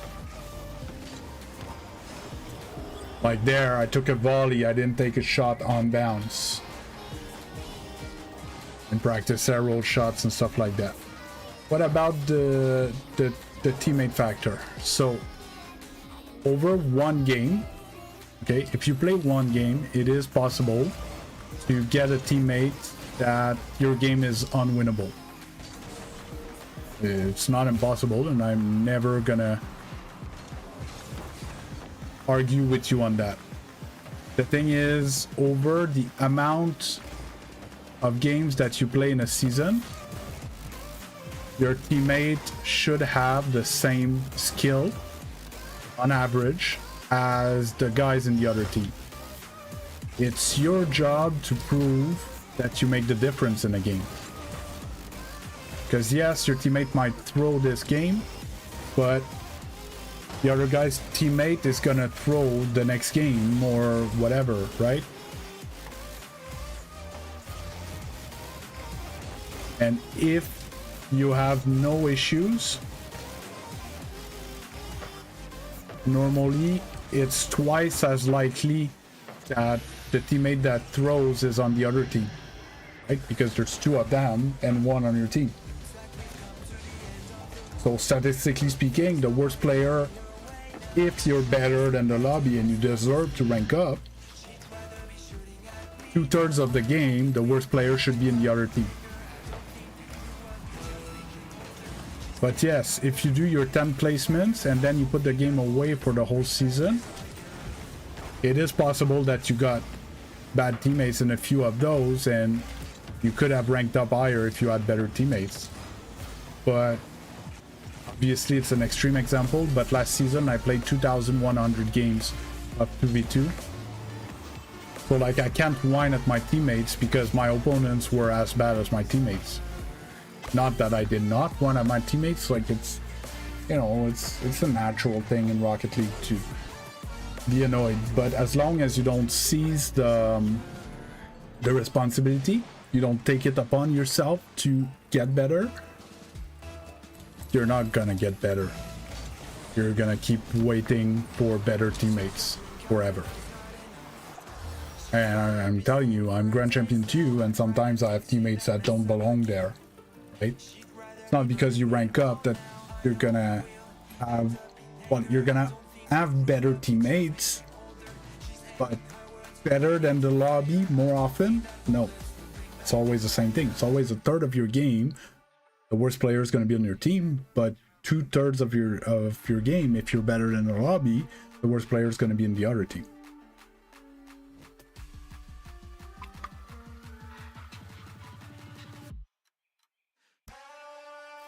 And there's an SSL player that was watching me play, and I was whining at my teammate, and he's like, if your teammate is bad, why are you leaving him alone all the time?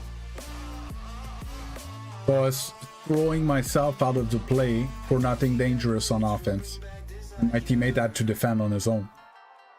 Like, if he's that bad to defend, don't leave him alone, help him defend, right? Get more pads instead of taking big boosts to make sure that you're not as much outside of the play. Go for stuff that's efficient, that doesn't take you out of the play for too long, you know.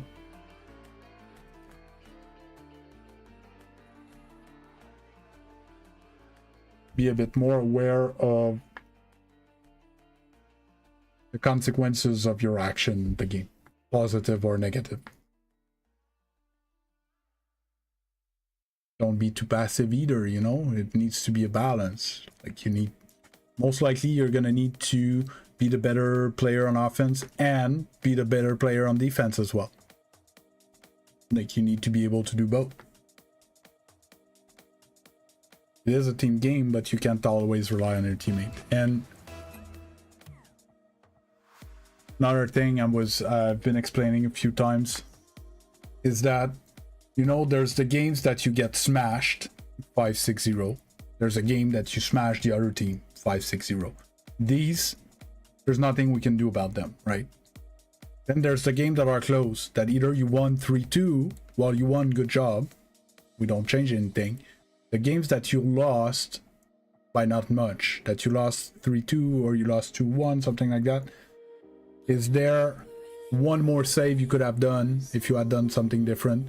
Is there one more shot on net that could have been more precise, either beat the defender or not, like actually be on net, don't miss your shot type thing, that would have given you an extra goal and prevented them a goal? And if you win those games that you lose by not much, you're gonna climb, right? If you're stuck, it's because you win and you lose out the same amount. So one good place to look are those games that you lose by not much. I'm gonna repeat it again. Drop a like on the stream, please. Really helps bring more people in here. We have about half the views that we usually get on the stream, and we're 2/3 in at least, so we're behind. If you're watching and you're not subscribed, like about half of my watch time, please consider subscribing. It helps because I need to get to 1,000 subs in the next month to start making money off the YouTube ads and stuff like that.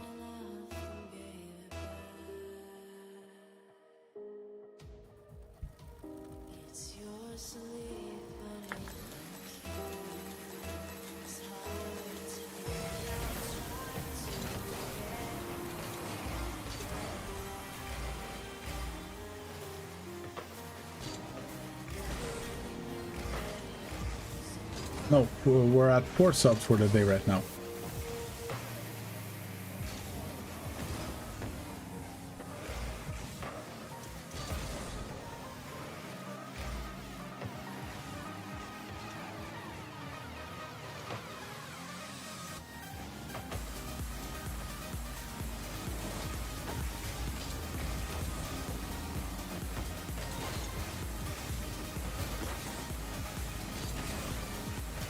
Uh, 6 to 8 hours in my morning session, and sometimes I stream at night as well.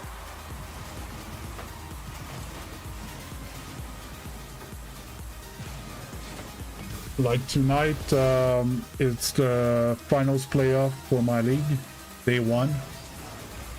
If we make it far enough, there's going to be another day of finals playoff.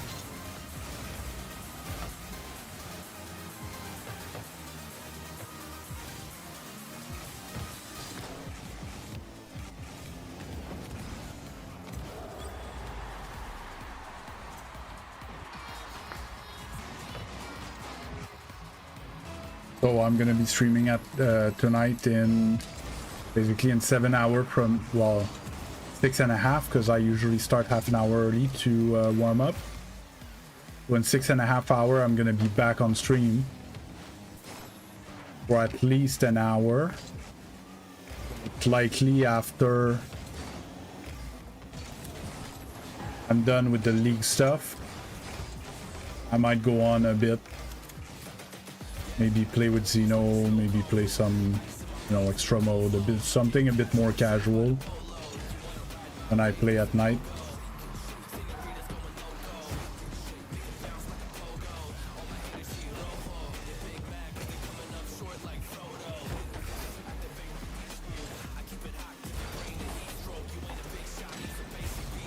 And that is on top of editing video in the morning and sometimes in the afternoon and stuff.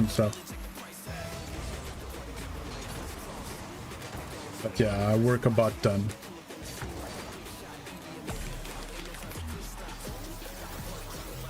But it is the life that I chose, or the life that chose me.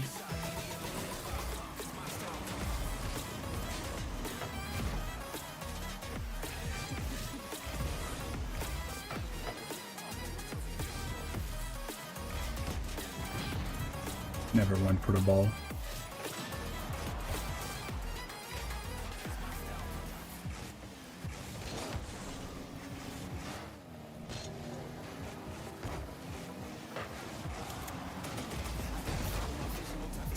Yes, my pinch on the wall.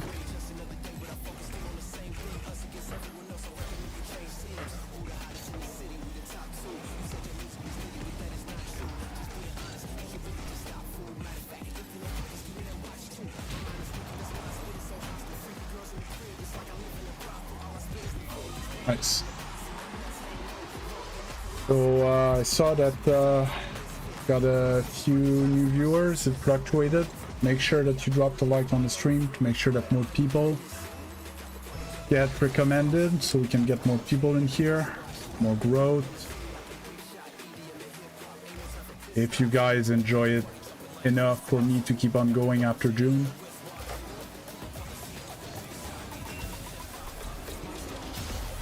Screwed up. Because basically it's you guys that decide, eh? Whether I can do that as a job or not.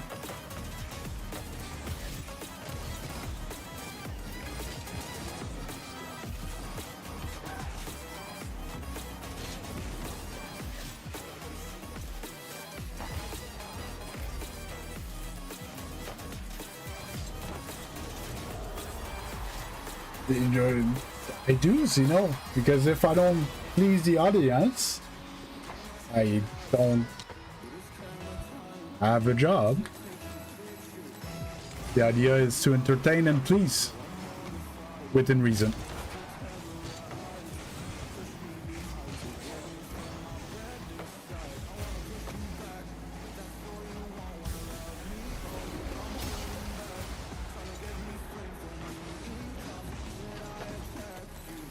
Yep. And towing the line between what I think they need and what they want is often very difficult. Surprisingly.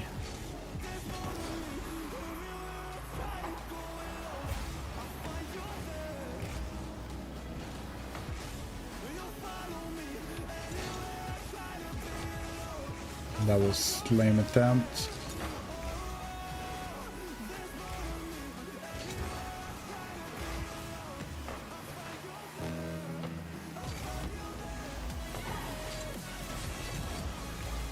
A bit like my rant that I went about, you know, training and stuff like that, working on your fundamentals and stuff, versus the guy that told me that there's a guy that said if you want to climb you need to wall dash.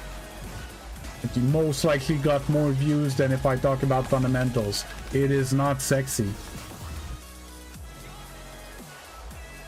It's not. But when people watch my tutorials and my coaching, they message me a week or two after and they climb like crazy. Because that's what they need, but it's not what they want to hear. Here.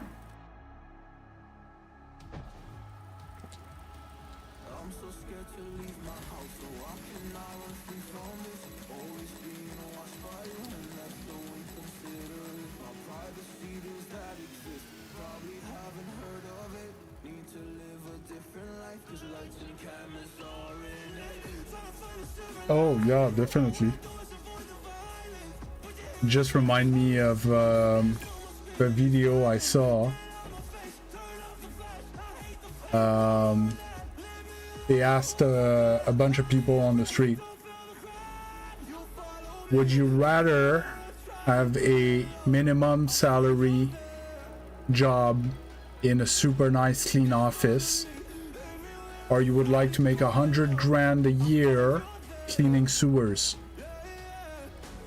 Okay, it's very clear. It's like grossly exaggerated. Okay, but you know, it's a valid question. I don't know if they screened the answers, but what they showed in the video is that all the women were saying that they would take the office job, minimum salary, and the guy said they would take the 100 grand job cleaning sewers.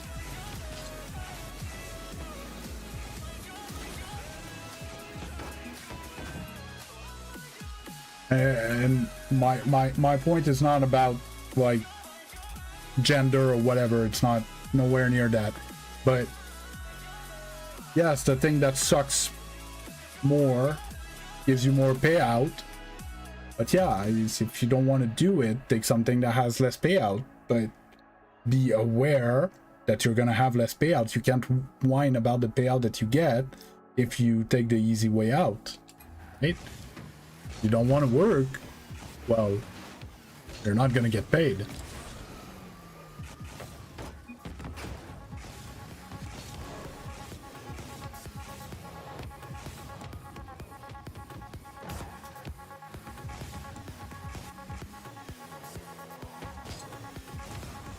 The only thing with that,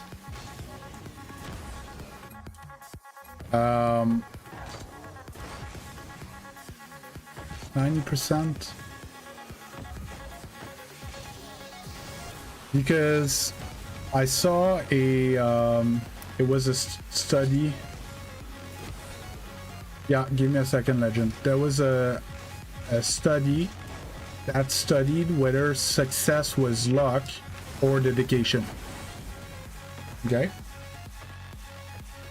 and they started by interviewing successful people and not successful people, and the successful people were saying that, like, no dude, it's not luck. I worked like 80, 90 hours a week to make it to where I am. It's not luck, it's hard work, right? So if anybody would put the hard work, they would make it. It's just hard work. You just gotta work and you're gonna get it. And there is this, they call it survivor bias. So, of course, if you only ask the people that made it, they're gonna base it on their experience and they know they worked hard for it. Therefore, it wasn't luck, it was hard work. But in the grand scheme of things, we forget about all the people that actually worked hard and did not make it. Either because they didn't have the skills, which is a possibility, but also because they didn't get lucky. They didn't get their lucky break. Even though they worked hard, maybe their partner got sick and they got buried in medical debts, or, you know, anything can happen. And these people didn't make it in their project, even though they did work hard, but something happened and they didn't make it. Oh, yeah, well, on the other side of things, Wayne Gretzky, famous hockey players, for people that don't know, has a famous quote, and he said that you miss 100% of the shots that you don't take. Yeah, exactly, Log. Look, you need both, basically. But if you don't put the hard work, you're not gonna get the lucky break. But, or you might get the lucky break, but it's not gonna give you anything because you don't have the work ethic to follow it up and stuff like that. You know? So yes, of course, if you don't try, you won't succeed. But if you succeed, it's not just because you tried.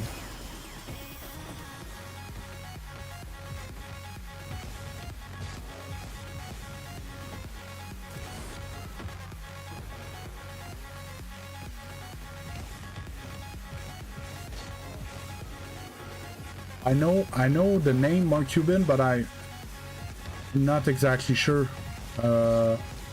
He's not Amazon. He's not what's his thing? Mark Cuban. He's the guy of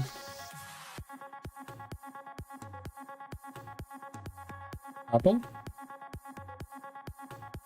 Question mark? I actually don't know. Shark Tank. Okay, yeah, but before Shark Tank, he was doing something else. Again, that was not his first investment.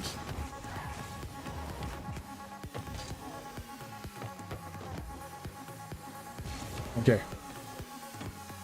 Okay, so, yeah, website, yeah, well, someone that's super into web dev today cannot get the same luck that he got when it just boomed and he was already just fascinated by it when nobody cared about it. So yes, it's totally true.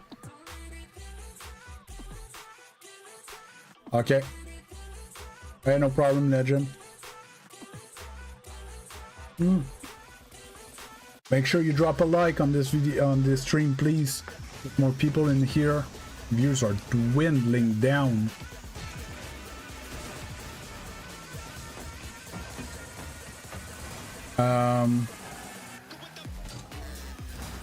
Yeah, so it's a bit of both. And I said, wait a minute, someone.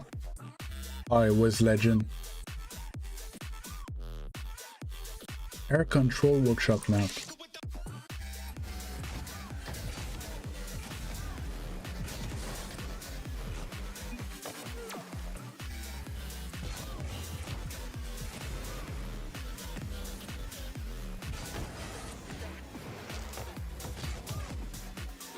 But yeah, this conversation started when I said that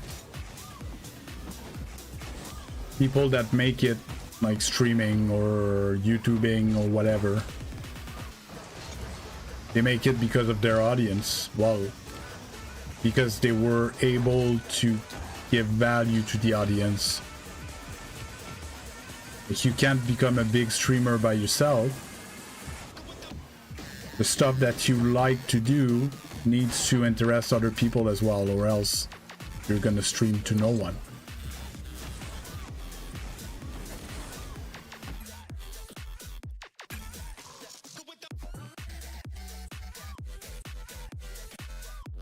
And you can make the best content in your niche ever, but if nobody's interested by it, you know.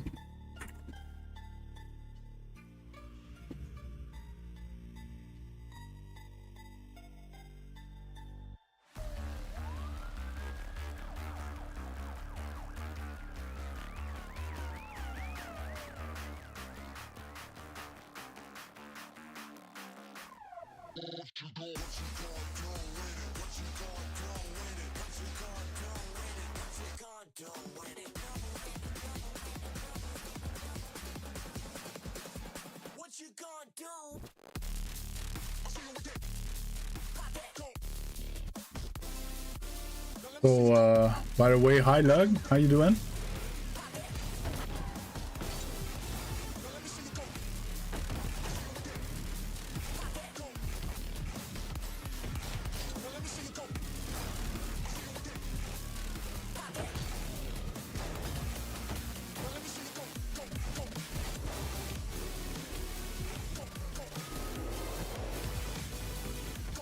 Good, good.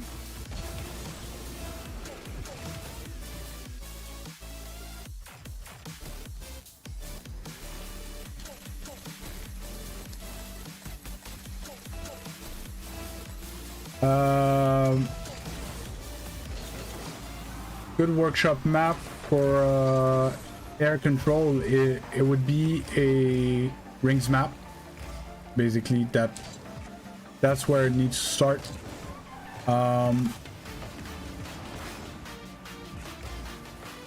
Well,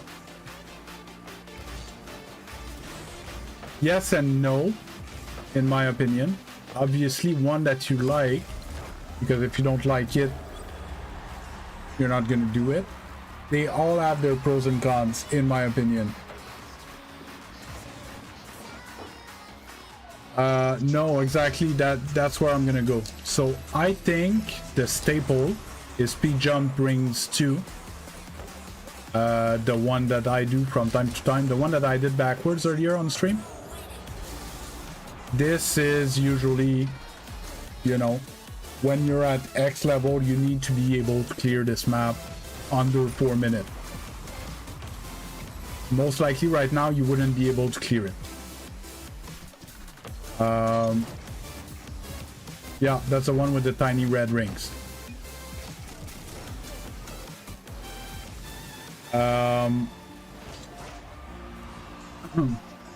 There's the Letamir's Giant Rings map. Personally, I was never a fan because the beginning it's a bit easy. It takes too long to get hard, so when I was warming up, I was like too good for it to become challenging in my warm-up time that I was scheduling for myself. Okay, but this one gets hard, really hard. So if you want to spend half an hour to an hour into a hard rings map, it's called Letamir's Giant Rings. My game finished, I'm gonna show you. So Speed Jump Rings, this is a staple, but that's a bit advanced for you maybe. Speed Jump Rings 3. Make sure that you get the one with, it says timer update. This one. The second one, which is easier in the beginning, but it's more of a long grind session type map, Letamir's Giant Rings map, this one.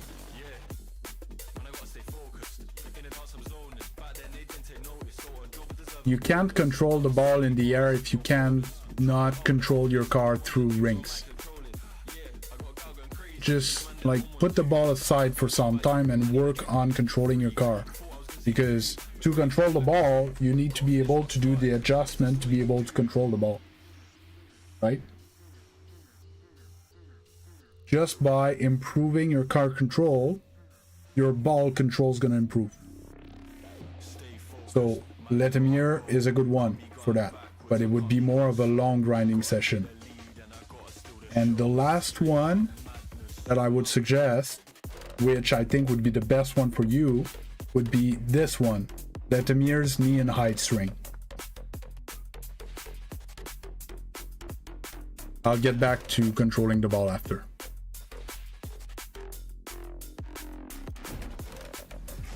So this map is much easier than Giant Rings, and it's not particularly long.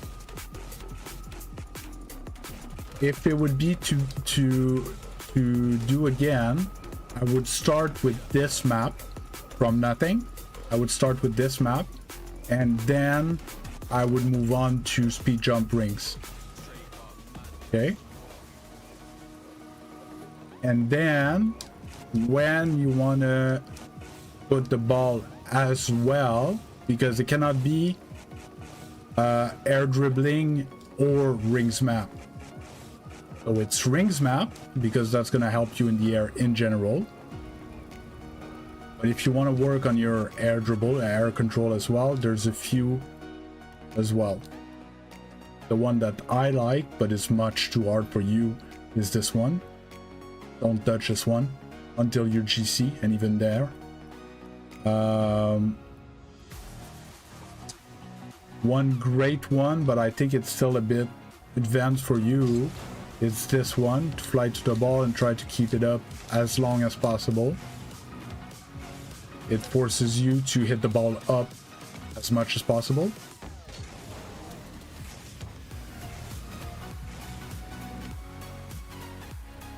Of course, and the game crashed? No.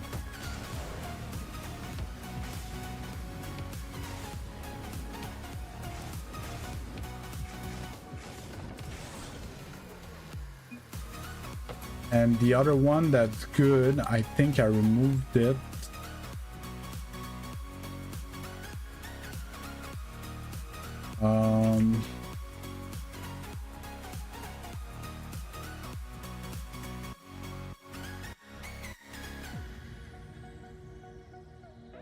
Ish. Nothing that's gonna help you. Other than maybe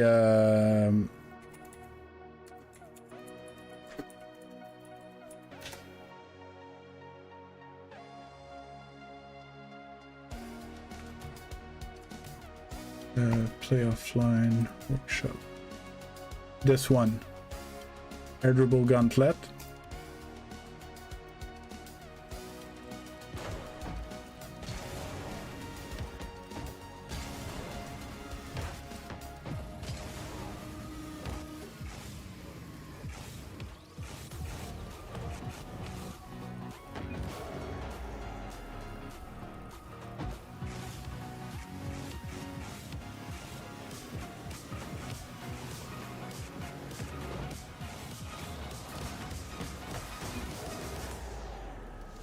Air dribble gauntlet.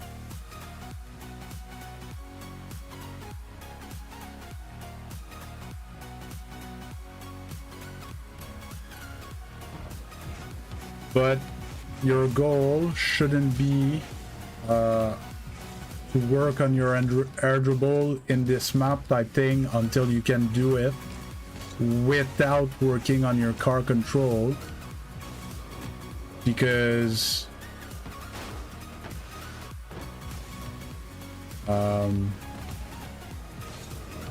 how can I say?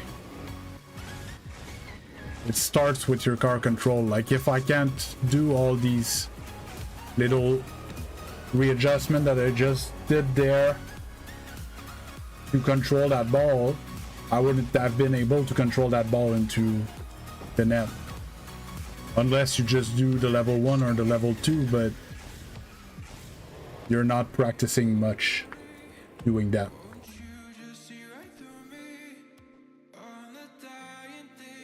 And you'll see, just as you get, because I'll start again. Rewind. Like, if you think about it, you know how to air dribble. You need to be under the ball and boost. Right? That's it. That's what an air dribble is. There's nothing much more to explain.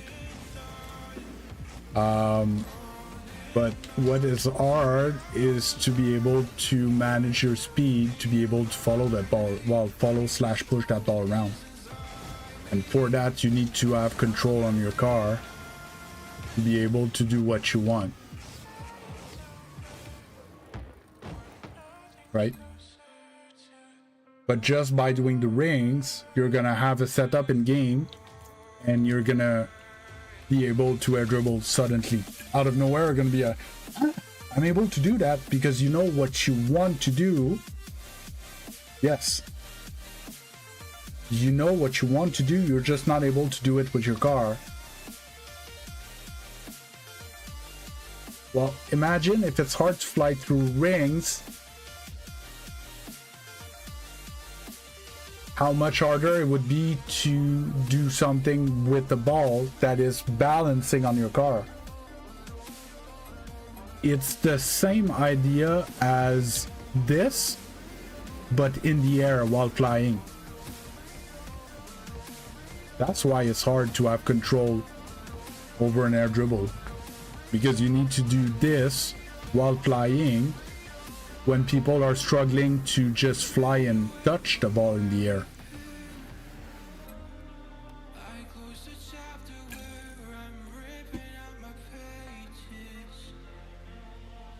So it all stems from your car control, whether it's on the ground or in the air, or it's always like that.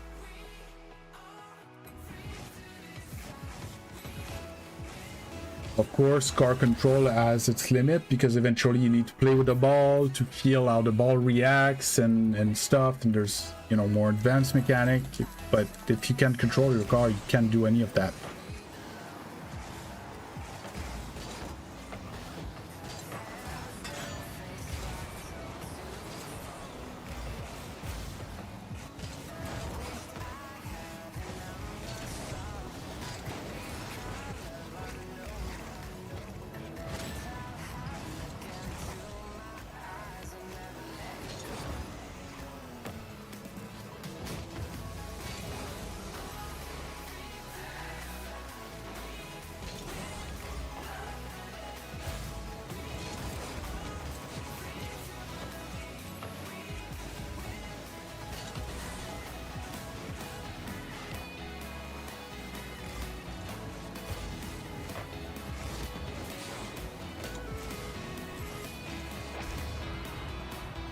Was that sarcastic, or?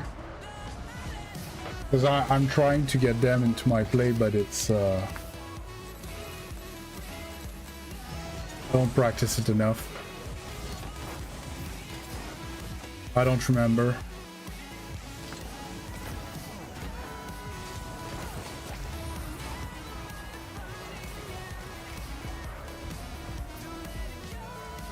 See, I didn't notice, which is a good sign. You're saying it was at a good time and it was decently executed.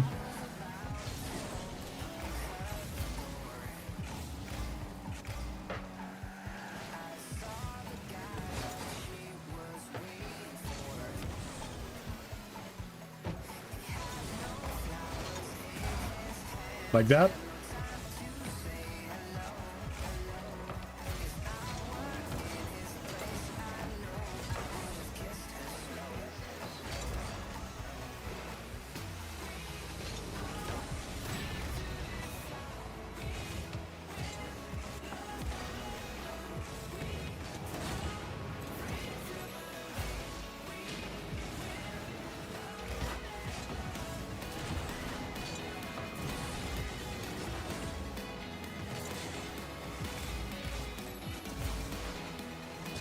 Oof. Thought that ball was on the wall. Such a weird lobby. The dude that's chasing demo. My teammate's totally oblivious to it. Want to know when to use that dash is very efficient with it. Hey creator, how you doing? Thank to Meg. Hello, hello.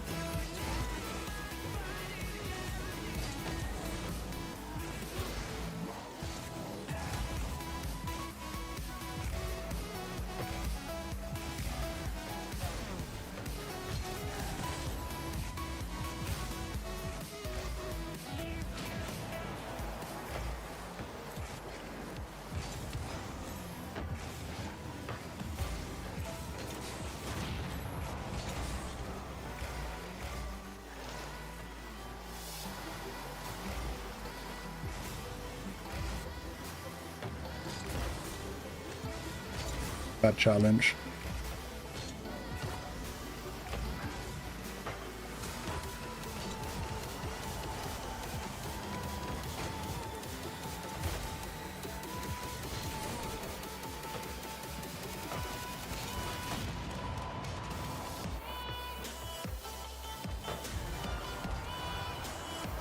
I'm good, I'm good.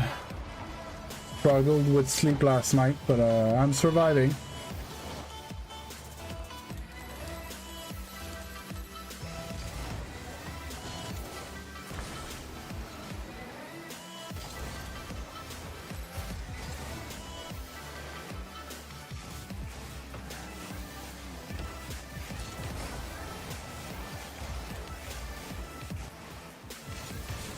Oh, what a bad flick.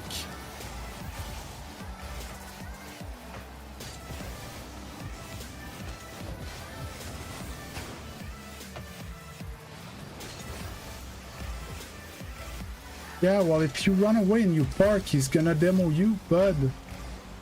That's what he's been doing all game, and he seems like surprised. Ah, bad turn.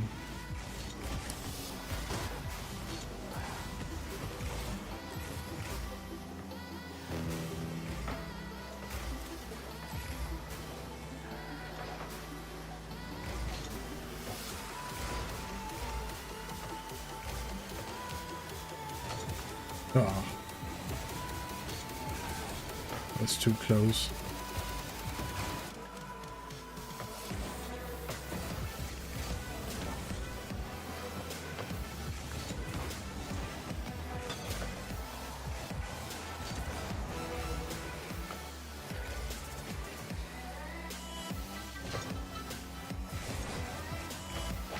Shot.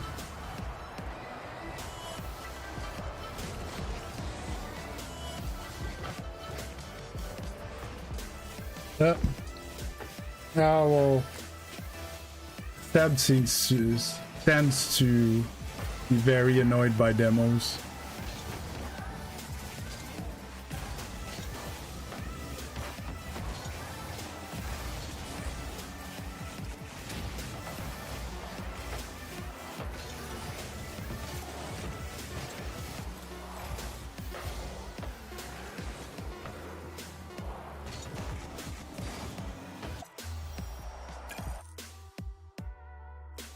Everyone in the stream, don't forget to drop a like, please. Try to get more people in here.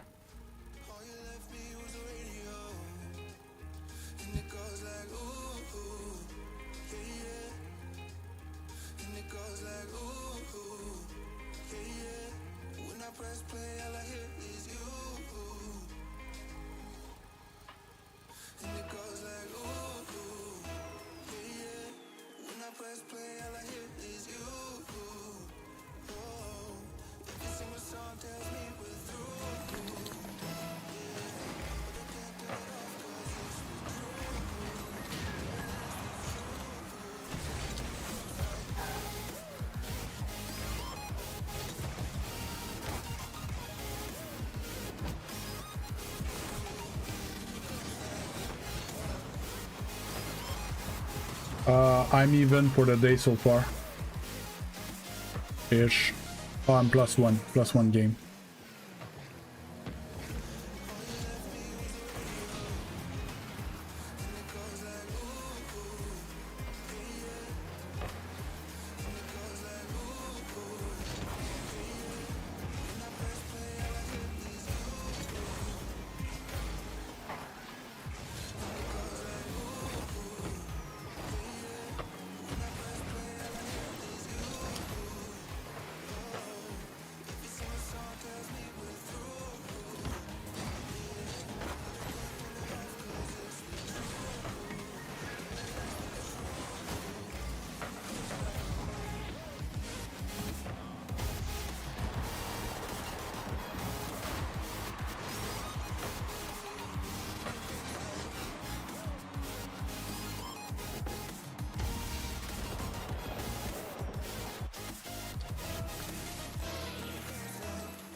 But yeah, no, I've been playing, I threw a few games at the beginning, but I've been playing decent all day.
Too fast.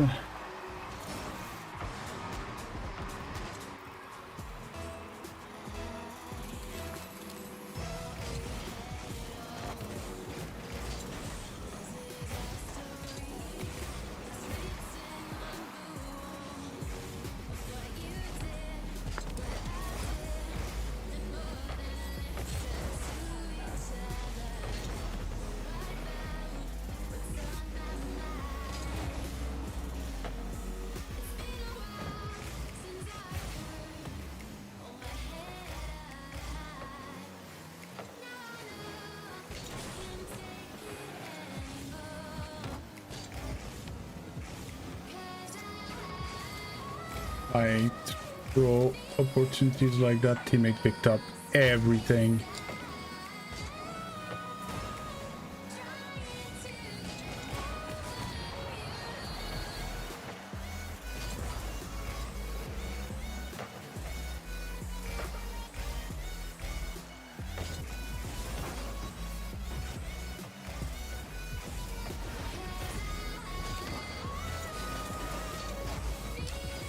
Nope.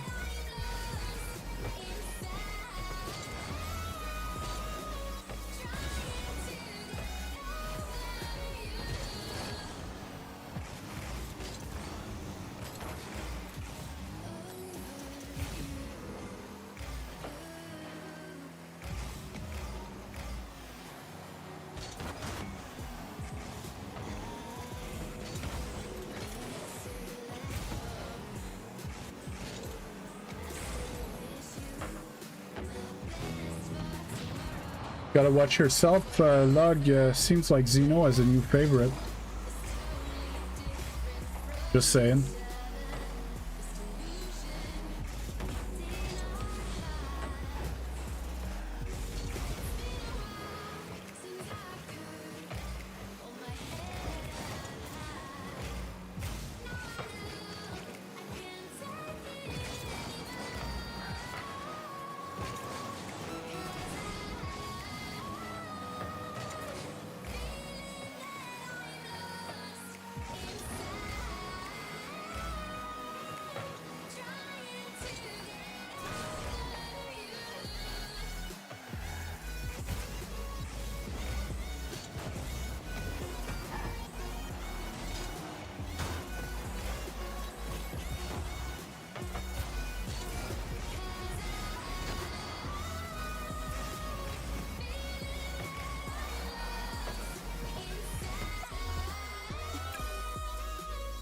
Lug doesn't talk to me.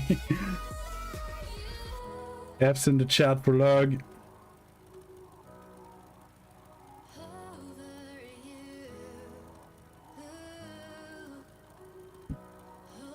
Yep.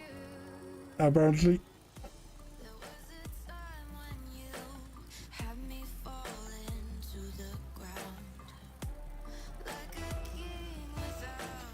Mig is not a threat to me.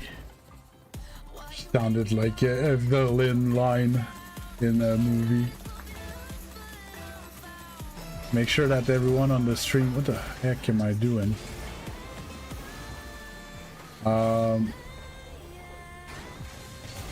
Make sure everyone on the stream that you like the stream to get more people in here.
Well, I'll throw those.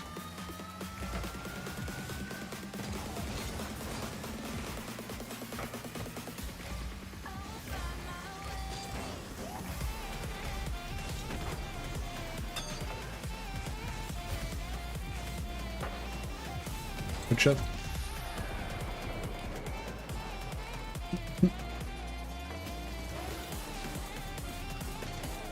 Nick got gold, I think.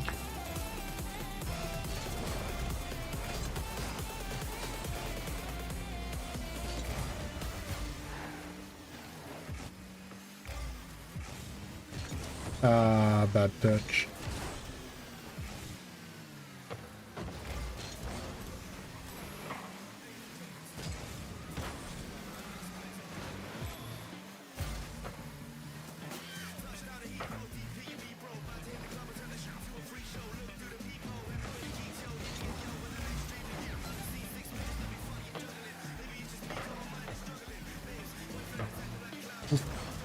Banger. Not on that.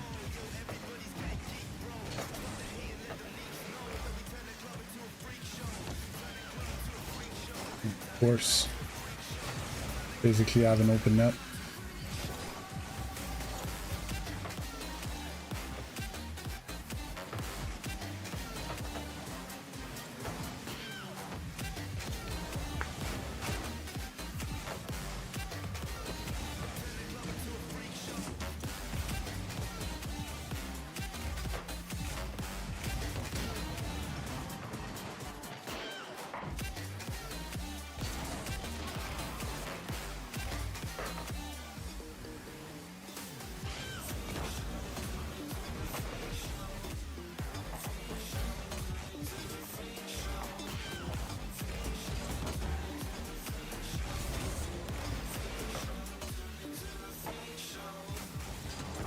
I'm not allowed to get beat by that.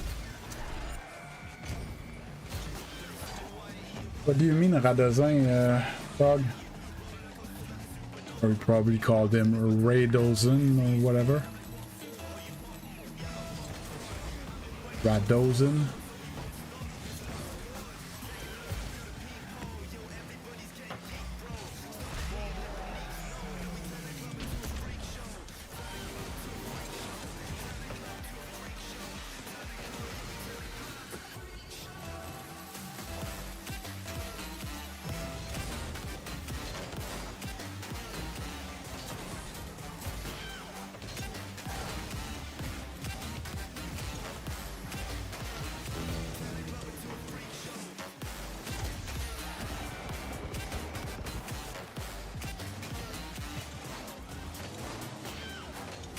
Get dunked.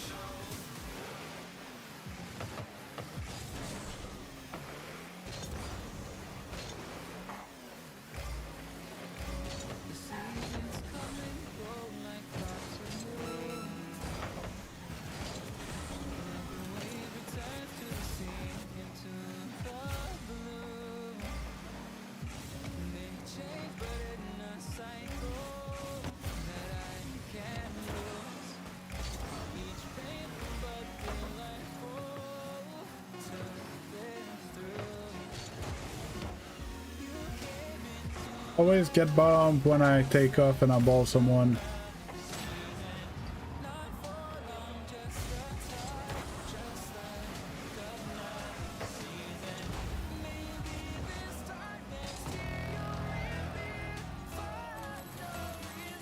Make sure everyone on the stream dropped a like so we can get more people in here.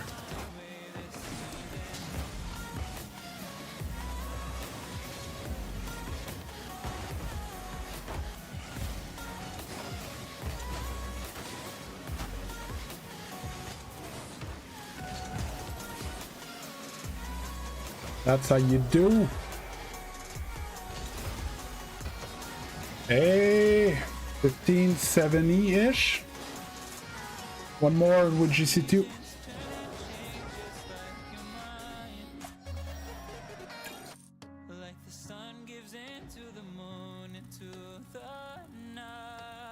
You know what? I'm gonna till I lose twos, and then I'm not turning off stream, but I'll change game mode.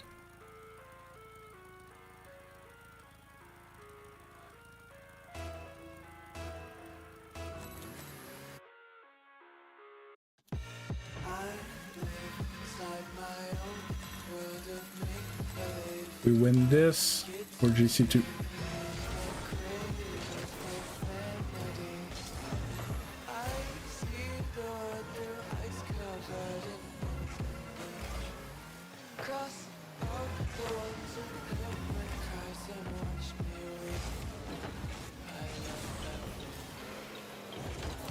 Oh, almost balled in with that.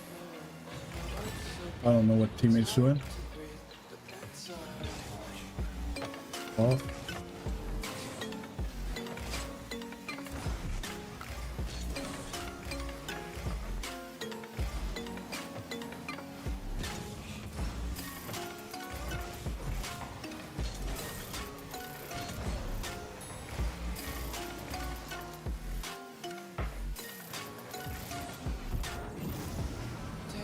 I didn't play that well.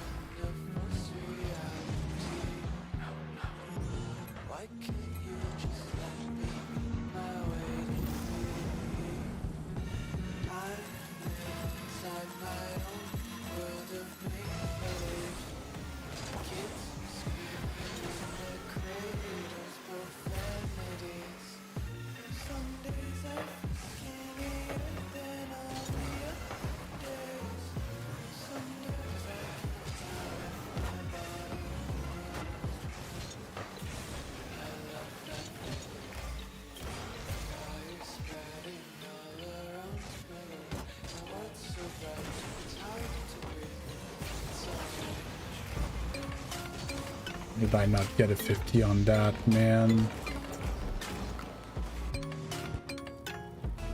Ball didn't chip up, it just chipped forward. And then I wasn't high enough for the 50.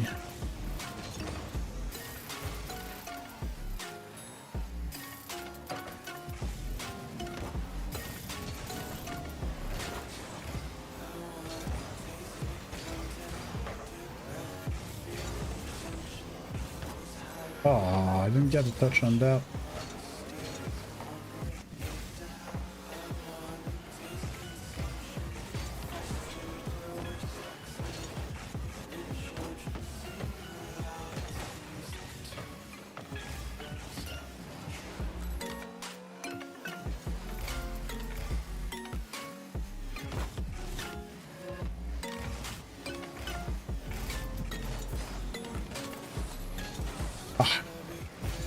I beat both, leave the ball in the box, and teammate was too close and off center and stuff.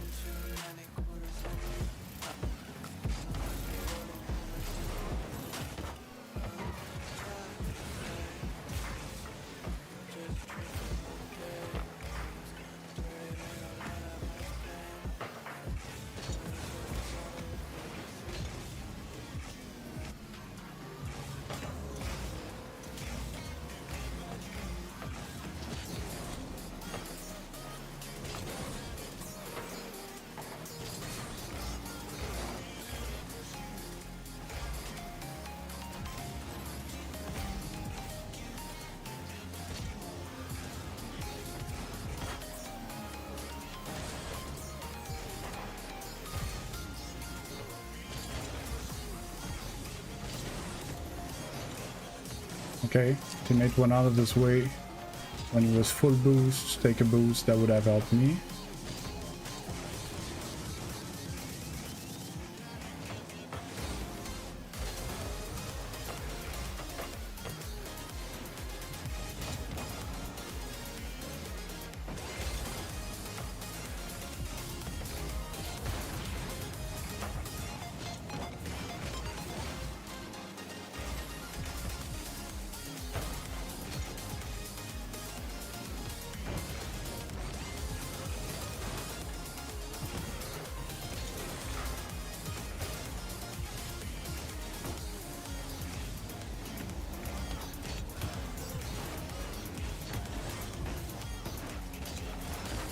Or that, for fuck's sake.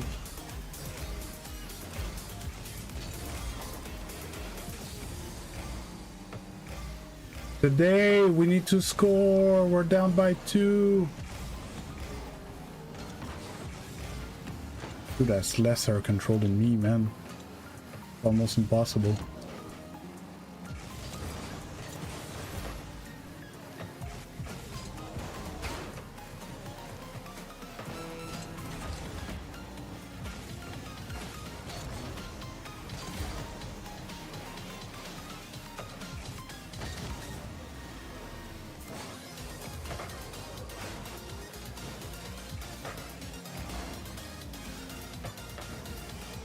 Too close.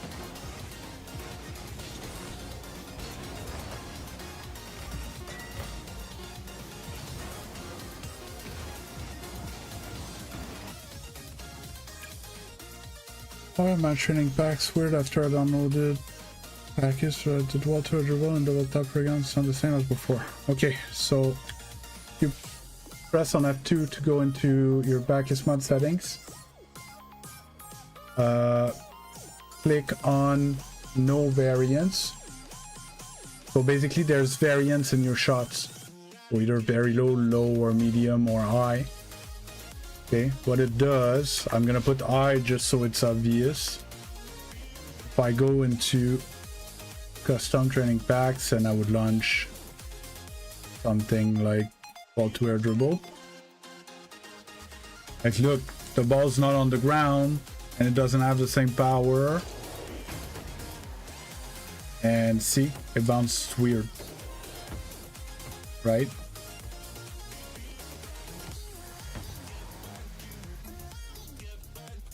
And depending on the training pack, you can use variance or not. So I think low variance for double tap playground is great. Because the shot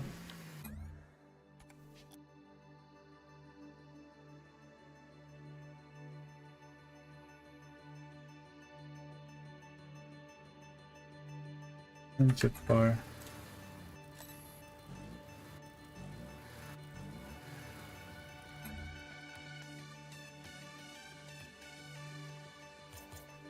I'm just gonna check something before saying something stupid.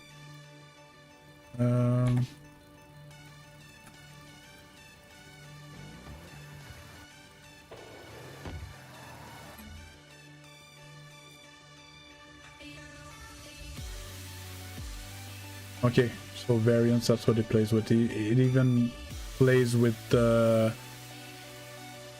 don't think he used to do that. Custom training favorite.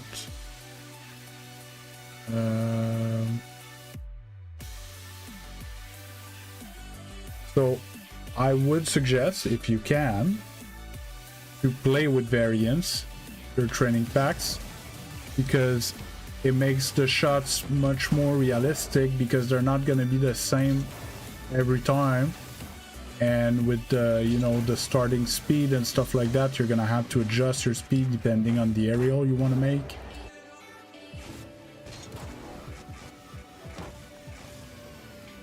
There are some that you can do with variants, and there's some training pack that won't work with variants, but it's a very nice tool, because what happens with training pack is you end up learning them by heart, and that's not what we're trying to do. We're just trying to get a setup of something that we want to practice.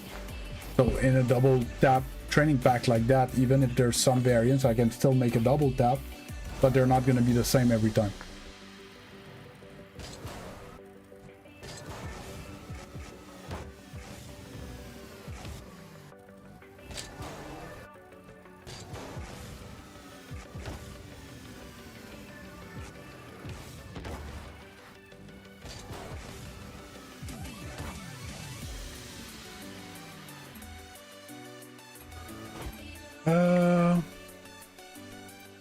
Okay. And bolt. New bolt. So I'm starting a new poll. What do you guys want me to play? What do I play now? 1v1, 3v3, oops, or drop shot. And I'm gonna go to the bathroom real quick, and then I'm gonna get back to it. All right, make sure you drop the like on the stream and that you answer the poll so I know what you guys want me to do next.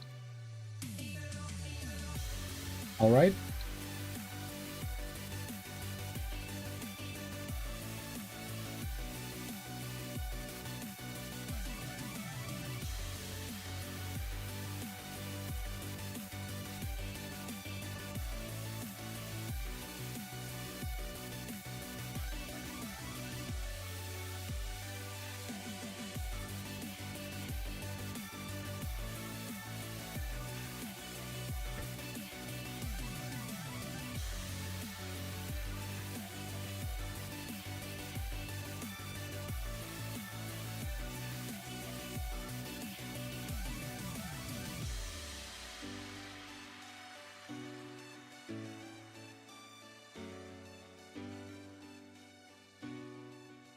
So far it's half and half, 1v1 drop shot. I suppose Zeno voted for drop shot.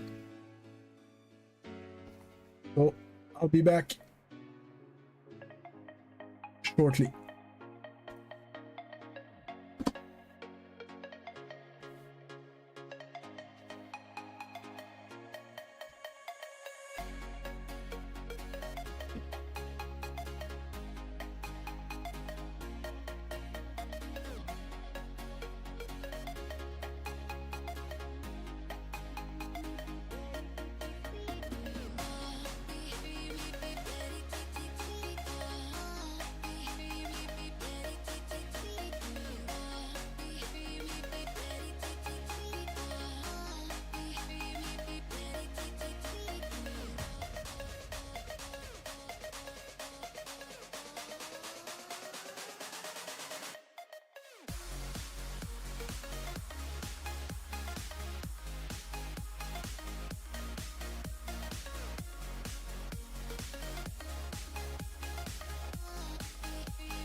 Hey!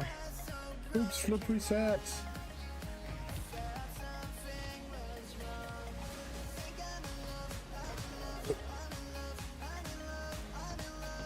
Mr. Bruce. Oh, that was so mean.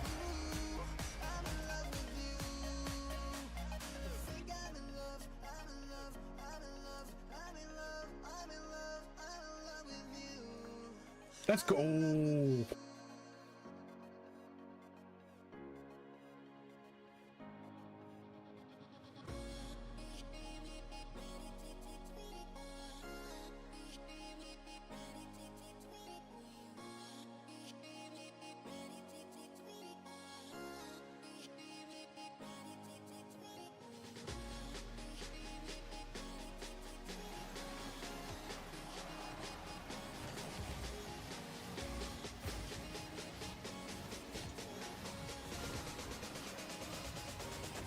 Let's go.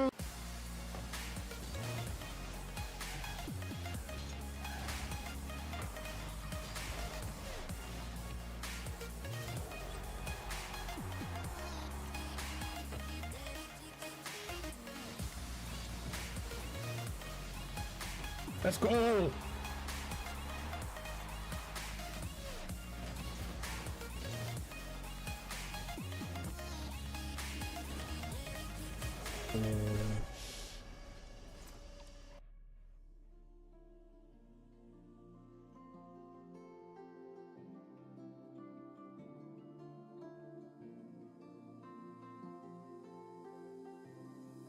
I was angry before, but I circled the drain in my mind. I can't find. Don't let the sun go. 3-4-1 for 1v1. Guess we'll play 1v1.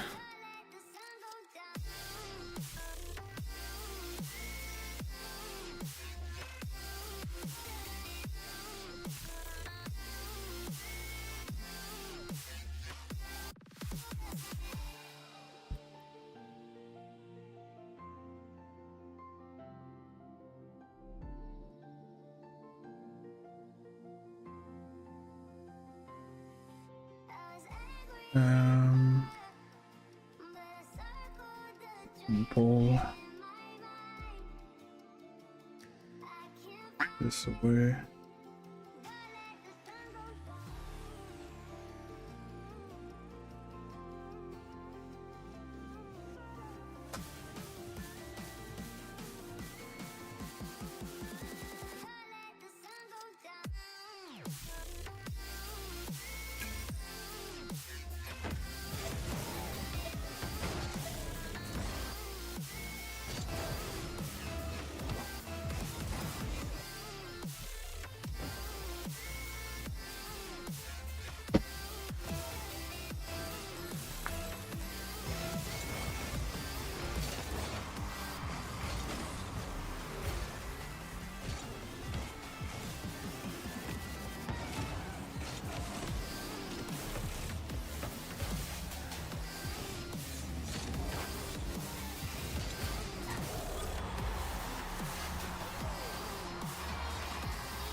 What about kick off?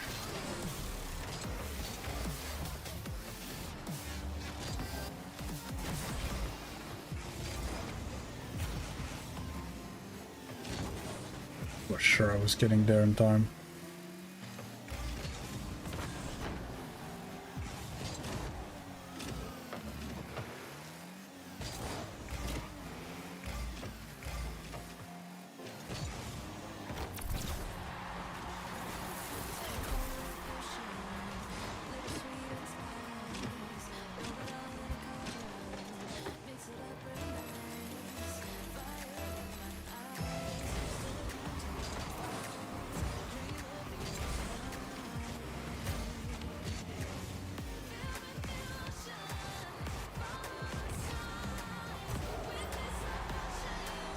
There ain't no saving that, my friend.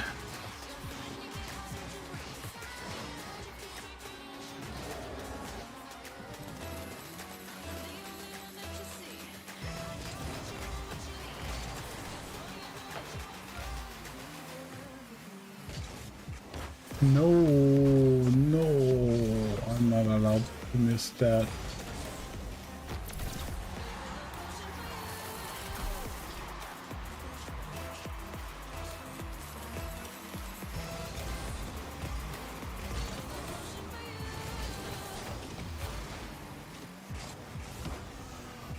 And I give it away.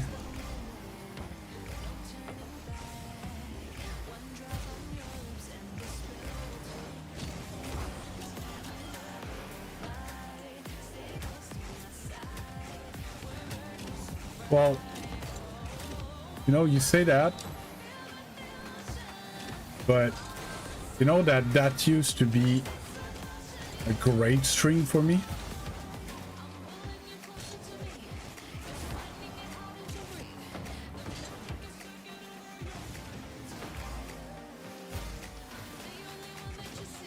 And it's my fault. I had the opportunities to like I peaked at 20 something, but I didn't manage to grab those viewers.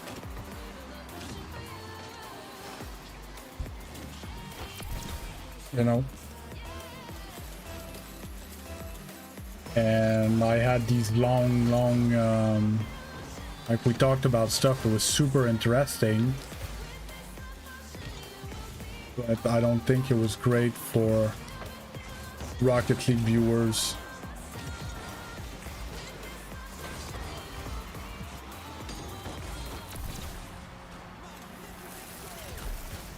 Yeah, well, to be honest, I just had, while Friday was pretty crazy in the amount of views, I had good stats, but it wasn't crazy. Yesterday and the day before, 160, 70 hours watch time. And yesterday, the 130.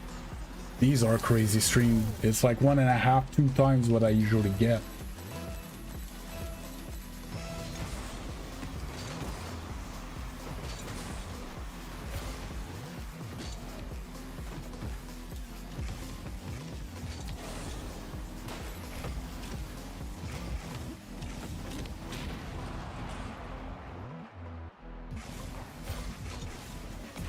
Yeah, that's what I was saying. They were nice conversation topics,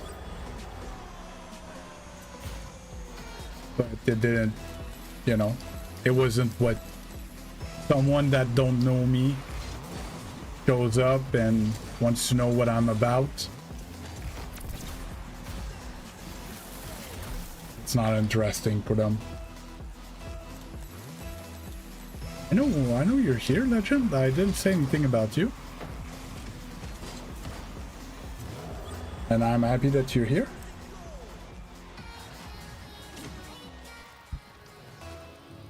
There's a bunch of other lurkers, and like they're important to the stream. That doesn't change that it's not the... Yeah, it's normal. You guys are allowed to have a life outside of my stream. You don't have to apologize for that. The fact that you're just here at all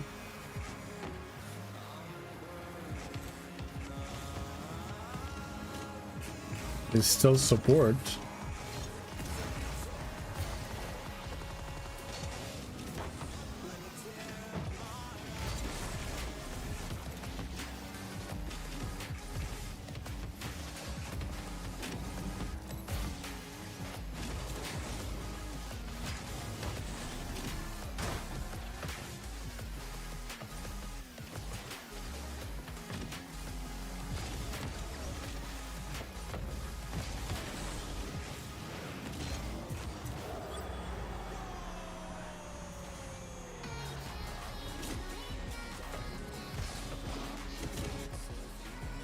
How did your session go, Weaves?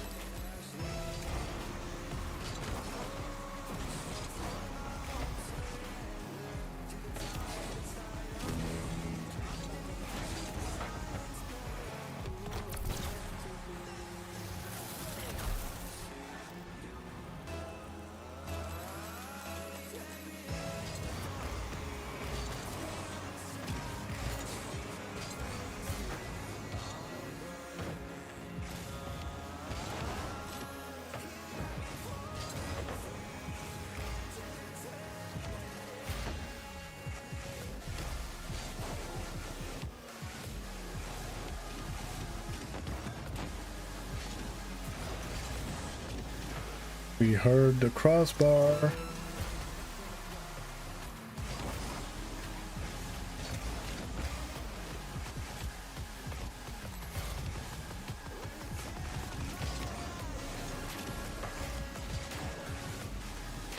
Ah.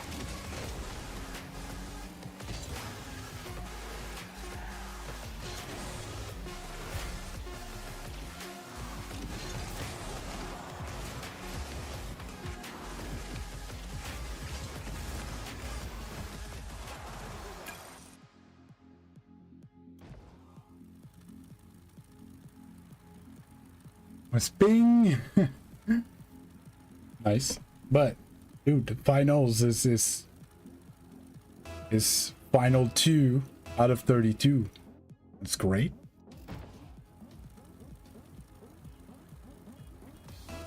It's a great result. Like what, top 5% of teams?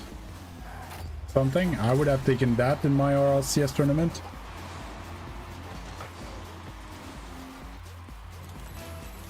We would have made money. Probably a lot of money.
Rain is Middle East though, if I'm not mistaken.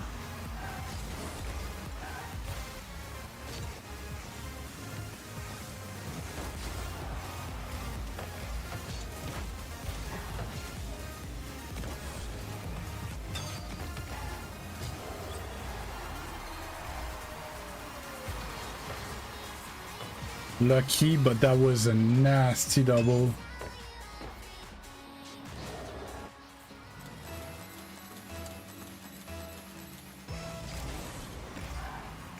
Yeah, well, I had a talk. He asked me what he had to do.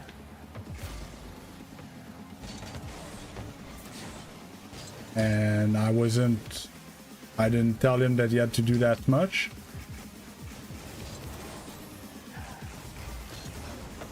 I think he's very impatient to become better, which is not a bad thing per se. I'm fucked.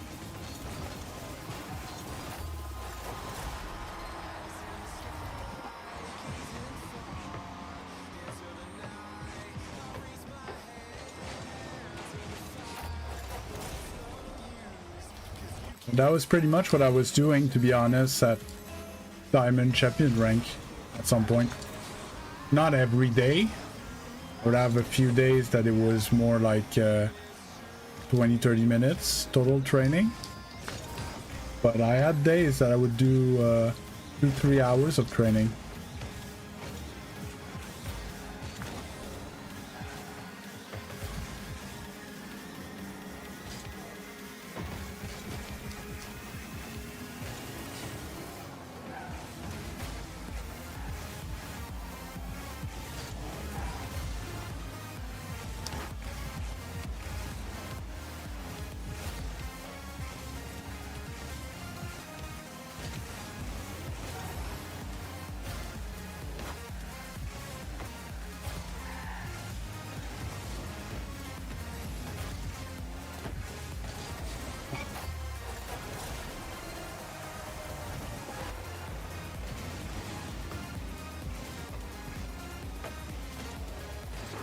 Let's throw against these players, man.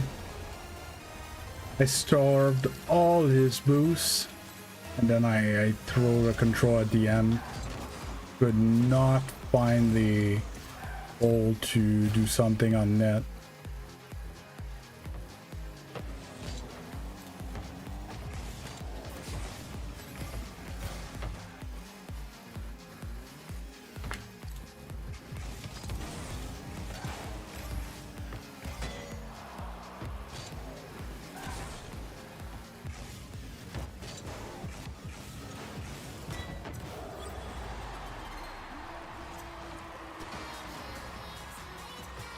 Like, if you're unsure and you're not a big fan of training, just a 20 minutes a day would change your life. And then, you know what, maybe you would start liking it, and then your 20 minutes would turn into 30-40 because you're like, oh, I really want to make this level of rings that I haven't been able to do, you know, or this level of ground dribble, or, you know.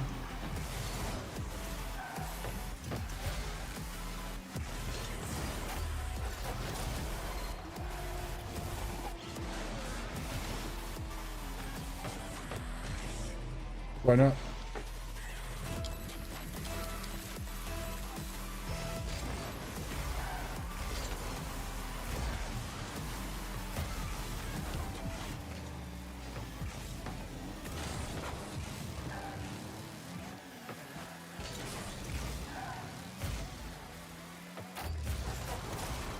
You don't play video game half an hour a day?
I'm gonna get back to your question after my game weaves gotta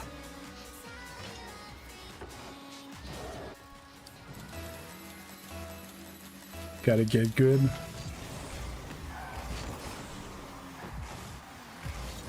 Every time I score a goal, I get crushed on the next kickoff.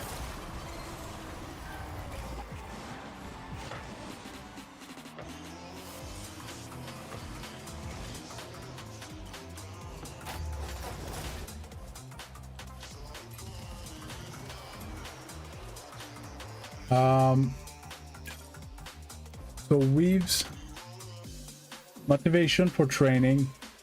There's a few things.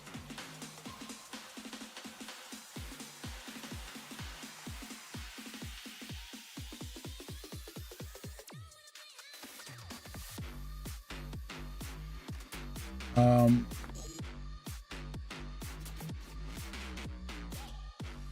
there's part of it that's mentality.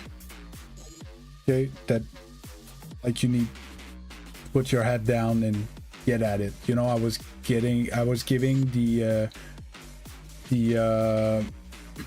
well, whether like, did you ever, it's actually not a bad analogy, Weaves, because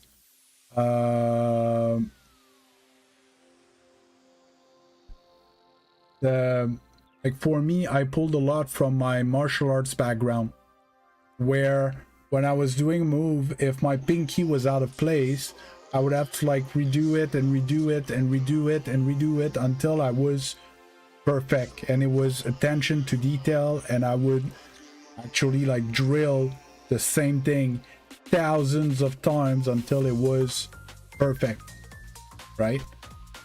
And that brought a lot of discipline into the training, and like practice makes perfect basically. And then, you know, I got my black belt, and I was looking at white, yellow, orange belts, learned their new stuff, and I was like, oh my god, I really looked like that when I started. Yeah, I'm a black belt in Kung Fu. Kenpo. So, self-defense oriented Kung Fu. And I did a lot of tournaments. I went to the World Championships and stuff. It was an amazing experience. Jiu-Jitsu was fun. I did a bit of it because my teachers had background in it. But where I was going, so there's part of it that is mentality. Well, I've always been like that my whole life. Like, I like everything. I have too many passions, and when I start something, I want to get good, you know. At some point, like, I was a try-hard Call of Duty player in my late teenage years. When PUBG came out, I lost my mind, and I played almost 2,000 hours of PUBG. The first season that came out, I was in the top 50, you know. That's how I approach stuff. There's some people that can get that through their mind to actually, you know, put your head down and get at it, because that's what you need. If you never done sports in your life, it's kind of weird. Sports, music has some connection, art to some extent. You know, there's a lot of stuff. Or even if you have you know, advanced school, you know, where you had to actually study for hours to learn your stuff and get it done to make sure you had good grades on your exams and stuff like that. There's a lot of parallel you can pull from stuff that are similar. If that doesn't work, if you don't have anything like that you can pull from your history growing up, the other thing is distraction. So music, if you have two monitors, put a YouTube video on the second monitor. That's why I started a series, but there's only one episode so far. I made a video where I actually train and I talk a little bit, then I blast some music and I take care of the timer and everything. If it's something that interests people, like, I would make more it's not because you're growing up that, like, you could still be doing sports of high level that you could pull connections from there, no. So yeah, so you can put a YouTube video on your second screen, or a stream, or anything else. I know a guy that makes good streams that you could train on your other monitor. Just hit me up if you want to know who I'm talking about. If you don't have two monitors, could be your phone. Another thing that I used to do, I watched actual like full-length TV shows on my second monitor. I wouldn't take like something super action-packed like I don't know, Avengers, The Flash, or whatever. I was watching more like talking TV shows. But I would put a TV show on my second monitor and I would practice, you know.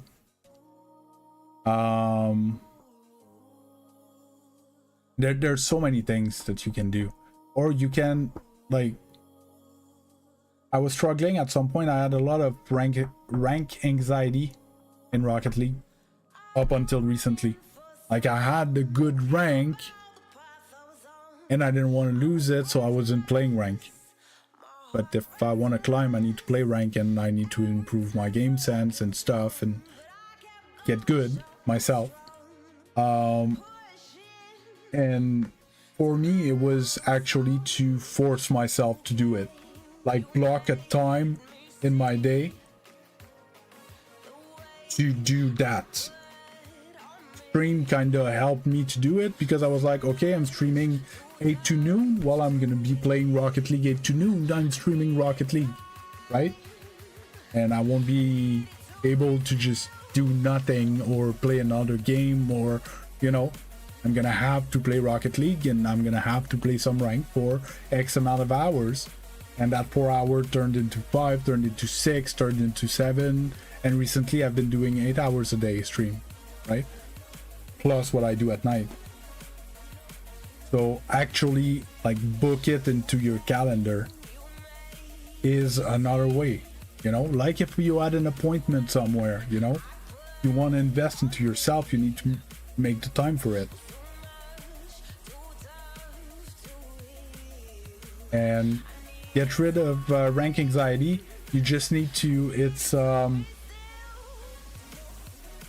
there's a CBT technique called exposure therapy. The more you're exposed to the thing that's making you anxious, the less it's gonna make you anxious. Okay, and it's gonna suck, and you're gonna have bad days, and you're gonna hate yourself, and you're gonna shame yourself. And then the next day, you're gonna play, and you're gonna feel like you're smurfing like I was yesterday. You're gonna shit on everyone, and you're gonna feel like you're the best Rocket League player in the world. And then the next day, you're gonna be shit. And because you booked like 2-hour session, I need to play for 2 hours. It's from 8 to 10, let's say, and you do it. And even if you lose all 5 first game, you just keep playing no matter what. Like, your rank's gonna go like this. But you're gonna get used to it. And I started the season, I won I think 2 or 3 games in my first 20 this season. Game didn't feel good, I was tired, I had big streams, so I was talking a lot with stream and stuff like that in the middle of the games. I wasn't focused, and I tanked my rank, but now I'm back, you know, I'm almost Gc2 again. It's just, you just need to keep going at it. That's it. There's no actual secret other than forcing yourself. Make the time and respect it. Like if you had an appointment to the doctor because you had a health problem, you wouldn't push it away because it makes you anxious, right? You would actually go and get it fixed. Well, if you want to get good at Rocket League and you think you need XYZ practice and XYZ rank time, well, book time and respect it. That's it.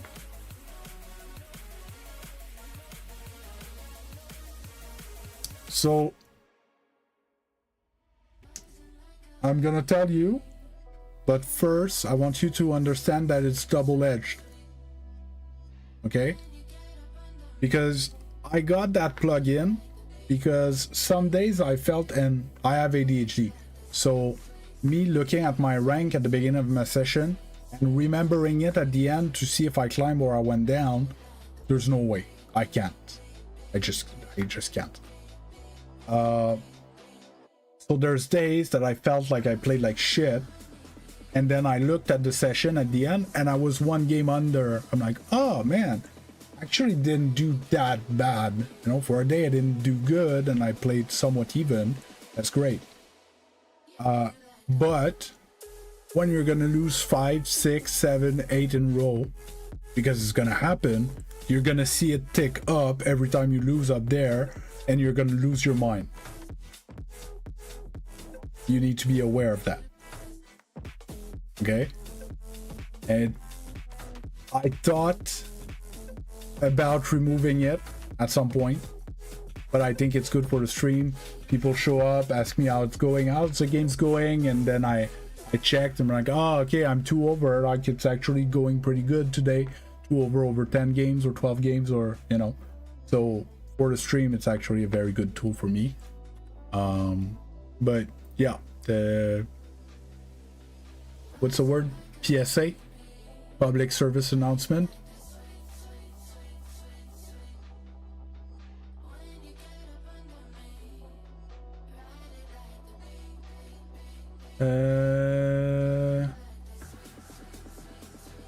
It's rocket stats. Rocket stats plugin, and I put it in game mode, not session.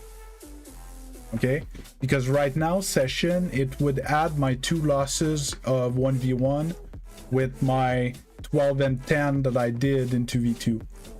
That would be even. That's not what I want to know. I want to know that in ones, I'm 0 and 2 right now, right? And if I go and I play 2v2, it's gonna bring back the 2v2 rank. And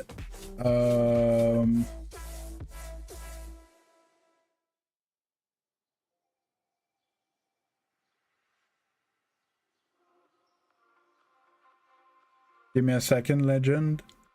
What's the other thing?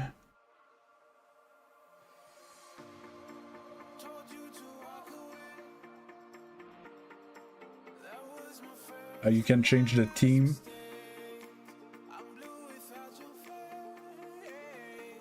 I need to reload. So this is the one around your boost, but it would be behind my controller.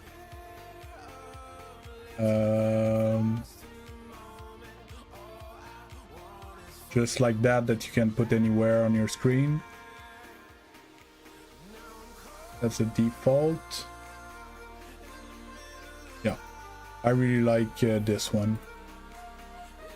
Hey Sheila, how you doing?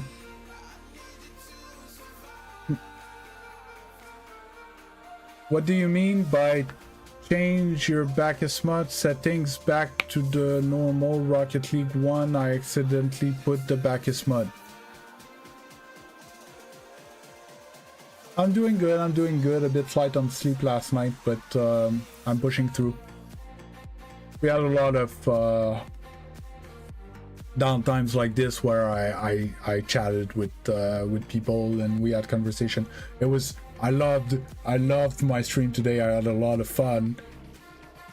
Stats wise, it wasn't great for the stream, you know.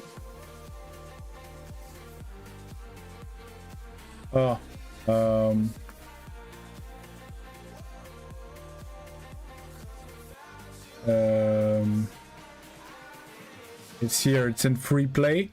Whether you want to use the Backesmod binds or the normal from Rocket League, that's you're talking about this to have the ball to you or pop or stuff like that. You want the normal Rocket League ones. It's in free play. It's that checkbox here. So here it's a normal Rocket League one.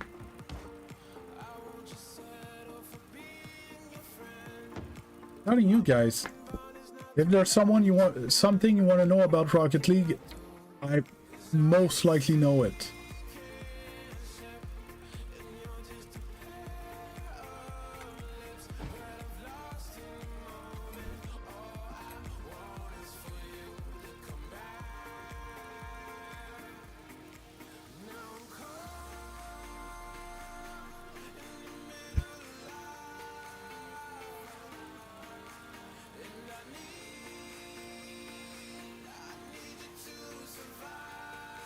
Well, it would be in season 1.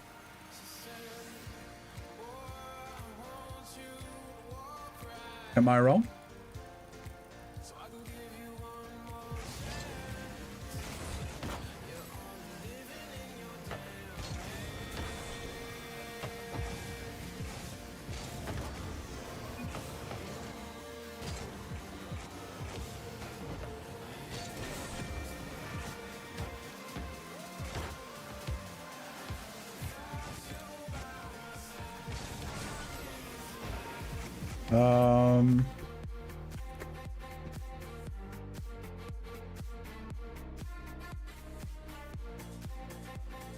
Actually, I would know how to find the actual answer.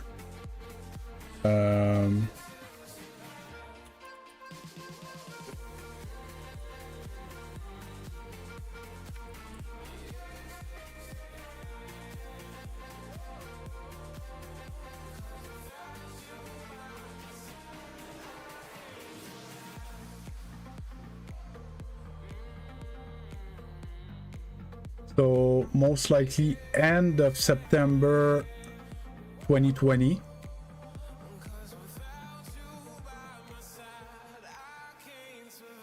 And if I need to be more precise than that, trying to see.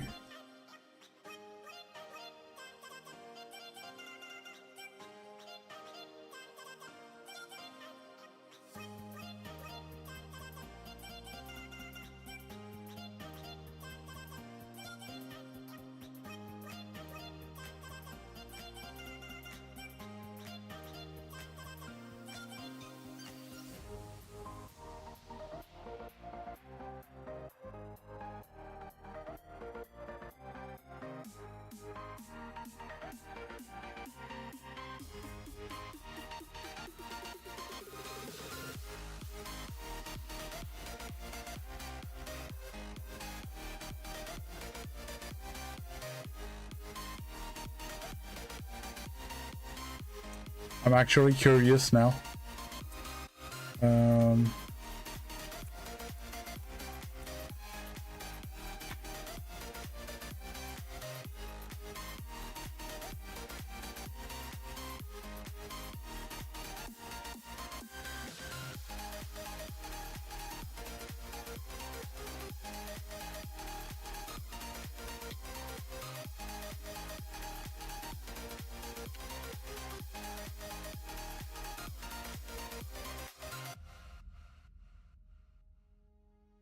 Okay, no.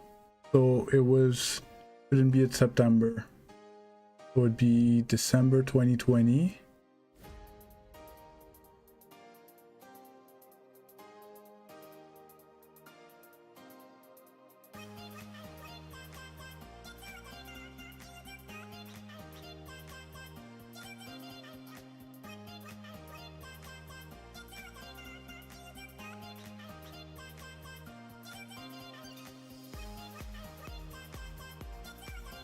This season.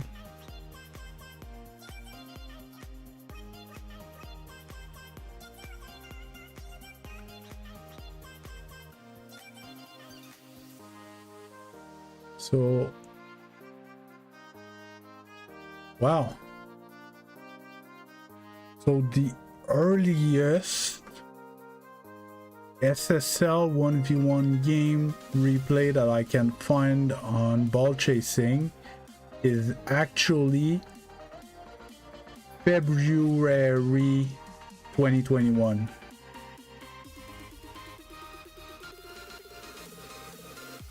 Brexon versus Fast.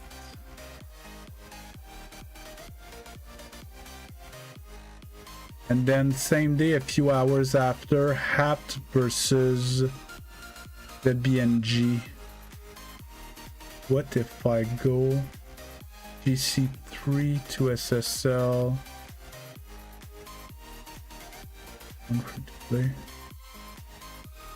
Any season.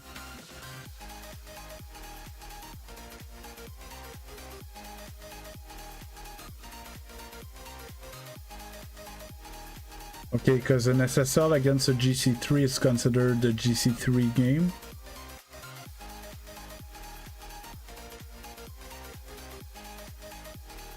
Yeah, I can show. I'm just trying to make sure that I have the oldest one.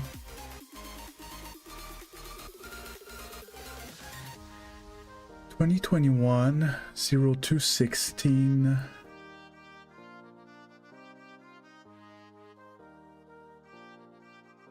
What? It means there was no SSL in season 1. 1v1.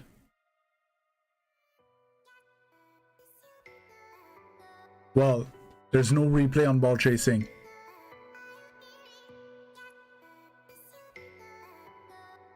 No.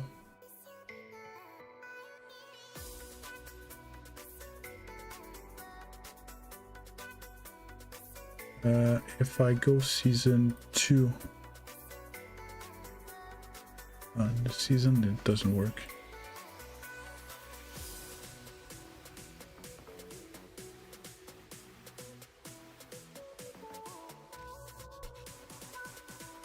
Well, one question at a time. So this is the oldest SSL 1v1 replay I can find.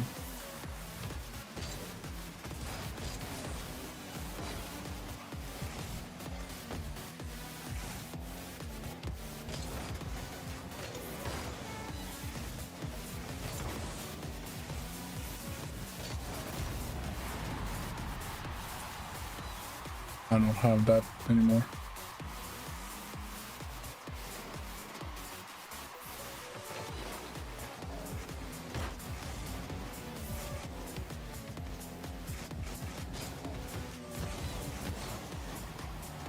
It's actually very different than 1v1 nowadays. That is not Zen versus Daniel. Know what I mean? It looks a lot more like my 1v1 games.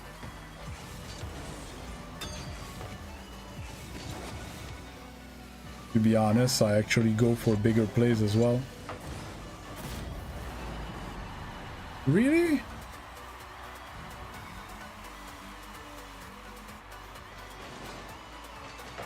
I don't know, it feels kind of...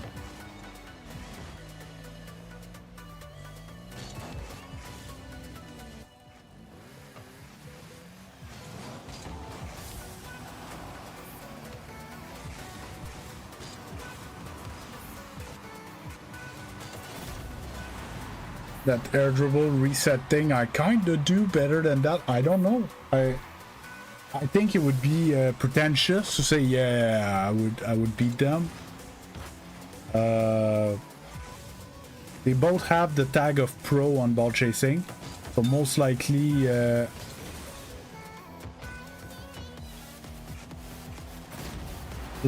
unless they're super tryhard ones and they don't have the aerial skill needed. From what we saw, not impossible.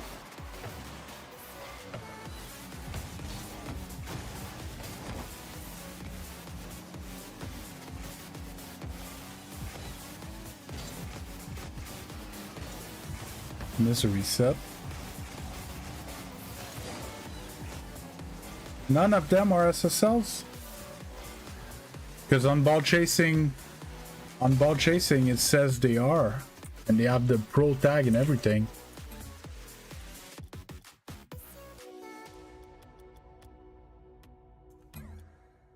ERXYYN dot.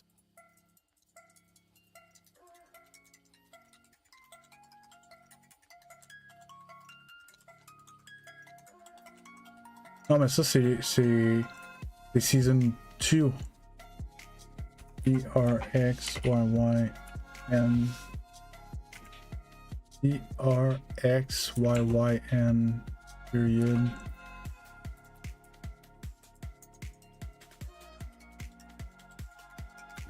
Fuck.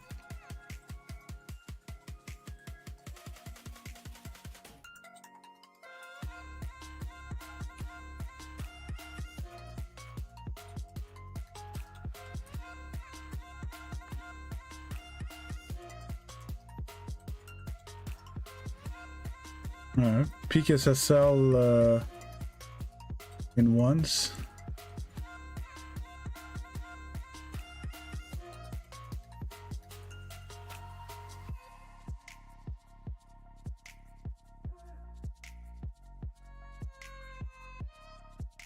Yeah, season 2 SSL in ones.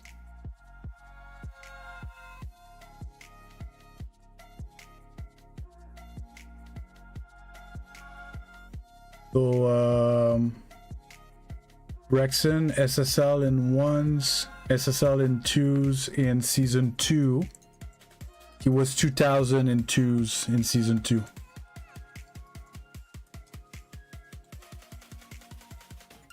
Dude, c'était il y a 4 ans.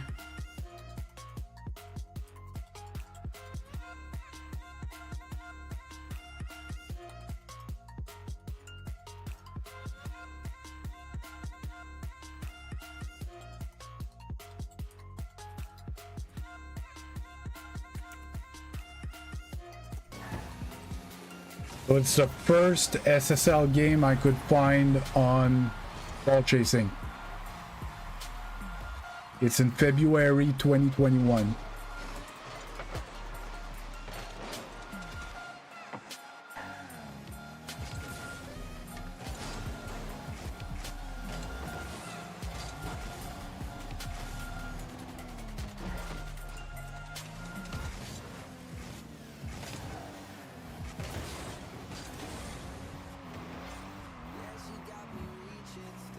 There's a viewer that asked me what is the oldest 1v1 SSL game recorded,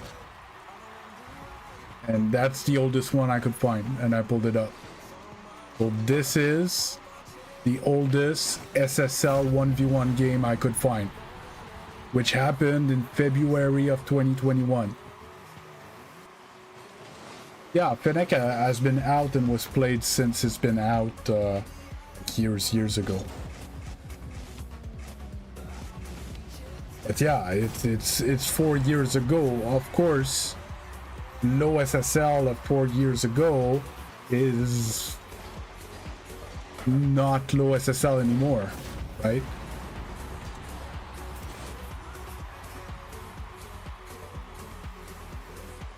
Yeah, well, so Rocket League is a game of habit, eh? You get used to something feels good and stuff like that, and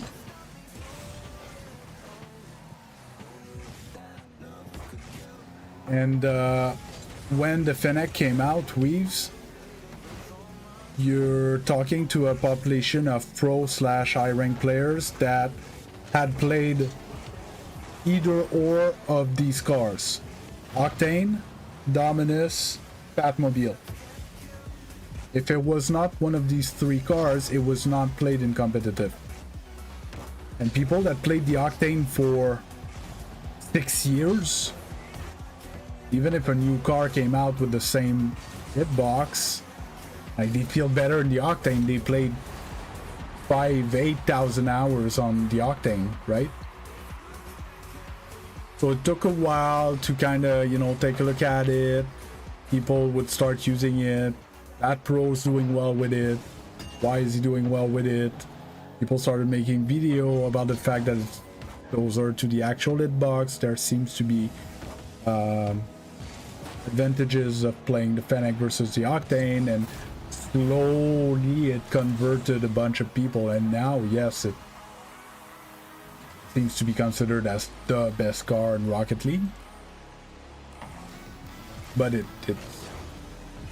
it's mostly just a question of feeling, because any car that you're good enough with can be the best car for you.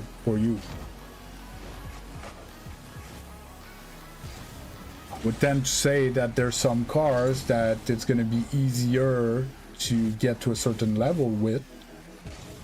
Like, if you want to main the Merc from bronze to SSL with, like, never have played 0 hours, and you're like, I love the Merc, I only want to play the Merc forever,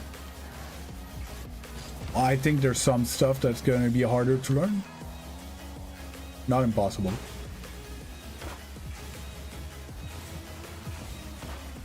Great for you. I'm pretty sure I bought Fennec and always tried to play it. Never could. Not at the level that I play my Octane. Well, I think.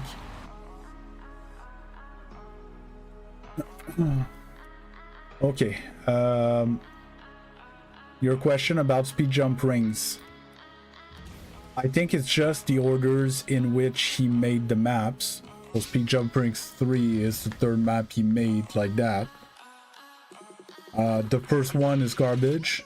The second one is to be used without boost. Well, without unlimited boost, I think. So, I could pull it up. It's actually an interesting map and I haven't done it in a while.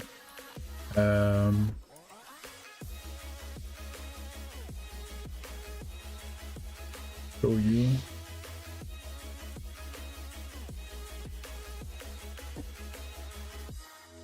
Hey, Legend.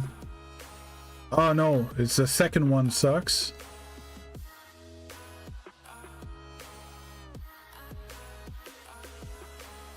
The first one I always thought was interesting, but back then I didn't have the skills for it. Hey, Bearblade.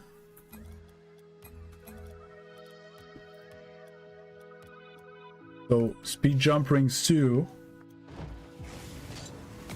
Just right away, there's like so much run up. There's no timer. And like, it's back in the days where, like, look at the first level. Right? So, no. This is not harder than the third one. In any shape or form.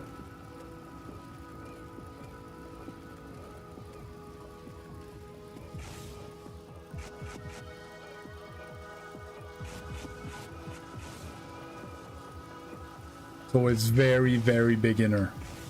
But there is a timer. You can just barely see it. Top middle of the screen.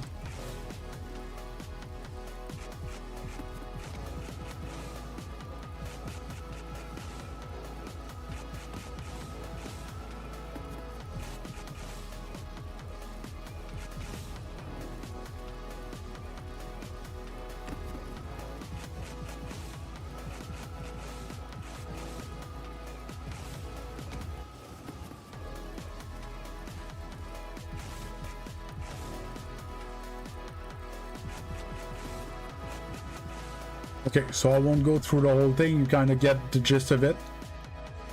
And Speed Jump Rings 1, you need to turn off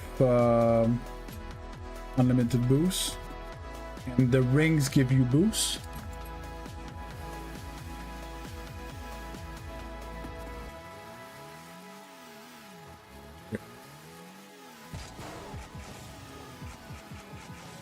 And there's no checkpoint, no nothing.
I never seen there is an end.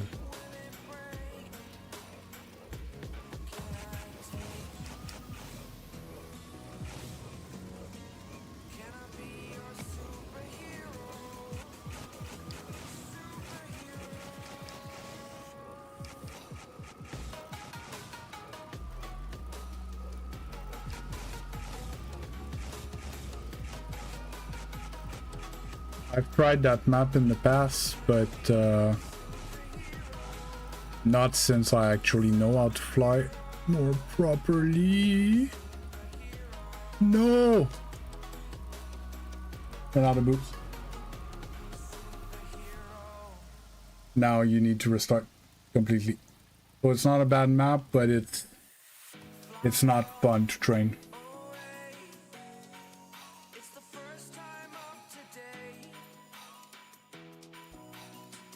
Any other question, comments, insults, requests?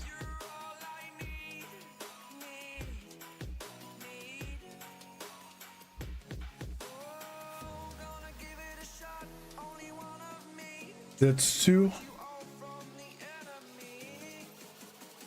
No, speed jump ring 3. Everything else is garbage. Speed jump rings 3 and or Letamir's giant ring and or Letamir's neon night rings.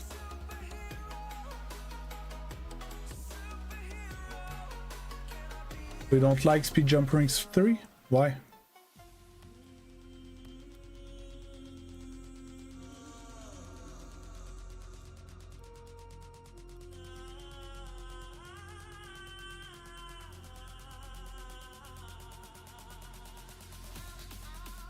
Okay. Okay, so you clear, what's your clear time?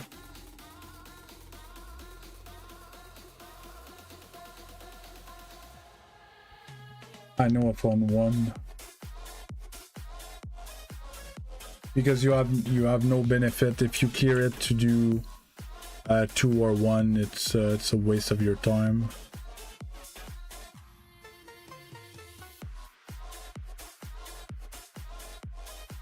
Okay, so you have a good clear time. Well, there's giant rings, Letamir's giant rings.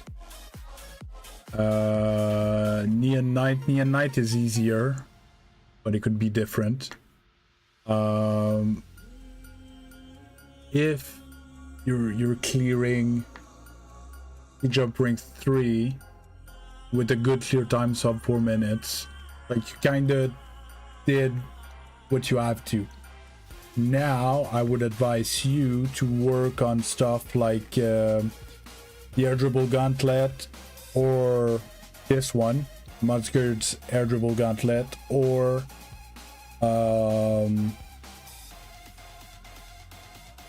the air dribble challenge, the one in the big white room that you just need to keep the ball up. Or if you want a actual more like aerial mechanic type of training, speed jump boost.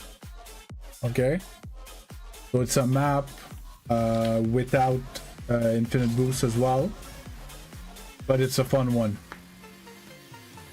and it's actually where I started learning about momentum. Like the easy starts pretty easy,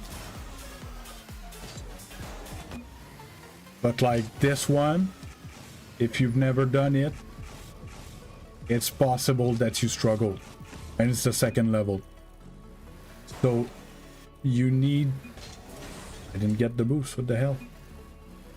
You need to keep your momentum. So it's a map that you need to like flow through it, or else you're gonna run out of boost. Oh, this is supposed to move. I don't know why it's not moving.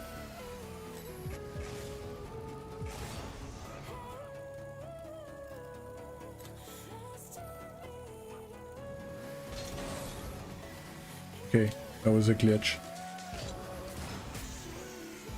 But yeah, if you're looking for a different challenge, that could be one. You're gonna tell me that's not flying? You would be right. But eventually it's all flying. There's a few levels that they give you infinite boost. But like this one is a lot about conserving your momentum type thing.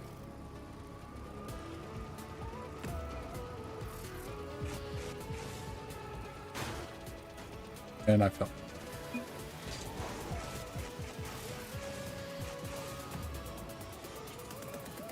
I used to love this map. This is one of my favorite flying map of all time. Why am I so bad? I don't know why I don't have many frames neither for some reason.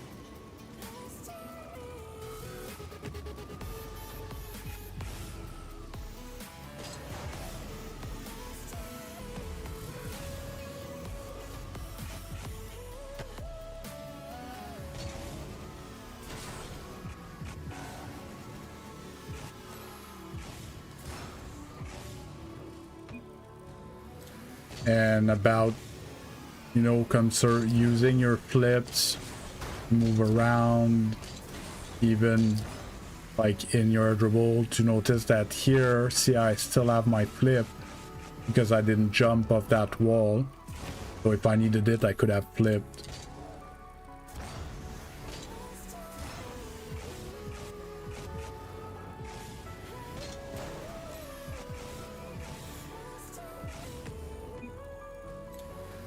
It's a very nice map. Nobody talks about it because it's ultra old.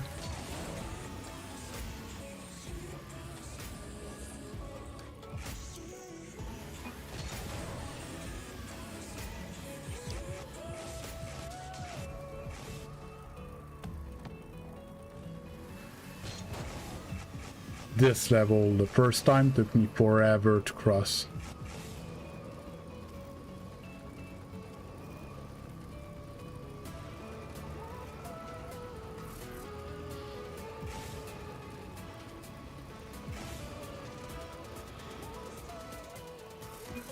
Just enough. Well, that was the easy section, right? So this one has plenty of practice as well. Anything else? Anybody? Hey, another sub. Slowly we're turning a day into not bad. Sitting at 6 subs today. Hey, Ogolken Coban, how you doing?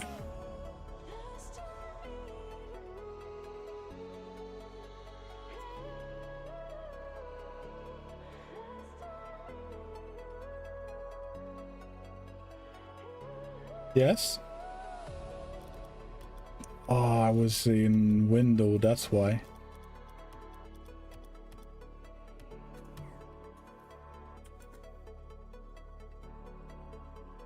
Let's start with what rank are you?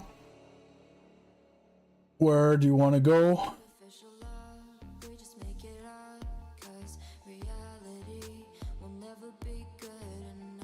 What's your strength, weaknesses?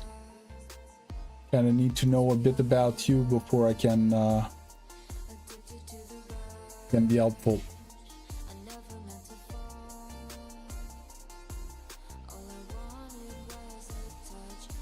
Okay, fundamentals. So on my YouTube channel, I could pull it up. I keep telling people to go get that video.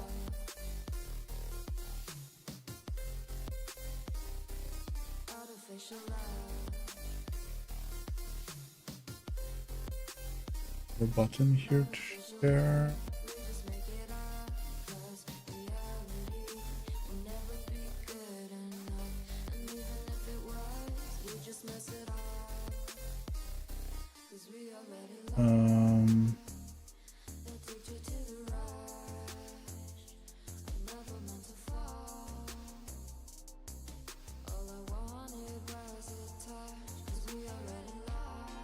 So no, Mago we cannot play together. So this video, yeah, you kind of know my my spiel. Is that how you guys say it in English? So this video has everything you need to practice to get to champion. If you work hard on these mechanics, you're gonna get champion as long as your game sense is not atrocious. Let your teammate play and then shoot in the net. Strong. Hey, 523 subs. Thanks a lot. New sub. Appreciated. So this should be your Bible all the way to champion. And if you actually work hard at it, you can probably push that all the way to grand champion. But you're gonna see, you might be disappointed. There's no air dribble, flip resets, quad reset, LE stops, stalls, stuff in there. It's fundamentals. And it's not because you can shoot that you can shoot well, or you can shoot good, or you can shoot very good, or excellent, right? That's what we're working on the most.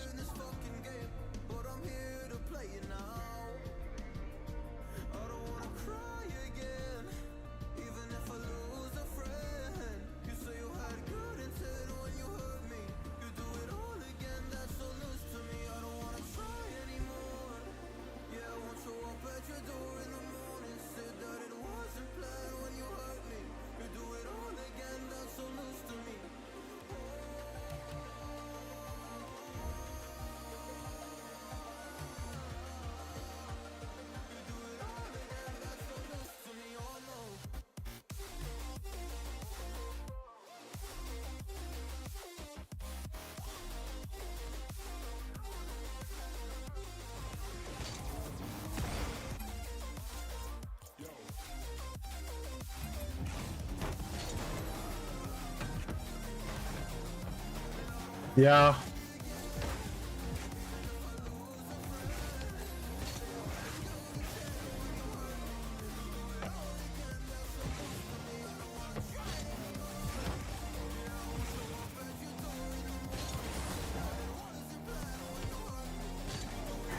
I'm not sure I understand your comment, Orange.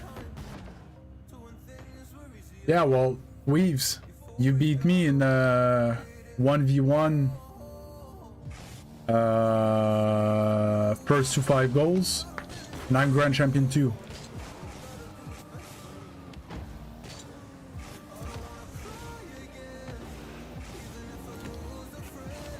I might even lose against Bearblade, man. We never know. And I'm telling you, we'll never know.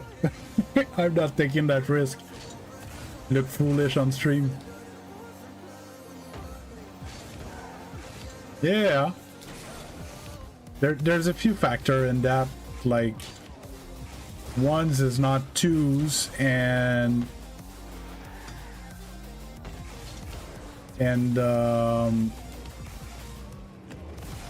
ones is not twos.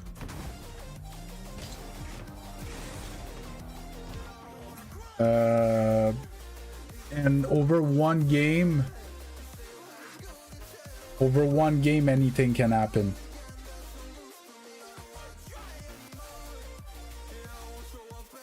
Yeah, Dr. Orange. But my spiel is like my discourse, my rants, how I usually talk about stuff, right? That's what it means. Spiel. Long or fast speech or story, typically one intended as a means of persuasion or as an excuse, but regarded with skepticism or contempt by those who hear it. To spiel as a verb, to recite.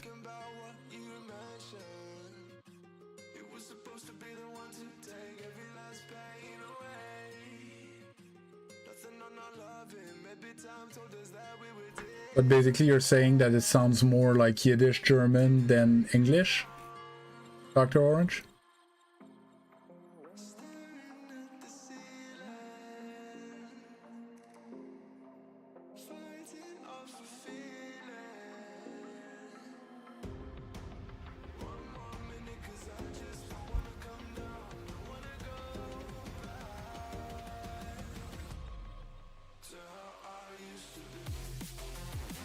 Yeah, no, I think his comment was more that it sounded more. That's what I'm trying to understand.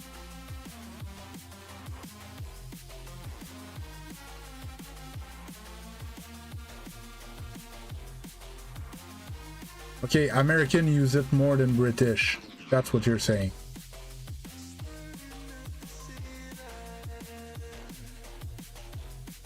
Yeah, there's a lot of words like that in French. My mother-in-law is an English speaker, and she's learning French because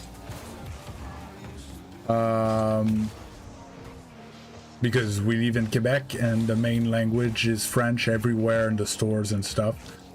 And she's learning French through what's the app with the bird that died recently? The green bird.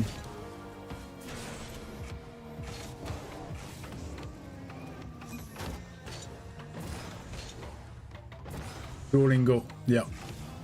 So she's learning French through Duolingo, and then she asks me questions about it sometimes. I'm like, yeah, it actually is the word for that, but we don't use it in Quebec. In Quebec, we use this one. This is more like how international French or French from France use it. Right? So yes, there's, and it's normal because throughout time, the language evolved differently. So at some point when the people from Great Britain moved to North America, they were talking the same language, and then they branched out differently, even though it wasn't the most educated people that were brought here at first. So might have been a slightly different dialect, but yeah, almost likely he's on YouTube a lot.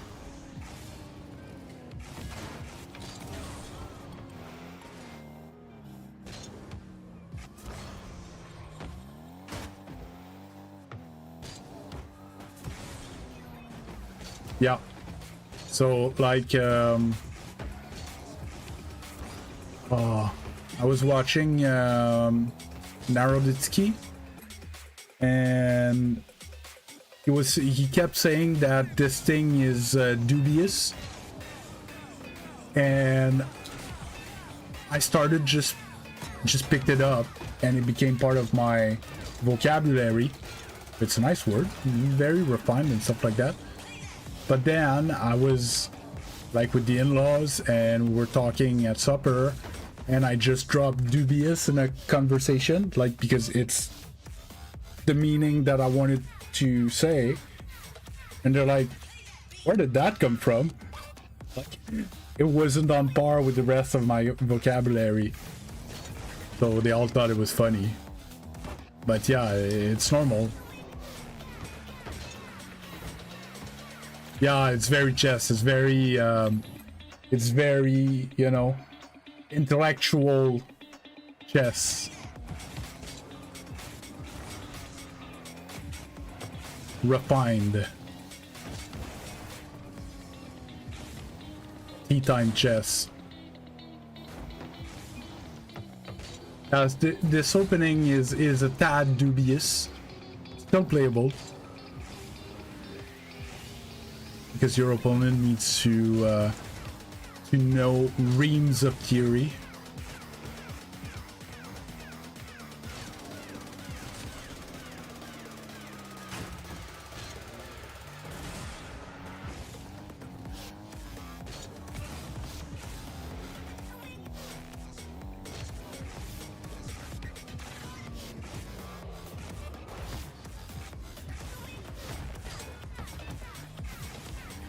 Dubious opening choice.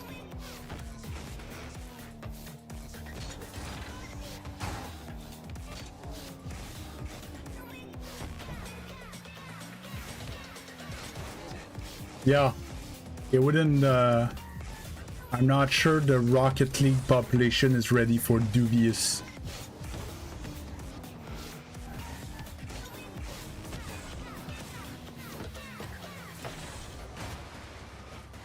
Thought I had that angle.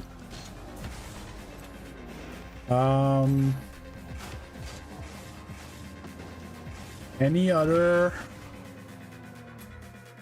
question, comment, insults?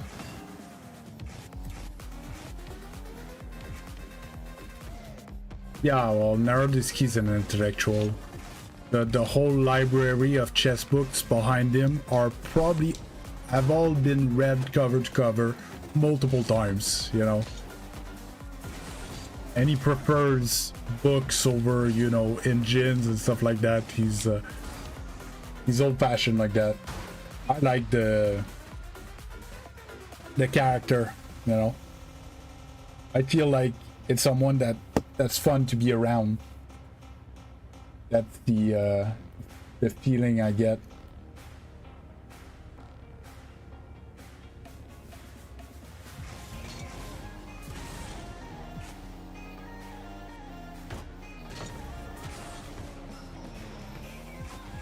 Oh, I'm not surprised.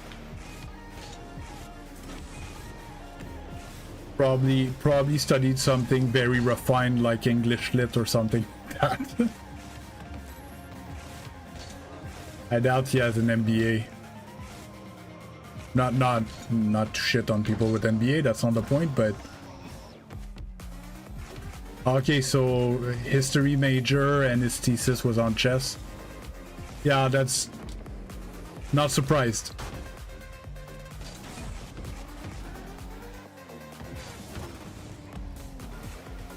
See, Gotham Chess had financial background, if I'm not mistaken. No, I think he studied history, but then in his thesis he chose the subject of chess because he's a has been a chess grandmaster forever. I wouldn't be surprised, to be honest.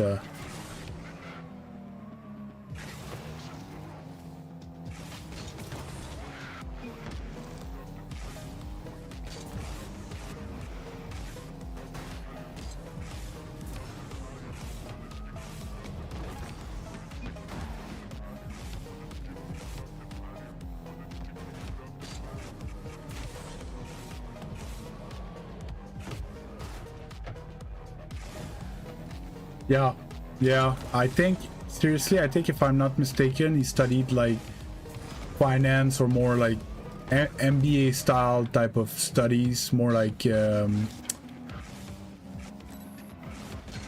run a business type thing. Oof, that was a nice one. Controlled it, put it top corner. Yeah, statistics and yeah.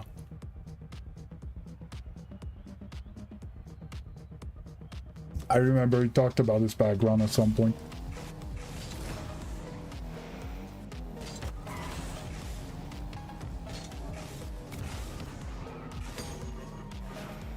One character that I can't stand in the chess world. I don't know if it's gonna surprise you. I cannot watch Hikaru.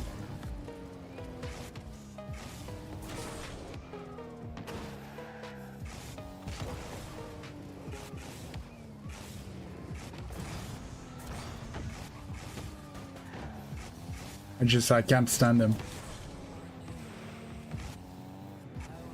Oh, you too? Oh my god.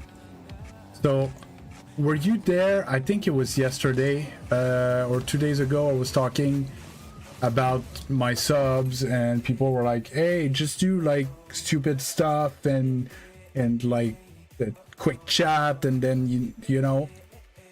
And I'm like, oh, that's not me. I actually don't, I couldn't care less that it would give me a bunch of stuff, that's not me, and it's not going to be my content, right? And Hikaru, I'm struggling with his name in English. I feel like he does the YouTube thing to be a YouTuber, and he's not him. You see what I mean? I feel like he built an online persona that is not him. He seems like he's acting on YouTube.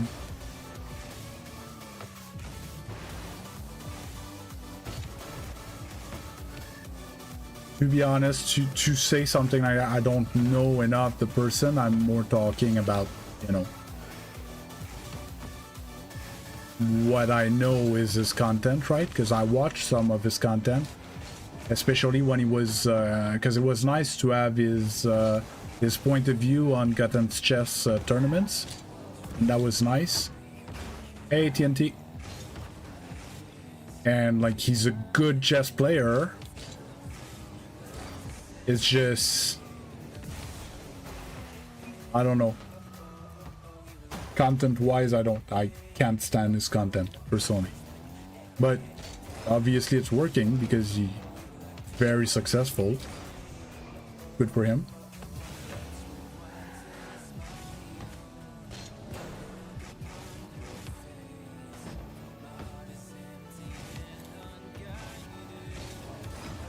Yeah.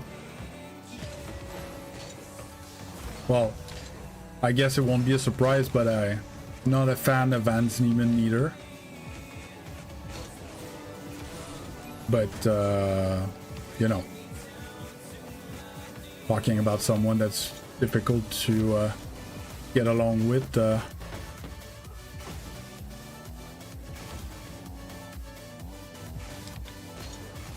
Why are my viewers suddenly increasing? I've been wanting that all stream, now it's happening now. Well, while you're here, don't forget to drop a like on the stream. And sub if you're not. I really need all the help I can get.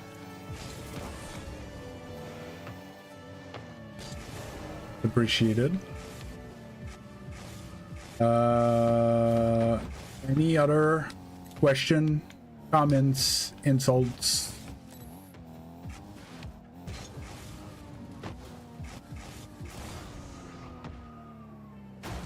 I agree with that, Orange.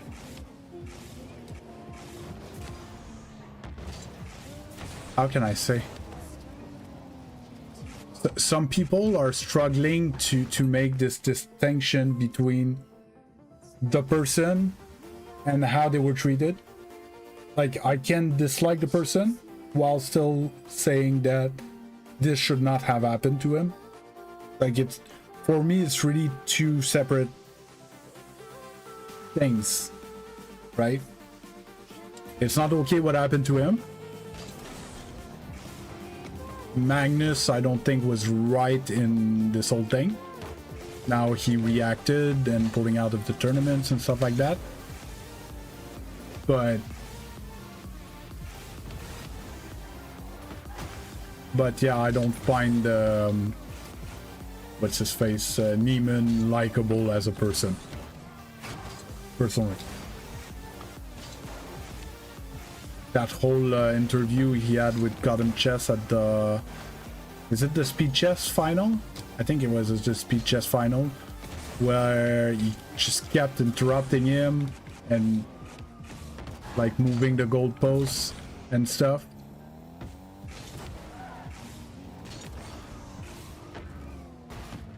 Yeah. It was crazy.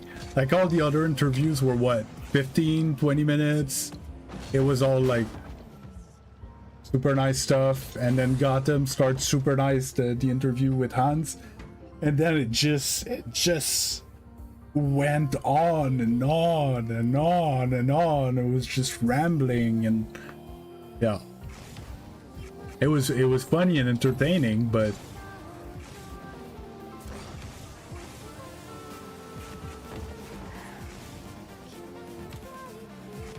Ah, well. See, that's another thing, you know? It's their job. So, as much as I can say that I don't like the content, or I don't like the persona, like, I'm streaming for the views. Dr. Orange. Right? I'm streaming for the subs and to get subs and to get watch time and to eventually get paid and make money out of this. Right? Oh, well, with the bots and stuff like that, I could probably make a bunch of videos playing against bot. I ran into a bot in ranked and stuff, and I don't think it makes me a bad person that I'm doing this for the views and for the subs and for... Do you see what I mean?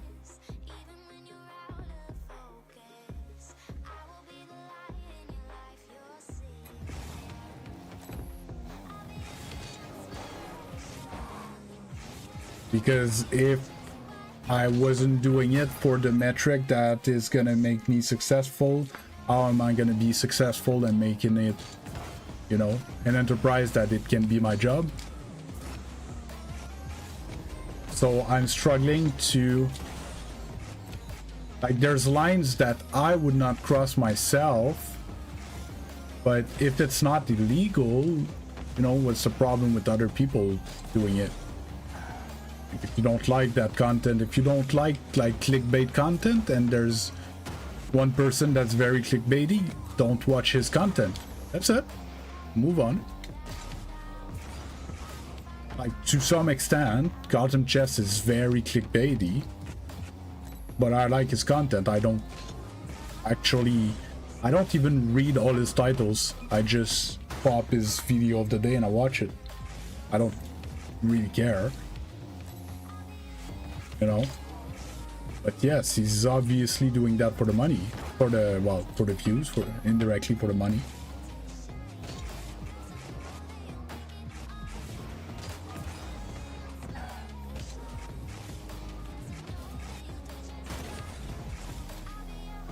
Oh, I how can I say?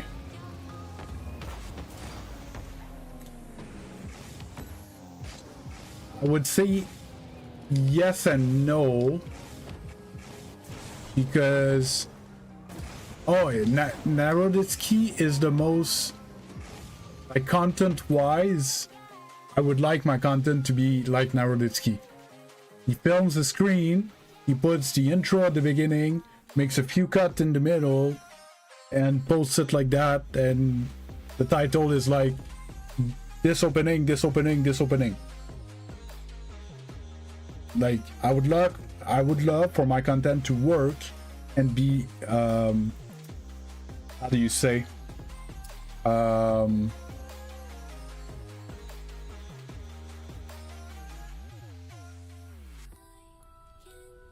as pragmatic. You see what I mean? Zero clickbait, zero nothing. This is what's in the video. You watch it or you don't, and people watch it, right? The only thing is, I don't have GM Naroditsky to put in my titles.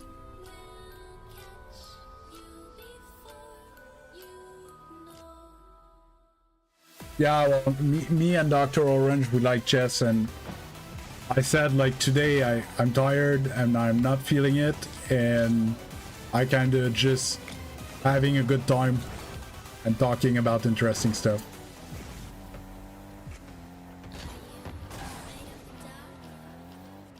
Oh, likely Dr. Orange, but he's still the biggest chess YouTuber that has ever been, and most likely that will be in the next few years still.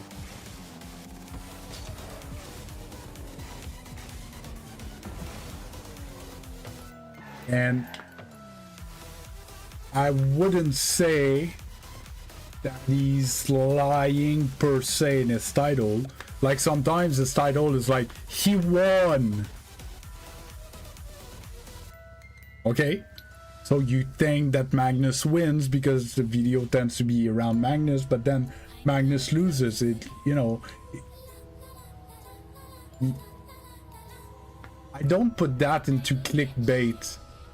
Clickbait is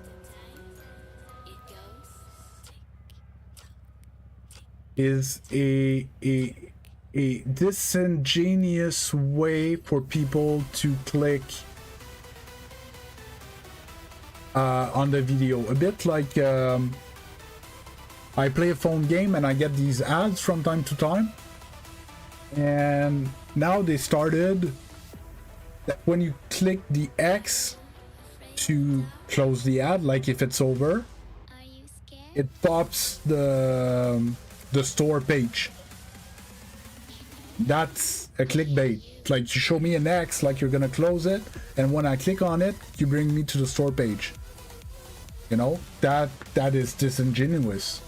Like, it's like if I was making a chess video, but I would put a Rocket League title and thumbnail, because it would be more popular for some reason, to have people click on it, watch the ad of the intro, and then notice it's not what they think it is.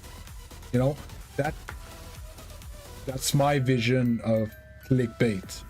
It's baiting people to click on it without offering them value.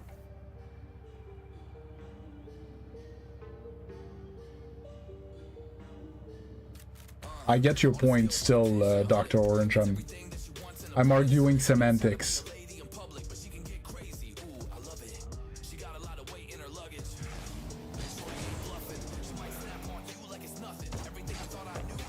Yeah, the best shot ever in Rocket League happened today, and then it's a video of me.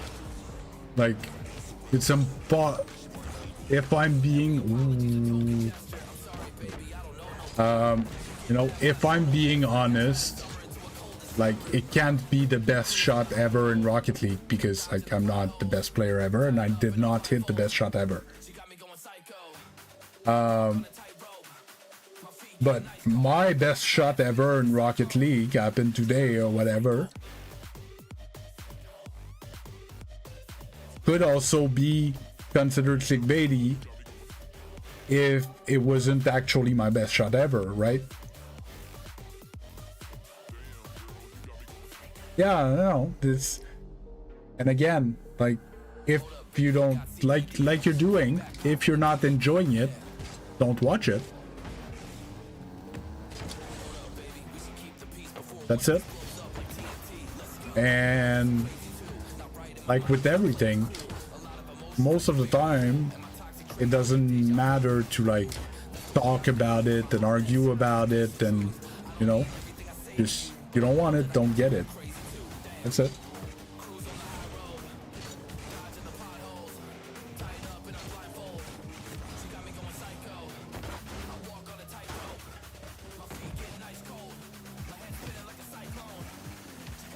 Yes.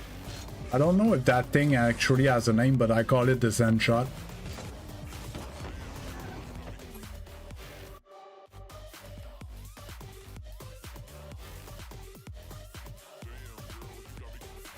I don't know, I never watched Zen's content. Cross, full court dribble.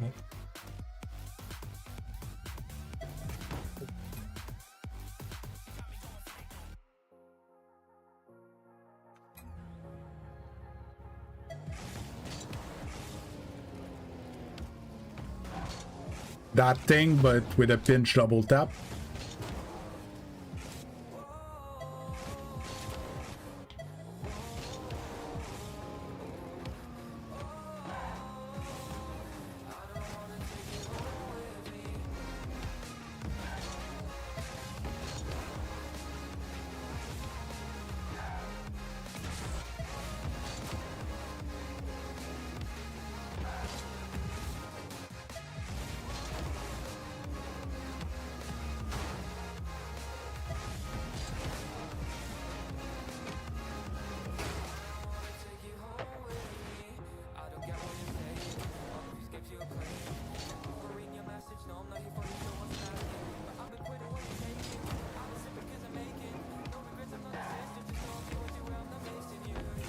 Oh, almost made one.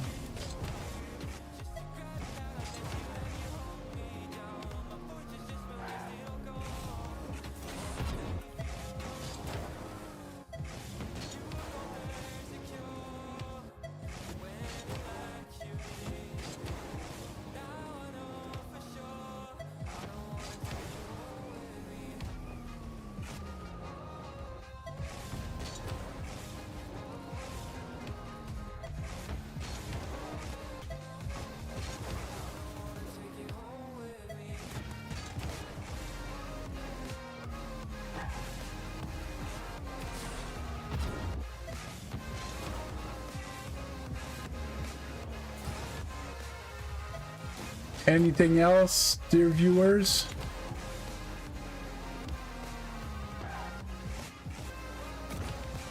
Oh.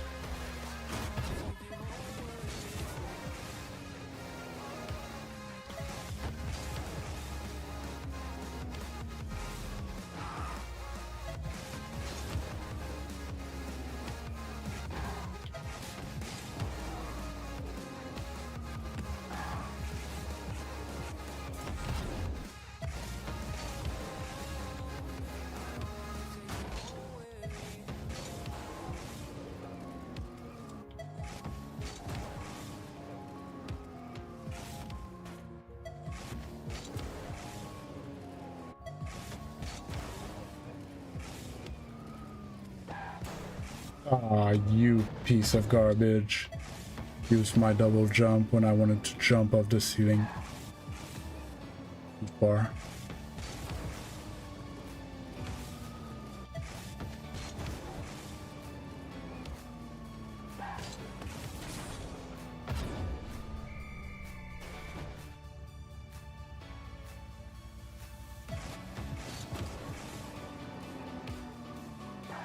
Well, because the line is slim between,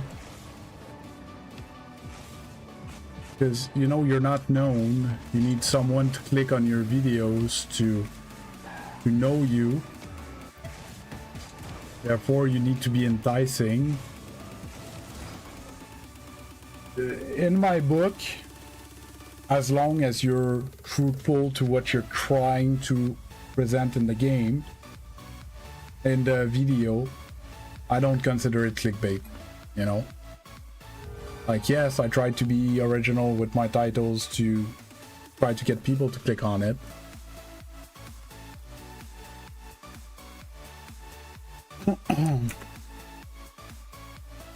But like the one that I keep forgetting how it's actually called, the 6 steps to champion type thing. 6 mechanics holding you back from champion.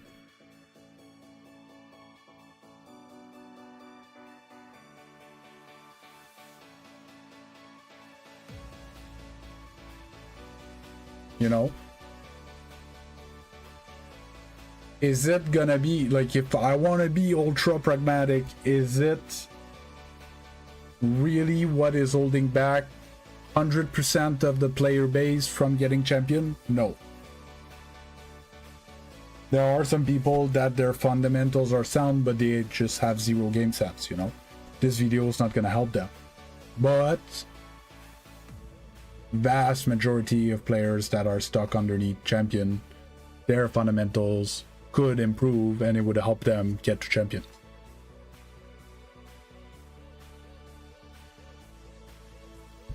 And I'm actually, you know, giving 6 tips, even 7, on how to get to champion.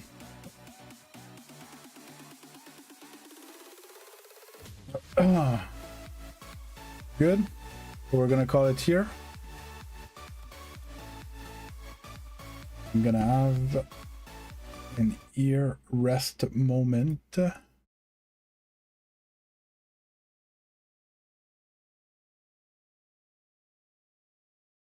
Yeah, just so you know,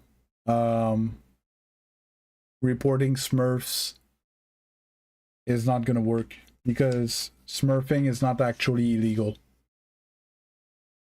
What is illegal is to lose games on purpose. shitting on a lobby is not illegal.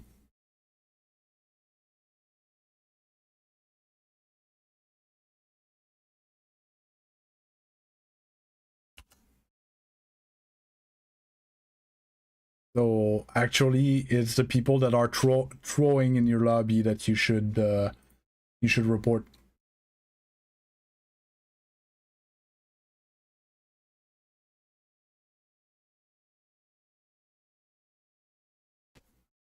Because they might be future Smurfs, right?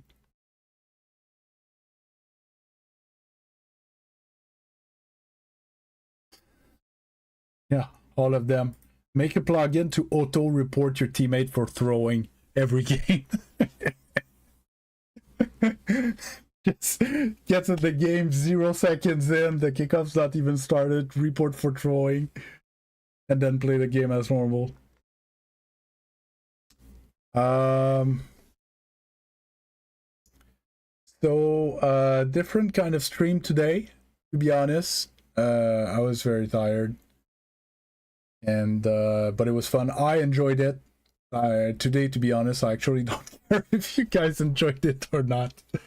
It was content for me. I kind of really like to hang out. I gave tips to a few people. I did some practice. I still played some Rocket League, which is good for me. And we hung out, had fun. Still got 5 subs.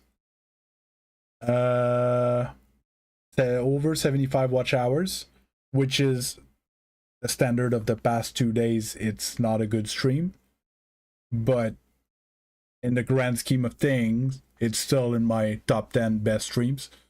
So not gonna complain for sure.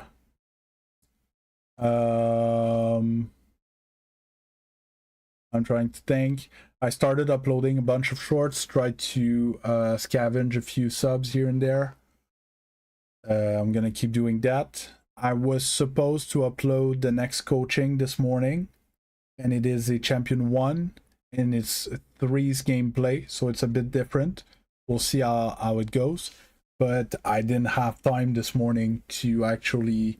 Well, I uploaded it, but it's unlisted. I haven't worked the title and the description and stuff yet. So most likely it's going to be out by tomorrow. And I need to work on some shorts as well for tomorrow noon and night and stuff.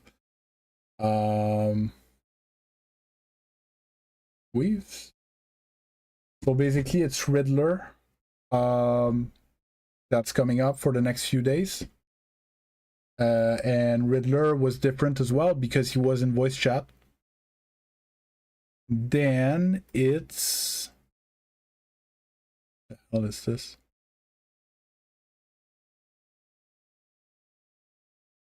After that, it's Jardinus. Jardinus is...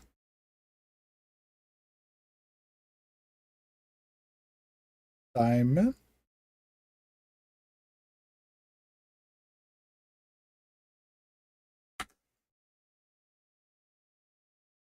Diamond. And then it's Dr. Orange, our favorite gold.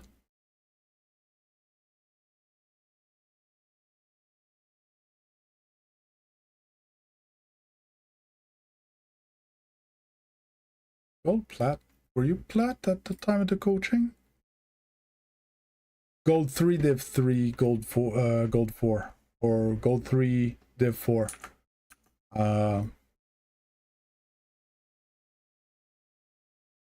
12, 13, and then it's Isaiah, I think. No, 07 DT. It's Odai Basumi, Renato, Didirango, Toto. Toto's going to be a good one. It's Champion 3. That made GC last season. So I coached him. He was stuck Champion 3. Last day of the season, he got his GC reward. Then we have Miro, who was GC3 and made SSL last season as well. I'm not gonna claim that my coaching helped him get over the edge. Weaves, you're like the last one I did? Okay, and then it's Weaves. So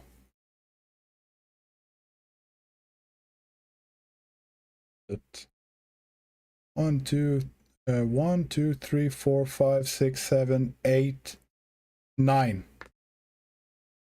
Yeah, I'm behind. I'm very behind. Don't get me started. I'm super behind. So there's 9 coaching, but it's not going to be 9 days because each coaching I chop them up in 20-30 minutes videos. So 2-3 videos per coaching. So in a month it's going to be your turn to be uploaded on YouTube.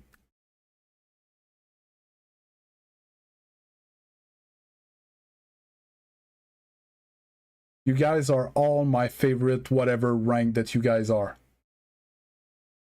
Is that a good answer, Bearblade?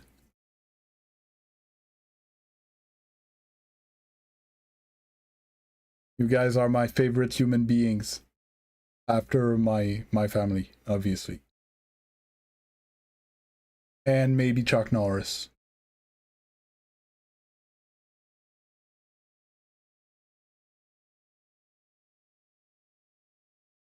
Chuck Norris, pretty neat.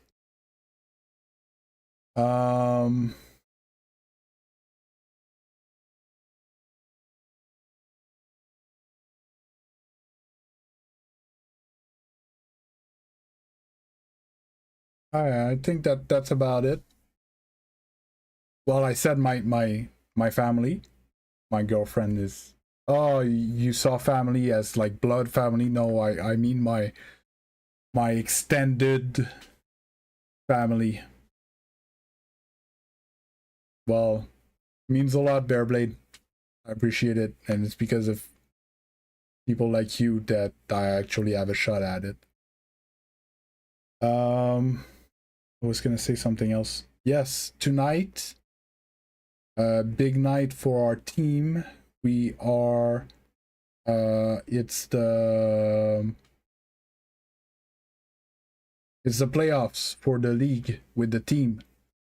In 4 hours. Fuck me. I need to take a nap and have supper in between that. So yeah. So I'm gonna be back in 4 hours. Warm up. About half hour. Then I don't know how many games we're gonna play. It's gonna depend. We're starting in the winner's bracket, so even if we lose against that very good team that we're facing, so we are Q Up Storm and we're facing Q Up Mana. Yeah, no, don't worry about it, Weaves. I'm just saying it because I'm saying it. So it's a team of full SSLs. They've been SSL for a few seasons now, and it's gonna be a tough one for us. I don't like to say that we don't have any chance, because I always like to stay optimistic. But it's gonna be a tough one. If we lose, we're gonna face a Division B team, which normally we should win. Therefore, we would at least play 3 best of 7s tonight. Best of 7s. And if we win at least 2 of the 3, we're gonna make it to day 2. Day 2 is gonna be next week, and it would mean that we're in the top.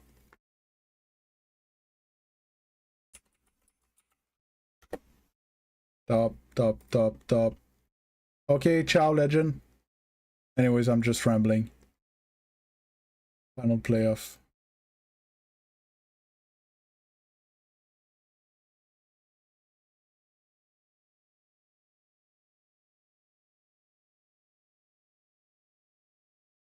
What? That's the top 4 that goes to day 2?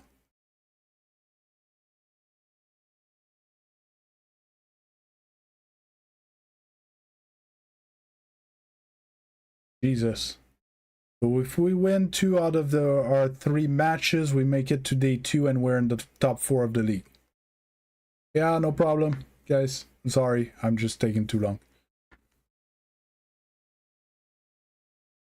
Which is not impossible. And then if we win one more in day 2, we make the money. It's not a lot though, to be honest, but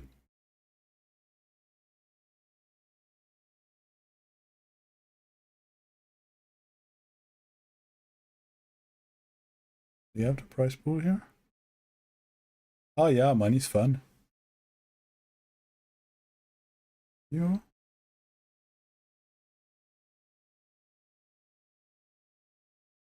Yeah, they don't have the price pool here. Prices.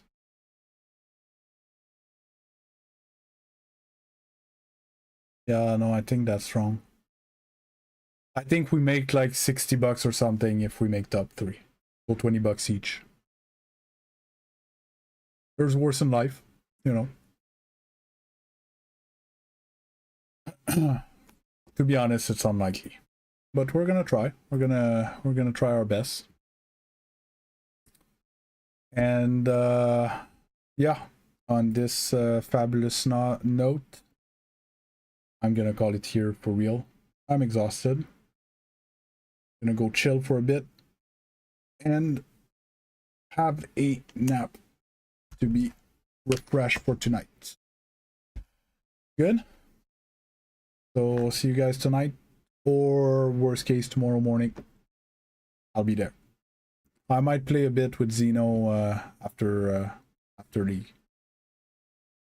We'll see if it feels like it. So have a good rest of your day. See you next time.